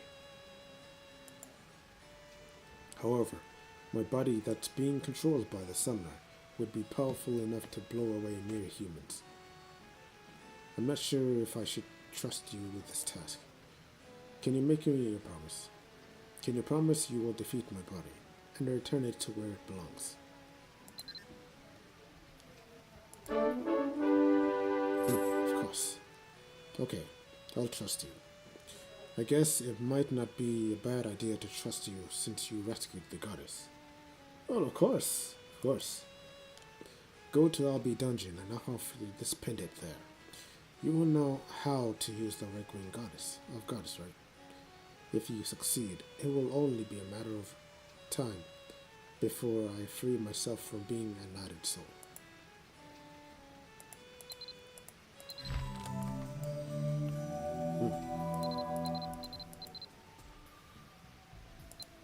This newfound imbued pendant is now. The pendant I received from the goddess. I can feel that it's charged with some kind of magical energy.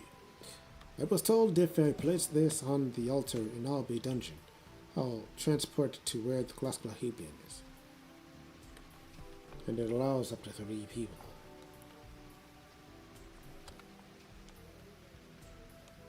We'll be taking care of this matter on our own. Ladies and gentlemen, the finale.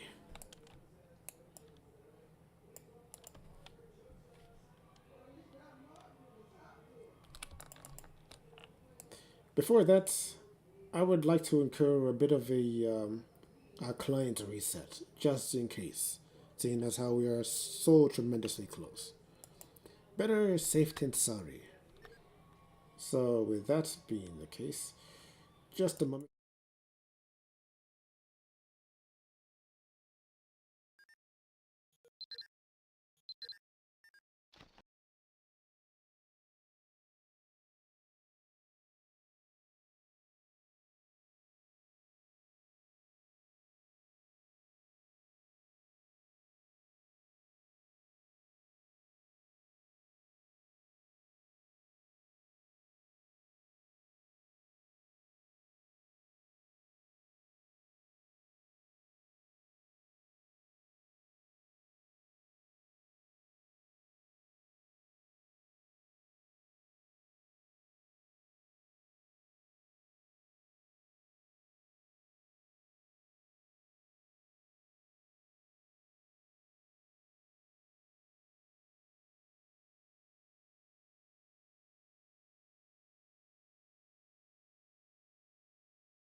Alright, we are of course back and ready to finish this off.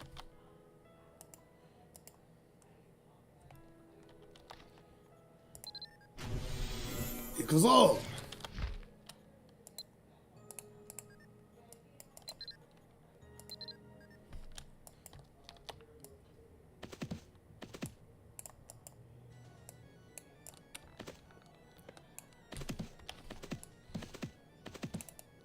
The very heart of the former's fortress, housing the inconceivable monstrosity that is Glasgow within the very deep, dark depths of its hearted center.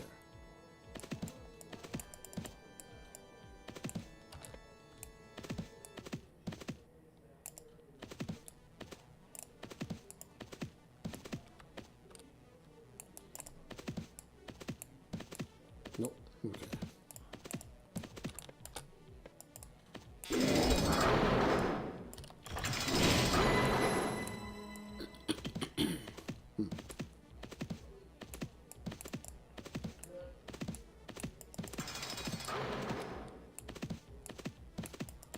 Check this space. Checking all hallways. And taking consideration towards how more elaborated some of these hallways can be for a typical dungeon.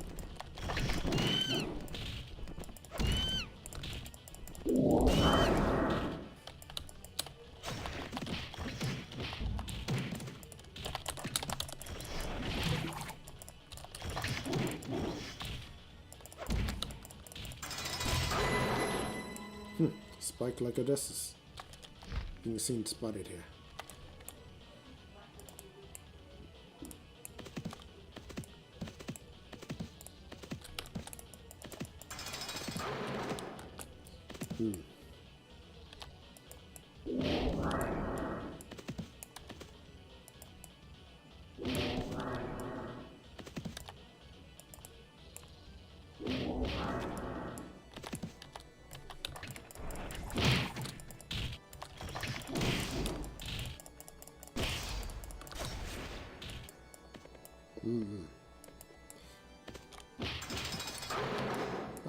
No former scrolls. That's quite a shame.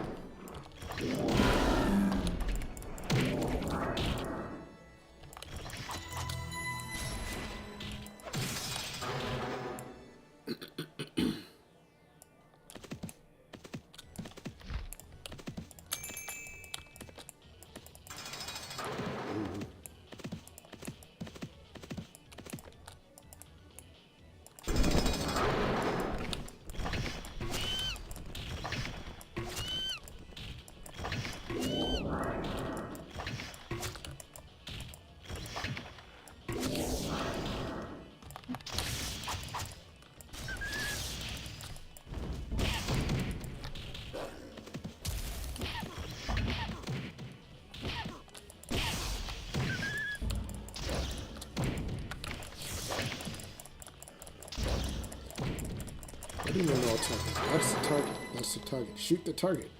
My god. What? Huh? Make no sense.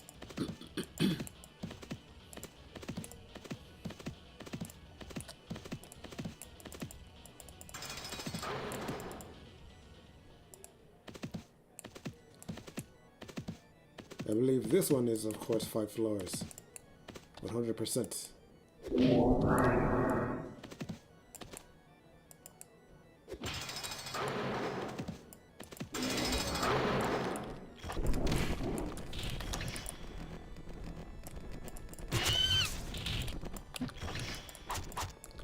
The amount of delay is just simply ridiculous. We're not even on a busy channel.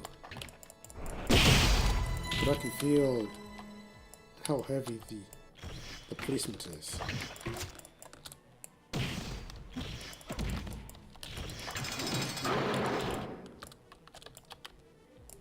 Let me guess, there's something on this end of this of the hallway, right?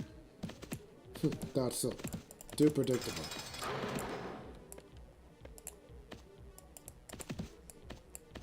Oh. There's an entry point in the previous hall that we fought in, eh? What's hidden? We have 2 passageways here. I imagine they'll have us going back and forth with this place. Nothing here? Okay.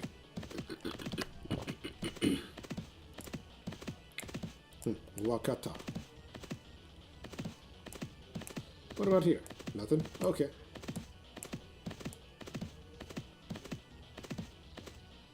We're taking time to, in case any form of foresight within this pretext.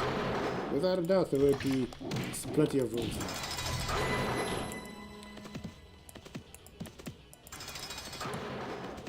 And seeing as how one can be ended up in a position of being fully aware of it, you can't surprise anyone with action.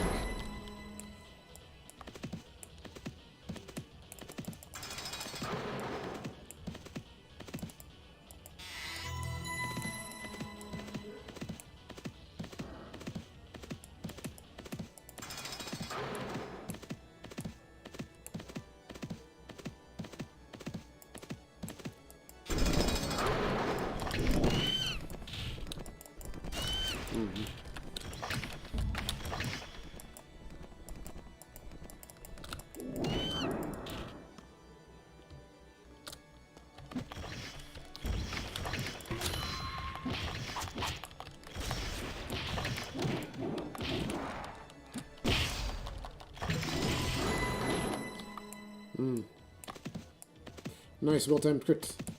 Like Cantaloupe, huh?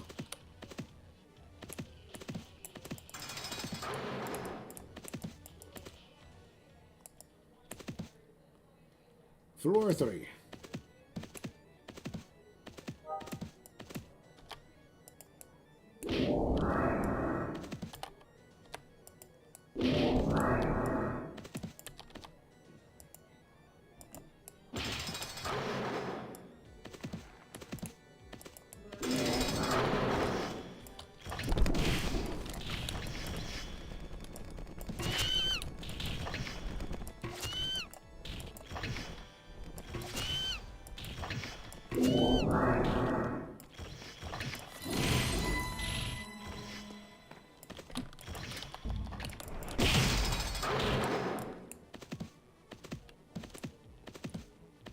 Good luck catching this.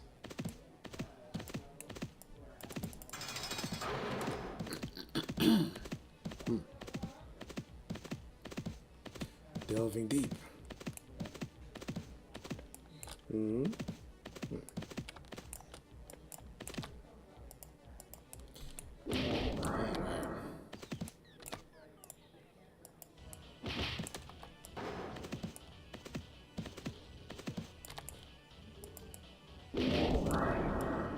Ooh, medals.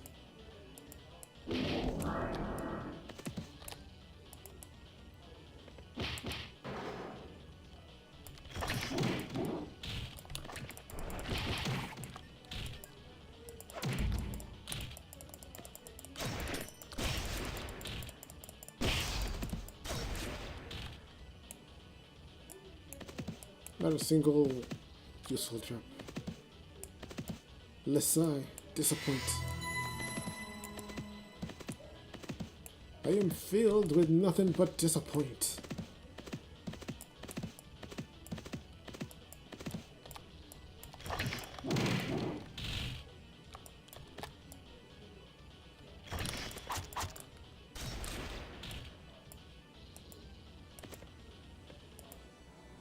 Why couldn't the medals be as sufficient as the regular medals?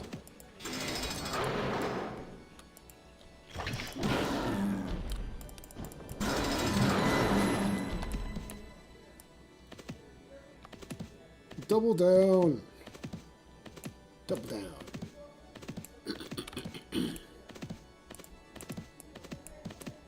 Nope.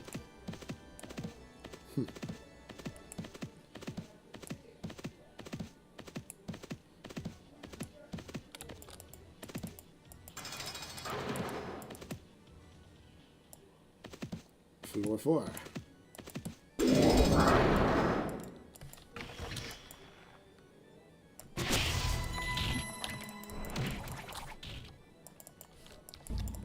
No, you're not close enough.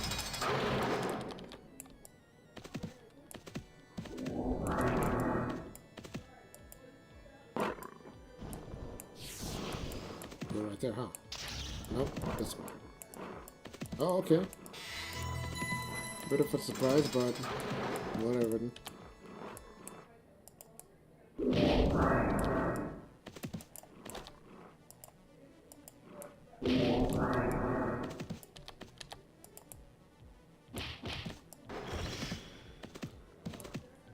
Too slow.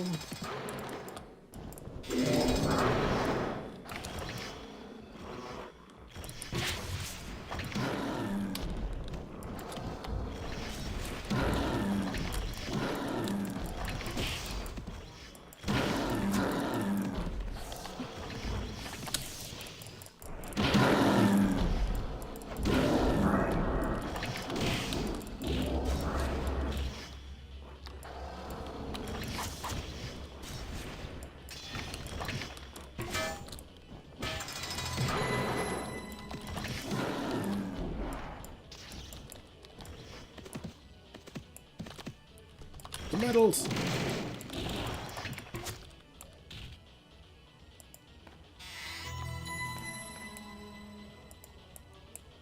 Heavy disappoint. Ugh. Oh my god.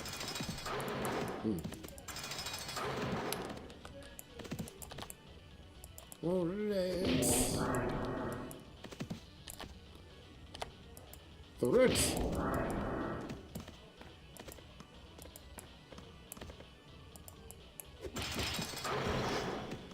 Yeah.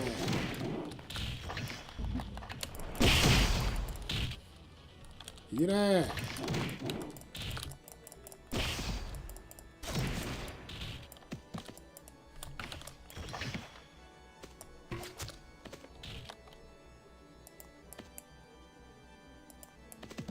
Collect your scrolls. Thank you very much. This will go into the resources of prominent financial power.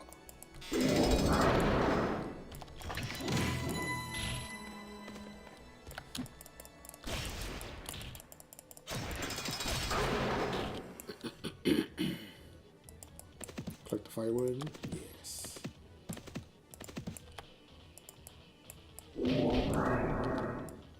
The medals.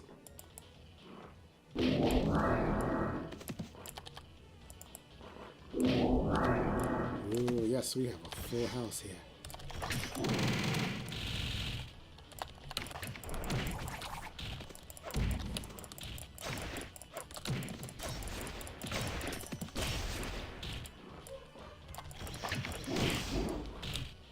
Ooh, that's a lot of good money right here.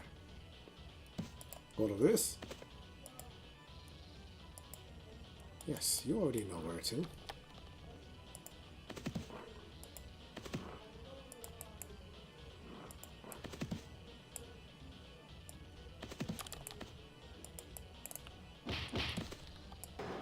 War criminal funds? Ha! Perhaps.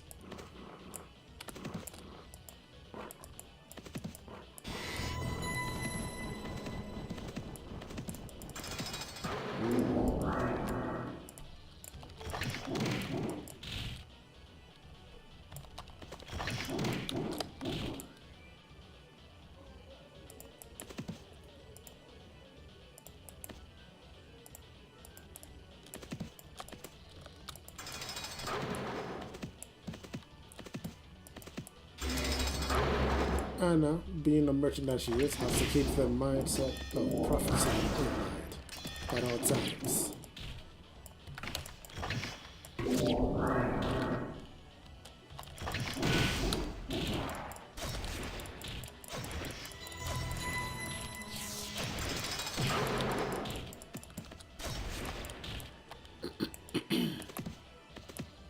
The elite guardsmen posting themselves as their promising last line of defense in this place. Yes, dead end.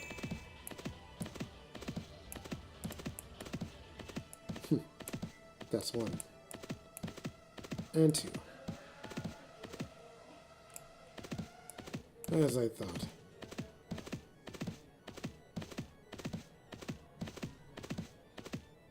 And this one will be one as well. No.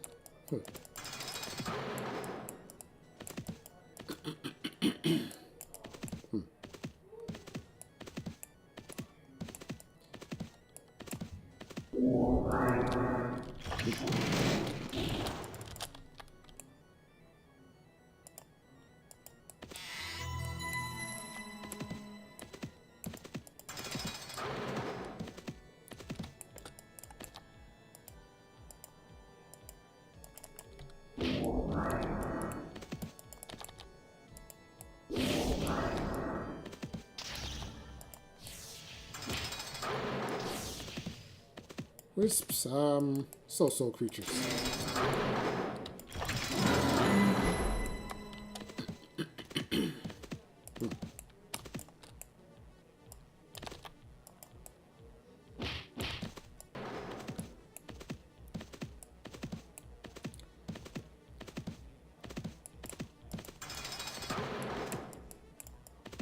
Pretty much the established game plan I have in store would be to apply smokescreen, double drag in it to lower its defense, and have one of the pets initiate aggro with it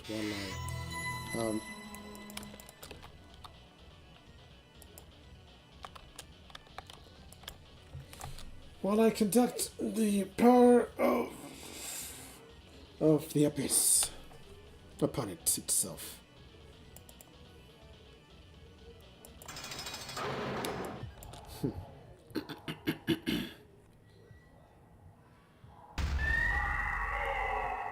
Oh. You've come far, but this is the end for you. Is that so? No one can stop the resurrection of Glass Clahiblian. May the blessing of the goddess Morgan be with me. How about you? Oh, a false pretender. You can stop the charade now.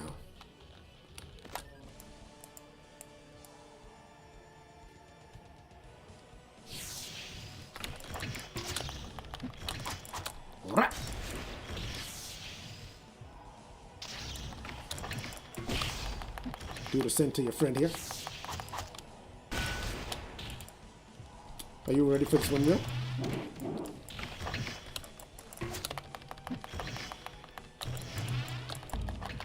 How about this? Eh?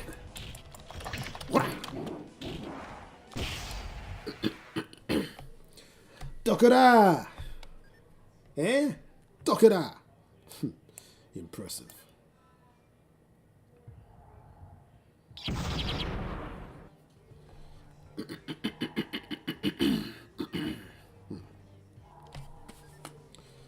But the time has come.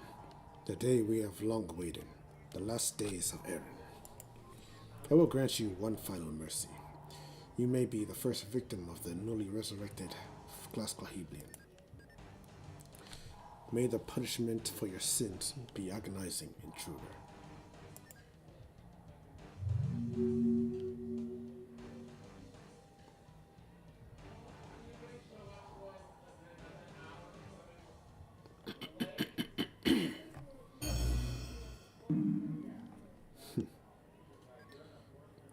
You have come earlier than I expected, and for that I commend you. But alas, Glass Clahiblian has already been resurrected. But do not lose heart. You have surely proven yourself worthy of this fate. And it is not your fault that the blood of brave souls such as yours helped accelerate the revival of Glass Clahiblian. Now, there is no way to stop this monster from completely destroying the land of humans. Struggle if you must.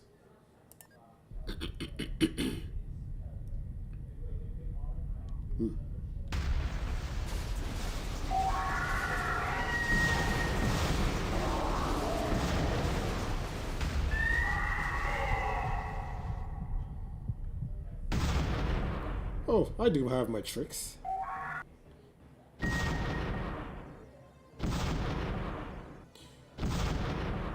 Classical Hebrew, I present to you one man army.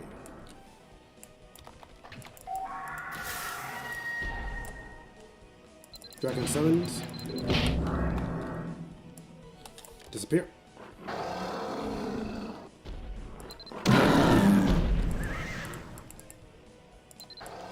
Attack and threat.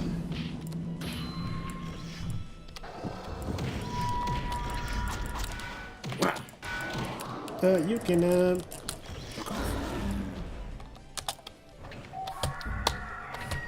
come on.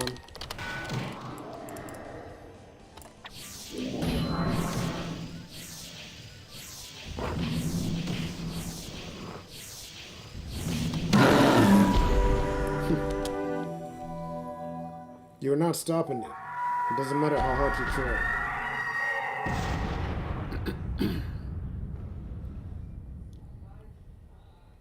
You were destined to fall into the abyss itself, Glass Clahiblian.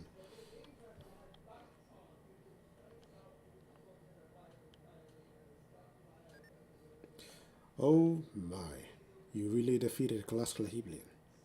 This is even better than I expected. Run. She's not the real goddess. It's an imposter. Oh, I'm already fully aware of that. Ah, you finally figured it out, Morris. How stupid humans are. So easily deceived by what their eyes see. Even a great wizard like you was no exception to that. You didn't trust me enough to fully resurrect Glass Clahiblian, leaving it weak and vulnerable. Yet it took you this long to find the courage to disclose my true identity. Sicho. I knew it was you. How dare you disguise yourself as the goddess? I knew it from the moment you tried to kill Talak and Mirari. If that's the case, why did you do nothing? It's too late now. Either way, Sicho, your plan has failed. Glass Clahiblian is already dead. Surrender and beg for mercy. Me? Beg for mercy? You humans are so funny. How could a god like me ever beg an insect like you? You don't really believe you ruined my plans just by defeating Glass Clahiblian, do you? Humans are so pathetic. Stop bluffing. You deserve to be destroyed once and for all. You're still a fool, Mortis. This is only just beginning. You should have known better. You know what happens when Glass Clahiblian falls. After all, you are its creator. Eh? Nanikone. Morris? That's...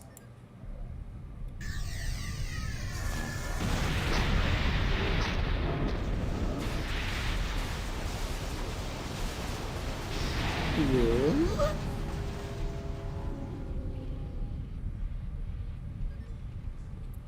The destruction of Urg. The link between the two worlds. How could I... Sichel, is this what you intended all along?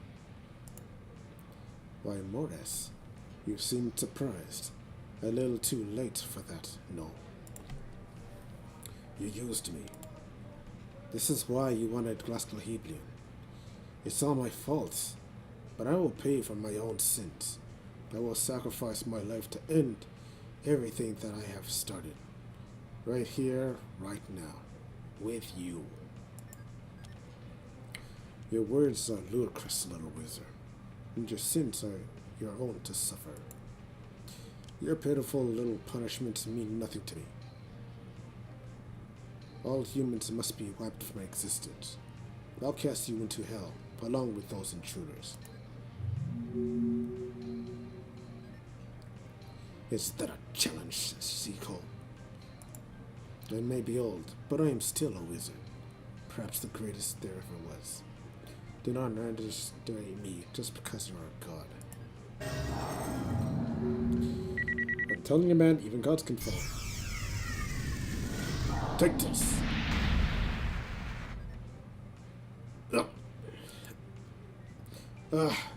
Leave this place now. You can't beat him right now. You're too weak.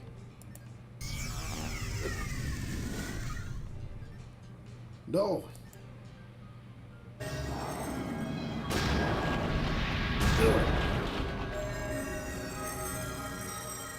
Barrio.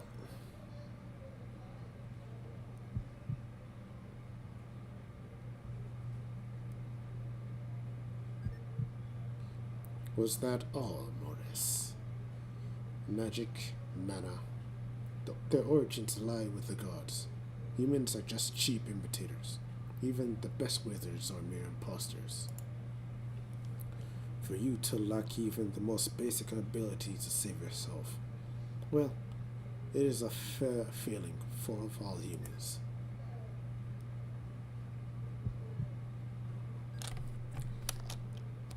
Wait, who fell unconscious? So, all we have left are whelps. Do not fear, child. If you must blame fate for making you merely human. But we're not human. Dakar Selim Miladaru Sabi.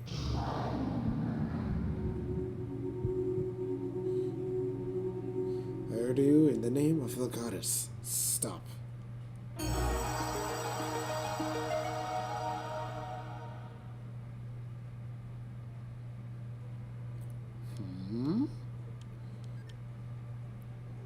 Oh, this is Morgan.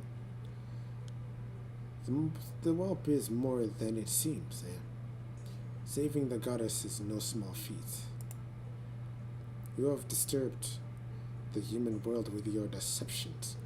As of the goddess of revenge, I shall not regard this lightly. Ooh, that's actually quite holy and resolute. Ha, deceptions? I have deceived no one. My words and actions ring truer than any platitude.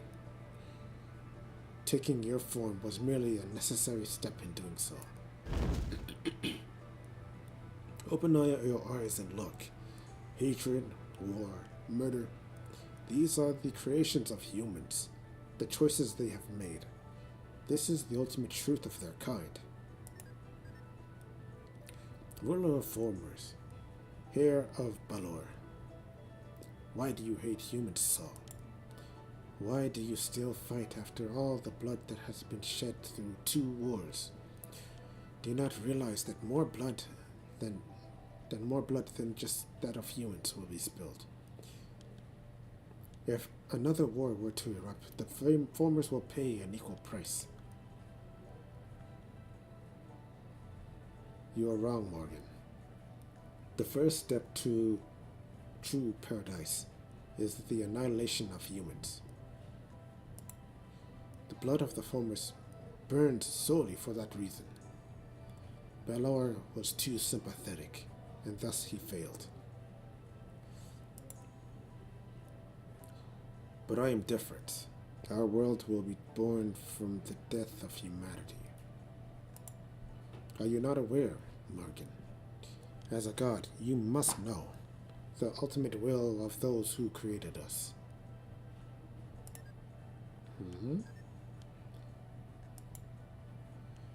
Seagull, grieving creature, why must you seek to bring a higher meaning to your own convictions? Do not twist the will of divinity to your own ends. You betray your station. A goddess who speaks like a human. It is shameful. Oh, he seems rather tremendously upset at this. I understand your intentions, Seal. but I am the goddess of revenge. The pain and sorrow I have suffered in all these years of confinement allow me no choice but to avenge the injustice you have inflicted upon me. Prepare yourself. With that weak body of yours just emerging from that seal. Perhaps now is not the time, Morgan. I shall hold off your challenge until next time. you, you managed to beat Classical Heblian. Well done. I shall not forget your names now.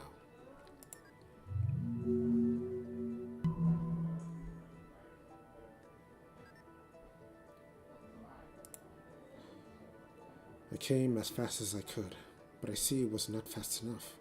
Are you well?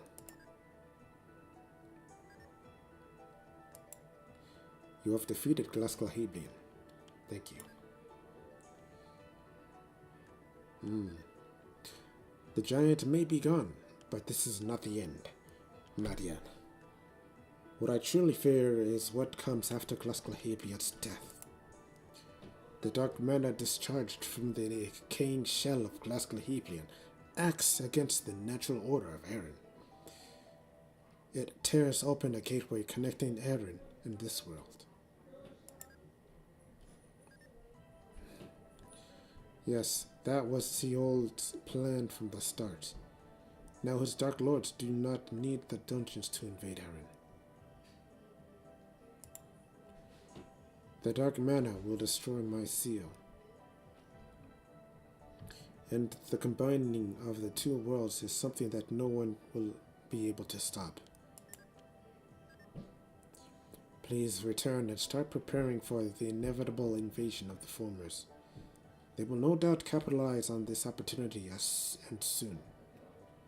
I will try to safeguard as much as I can, but I simply cannot protect all of Erinn alone. So she's entrusting us with the task of acquiring the preparations to do so. Seold's ambition will one day engulf and burn the whole world. Make sure no more humans are tricked into serving the Formers as Morris was. And please train diligently so that you will be ready to face the Formers and Seold's minions in their conquest.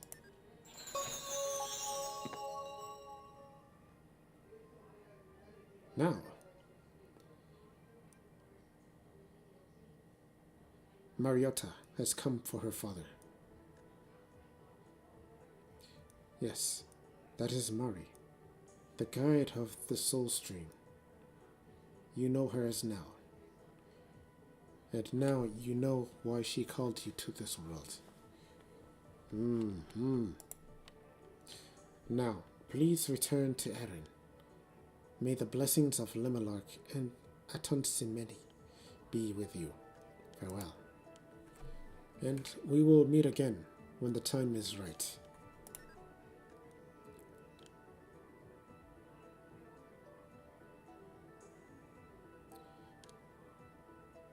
And Afe, please remember the path.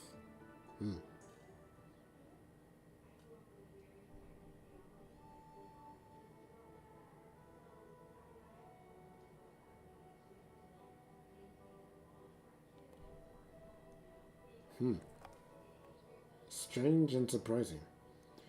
So it was here that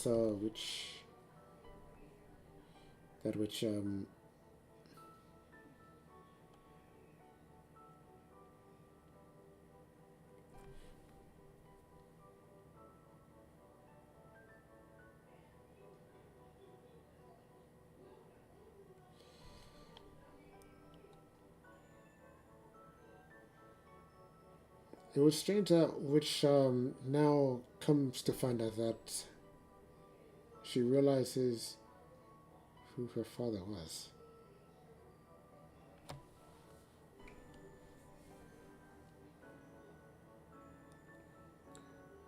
Is it in that later installment that she finds out who she is?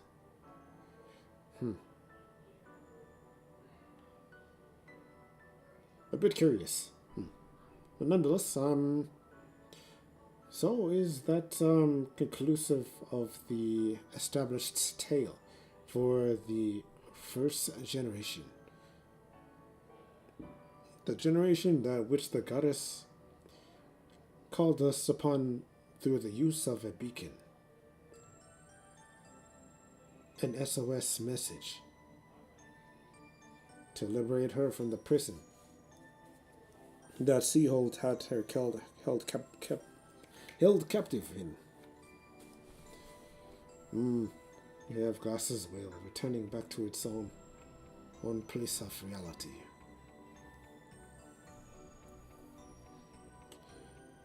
So many dimensions, or rather many worlds, had to be crossed through the use of dimensions or otherworldly planes that traverse and wind itself among boundaries. Talak.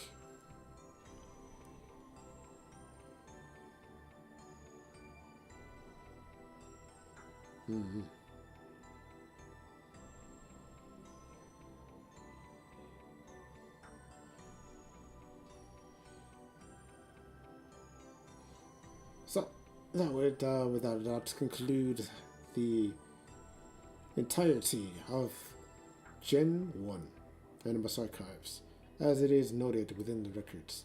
These will, of course, be reserved and saved in files of the Chaldea's operating system for use to reflect back upon many individuals that were a key part in establishing success in this conclusion.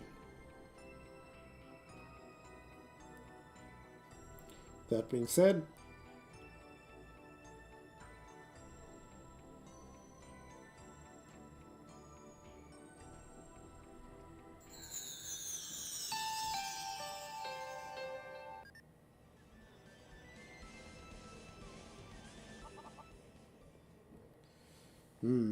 Night of Light.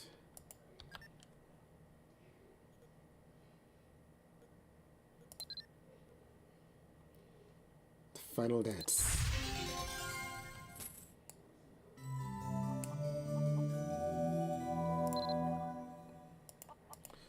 Alright. So with that being finished, we finish. Huh?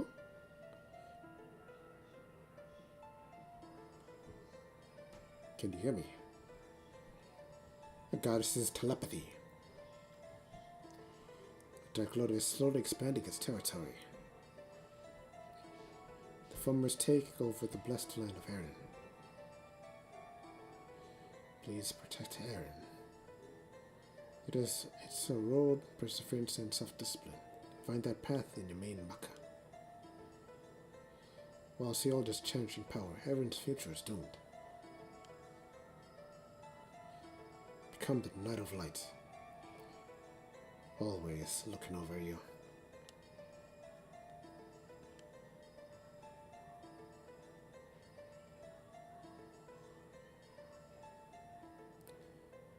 The sudden rustic and mixed mysticism of the entire ordeal.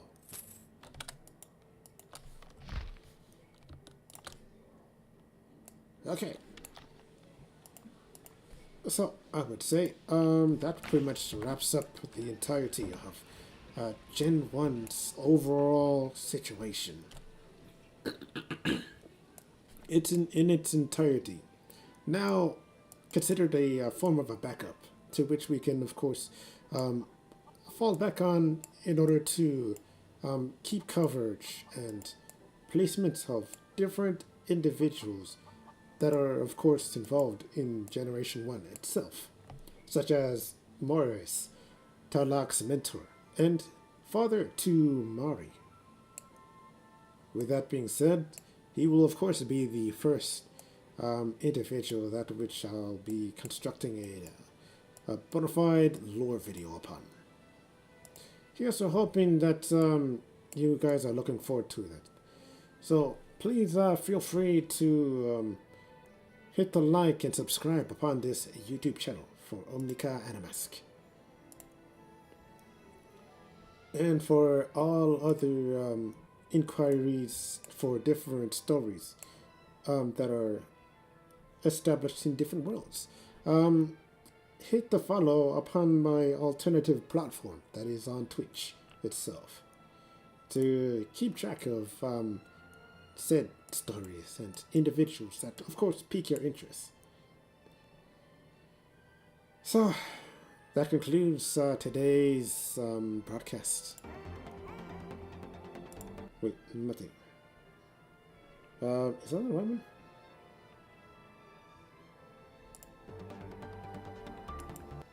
Yeah. Okay. Alright. So this concludes the Gen 1 Animus Archives. Thank you guys for watching. I am going to relax at this point. Didn't only take like 8 hours and 35 minutes. With that being said, this is your host, your primary tour guide, traversing many terrain on Nika, bidding you a matane.